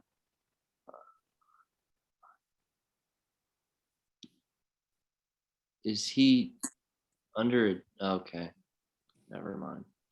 We should also promote Paul while he's got his hand up too. Oh, all right, I thought he was public.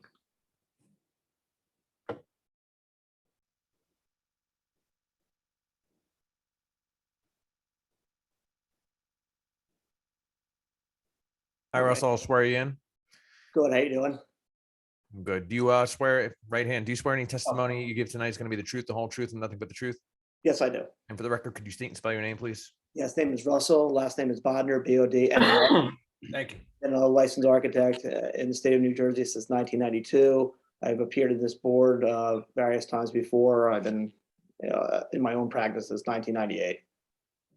And your license is current, License Mr. is Bodnar? standing. Okay, perfect. You're qualified. Thank you. Mr. Bonar, I'd like you to explain from an architectural standpoint what's being proposed.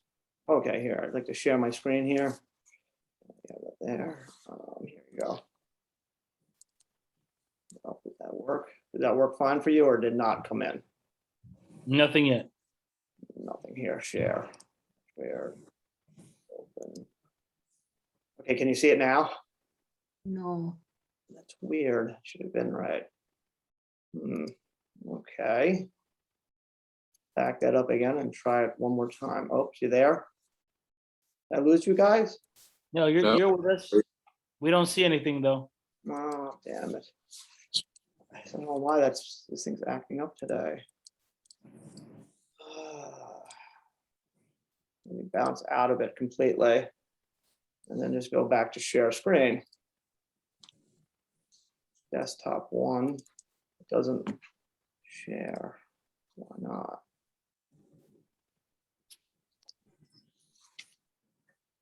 Okay. Is it working now? No, sir. Tell me yes, right? No. Why is this thing acting up? Should share screen, basic, desktop 1.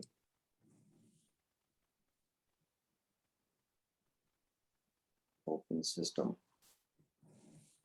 I hate this Apple computer for today. Why is it giving me, is it now working or no? No.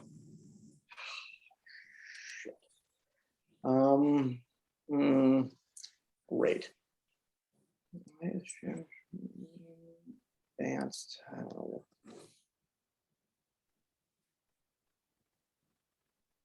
Mr. Bonner, are you trying to share the architectural plans that were Yes. submitted with the application? Yeah, for some reason I'm having a hard time because it's not working. I have no idea what my children did to this computer. They did something. Working the other day.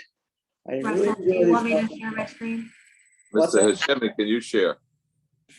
You got Yes, my Yeah, I can share. there. I don't know why. They did something. Mr. They didn't Hashemi, know I had to go into some advanced mode now. I have to refix this thing again. Lindsay says she can share it.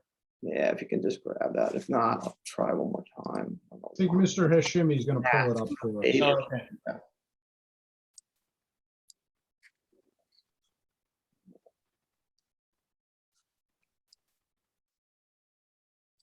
Oh, this damn computer.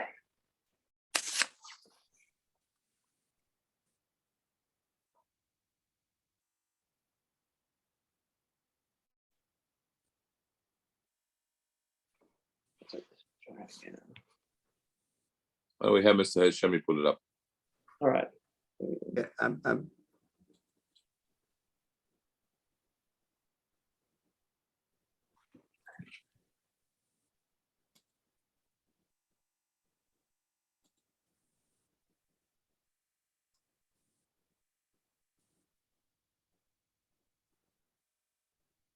Yeah, I mean,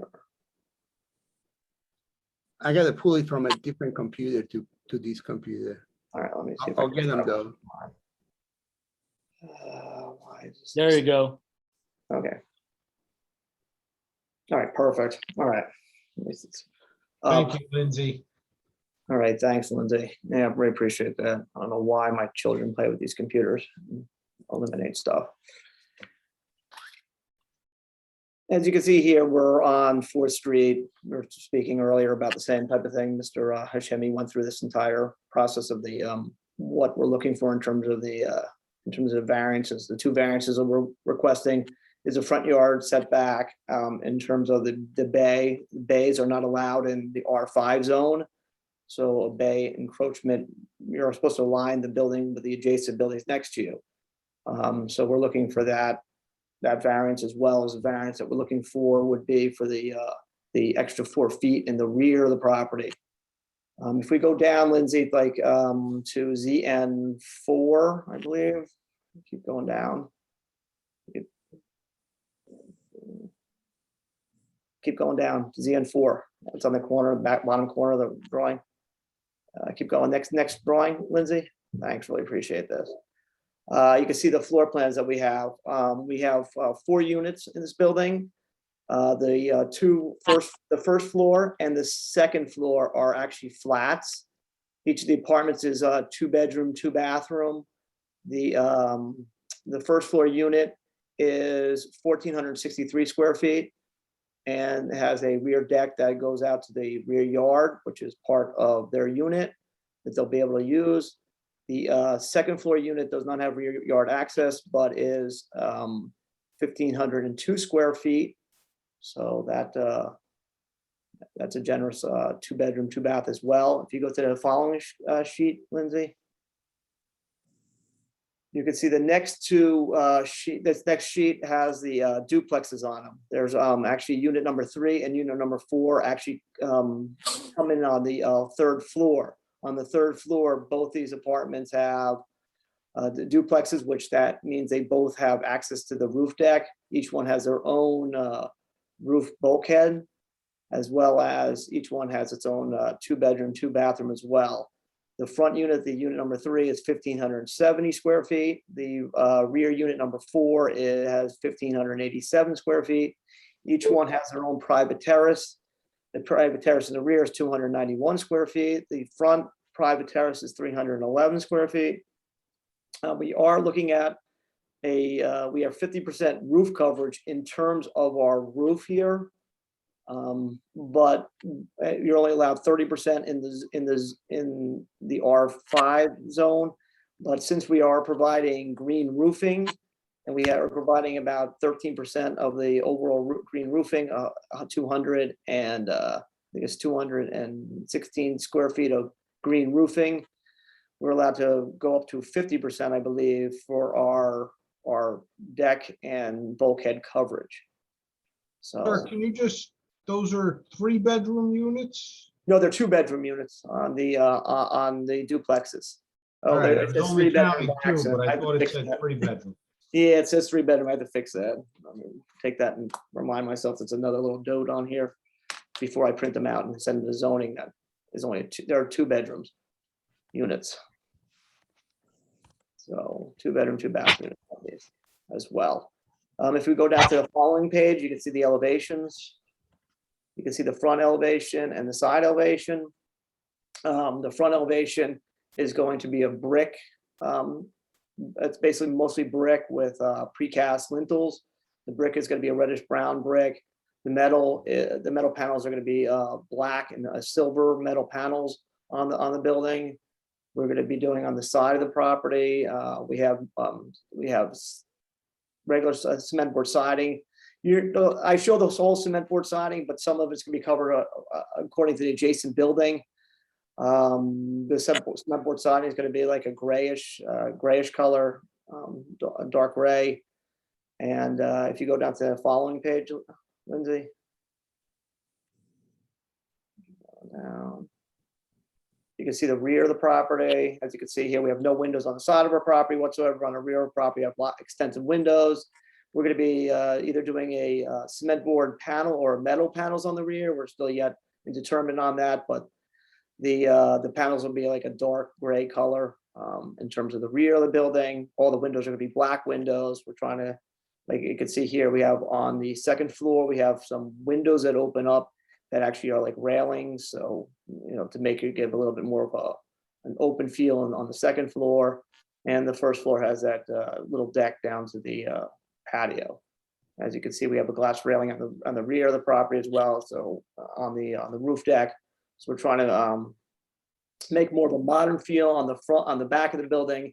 And in the front of the building, we're looking to do more of a traditional, like modern traditional type style building. As you can see here, this is what we're thinking in terms of that. Actually, the siding I put down is khaki brown. Sorry about that. I thought I was doing a gray siding. We're doing khaki brown siding for the side of the property. And the back is going to be. Mr. Bodnar, Yes. Mr. Bodnar, we can't hear you. You can hear me? Can you hear me now? Yes. Okay, no problem. In the back of this, in the back of the building, we're doing. I said we're doing metal panels. They're going to be either black or gray, and on the side of the building, we're doing khaki cement board siding. So that's pretty much the gist of the presentation in terms of what we're doing. We have the rendering earlier. Since I do not have the ability to make this computer work properly, if Mr. Hashemi can bring that rendering back up. Or bring up, it'd be under, this is the existing building, the rendering right here. As you can see here, we're doing reddish brown brick on the front with the precast heads above the windows on the left, and we're doing a black and silver bay extension on the front of the building. All the windows are black. All the metal, all the trim in the front of the building is metal clad aluminum. I believe that's really the gist of our presentation in terms of architectural presentation. Just one other thing. Originally, we noticed for the bulkhead being greater than 100 square feet, but am I correct in saying that the bulkhead will be less than 100 square feet? Yes, we talked to Lindsay earlier today. She came up with the fact that I'm showing the bulkheads at the 111 square feet, but in reality, we're only considering not the staircase going down as the bulkhead, only the bulkhead landing. So the bulkhead landing is only 45 square feet, and the other bulkhead landing on the left-hand side that says 109 is only 50 square feet. So we're only at 95 square feet total, which is less than the 100 required, 100 maximum that you're allowed for the bulkhead. Thank you. This concludes our presentation of our architect. Thank you, Mr. Barnard. Thank you, Mr. Whitaker. You have a next witness, correct? Yes. I'm here. Paul's ready. I'm ready. And Paul, swear in, do you swear any testimony you give tonight is going to be the truth, the whole truth, and nothing but the truth? I do. And for the record, could you state and spell your name, please? Yes. Good evening, Paul Greigel, Grygiel, licensed planner since 1999. Mr. Greigel's been previously qualified as an expert witness in the field of planning. With this board, I understand, Mr. Greigel, your license is still in good standing? It is. I don't recall necessarily if I've been before this board actually, but I've been before 150 plus other boards throughout the state, and my office in Hoboken, and Yes, I'm regularly appear before boards of this type. Okay, Mr. Gregor, you're qualified. Thank you. Thank you. Drago, you've been given the charge of reviewing the proposal from a planning perspective. Is that correct? Yes, I'd like you to give us your analysis of the variance request being made. yes, I'll be very brief. As we've heard from prior testimony and introduction, the application is fully as of right with regard to the use and almost all bulk standards. We're seeking 2 variances for the rear yard setback of 26 feet where 30 is the minimum required, and the front yard for the bay extension encroachment of 2 feet 6 inches, because we have the predominant setback that's required of 9.8 feet. In my opinion, as a planner, these variances can be granted both under the C2 criteria, as well as for the rear yard, in my opinion, under the C1. Speaking to the positive criteria overall, there are a number of benefits from the proposed development in terms of architecture and aesthetics, improving the streetscape and the appearance of the block front. It also will improve the housing stock with compliant new housing units that were up to code with all standards. More specifically, just very briefly, the front yard setback, we do comply with the 9.8 feet that is predominant in the neighborhood and along the street. We're just looking for the bay extension. I believe it's a better aesthetic approach to the design of the building. And it's also limited in area. So it's actually only improving the appearance of the building. And it's consistent with, again, the upgrade to the site, which is one of the reasons that variances can be granted, the aesthetic improvement. There would be no detriment from having that portion of the building jutting into the front yard setback. As far as the rear yard, we still have a sizable rear yard that's actually being improved over existing conditions. As noted, a garage is being removed. So we'll have an overall setting that's better. There's actually a garage on a neighboring property that, that's similar, but again, we're trying to improve the setting in the rear of the property. One of the issues we do have is by maintaining that front yard setback, we have to push the building back further. If it's not for that, this application would actually be able to comply with the same size building with the rear yard requirement. So I think that's why there's also a hardship aspect to the rear yard setback.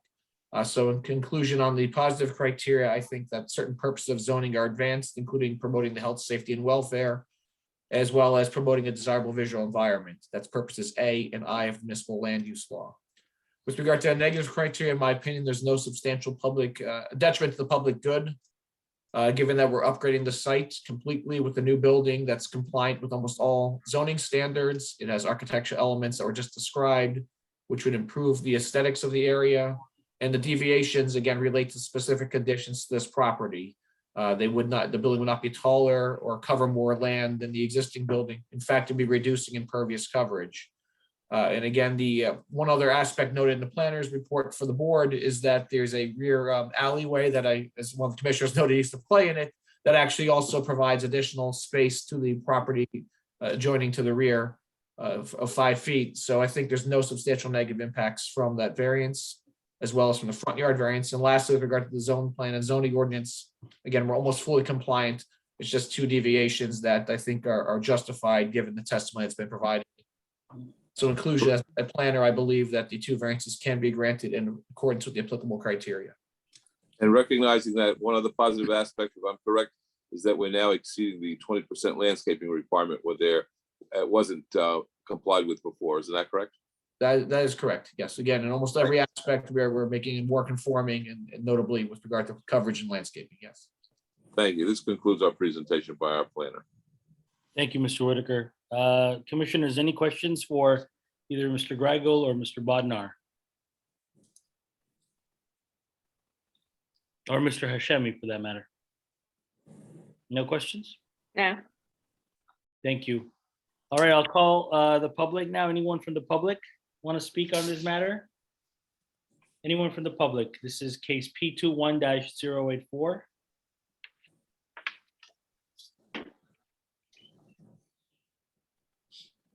Chair, seeing no more public, I would like to close the public comment portion.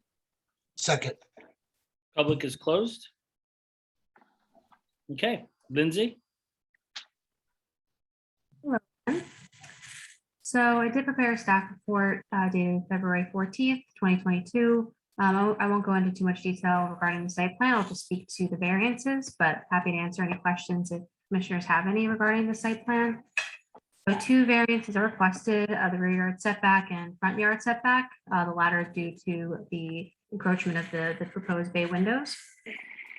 The rear yard setback from the building line to the easement line is 26 feet. The required rear yard setback is 30 feet, thus requiring a C variance. There is the existing 10-foot wide private alleyway, to the rear of the property, providing an additional 5 feet between the subject property, including the existing easement, and the property to the north. So this property doesn't share a rear lot line with another property, thus mitigating impacts related to that requested variance. Also, the purpose of zoning in this district, the R5 zone, is to address and mitigate the impact flooding in low-lying vulnerable areas and to create a more resilient neighborhood. And as you heard before, the existing site is 100% impervious, and this proposed project mitigates this existing condition by increasing the permeability on the site. The applicant exceeds the green area ratio requirement for the flood overlay zone that this lies in, and the 20% lot landscaping requirement for R5 is also being exceeded, thus meeting the purpose of the zoning district. Regarding the front yard, the minimum front yard setback in the R5 is established through the predominant front yard setback. The predominant front yard setback is 9.8 feet for this property, and the ground floor provides that setback. However, the upper floors include a bay window, which includes 33 square feet of additional floor area. Typically, if it's an ornamental projection into the front or rear yard, we don't consider it a variance, but since it's habitable space, it does create a 2.6 foot encroachment in the front yard. So a C variance for that is required.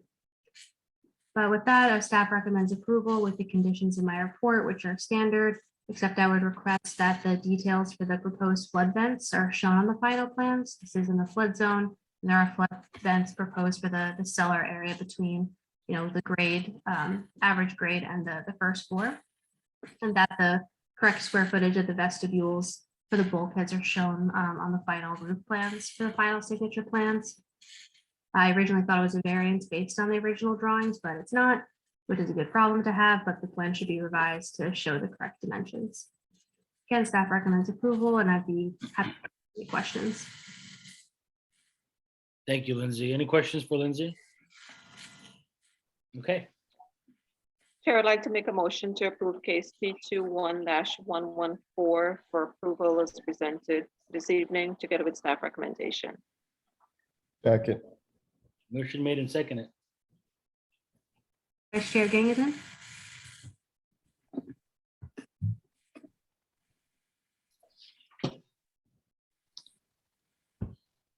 I didn't hear anything, maybe I didn't come through, but starting with acting Vice Chair Gangadin. Aye.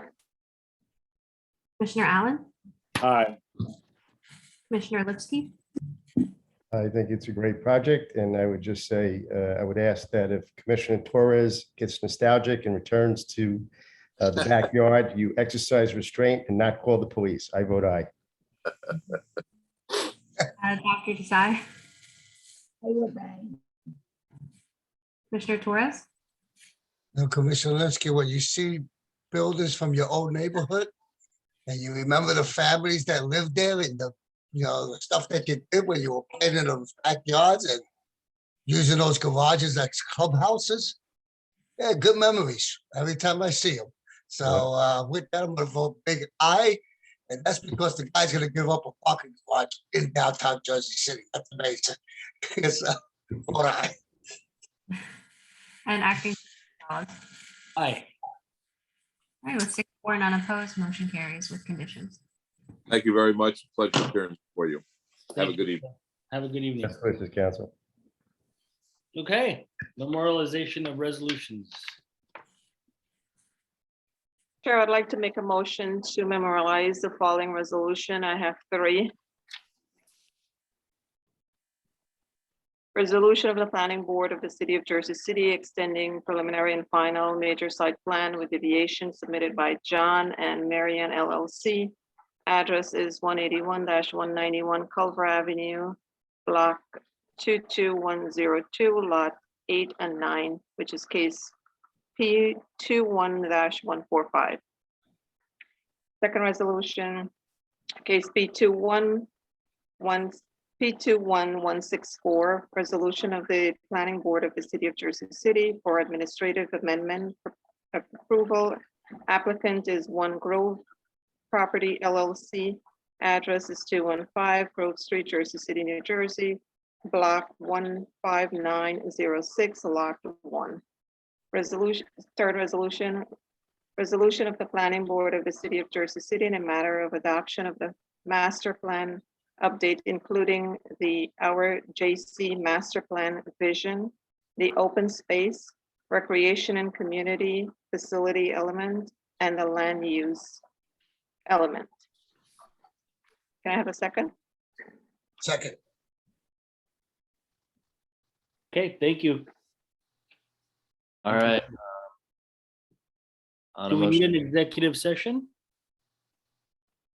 Oh, I'm sorry, we have to vote on that. Sorry. Gotta vote Cameron. on this, right? I'm Need a roll taking, call. I'm taking your job away, Cameron. that's fine. All right.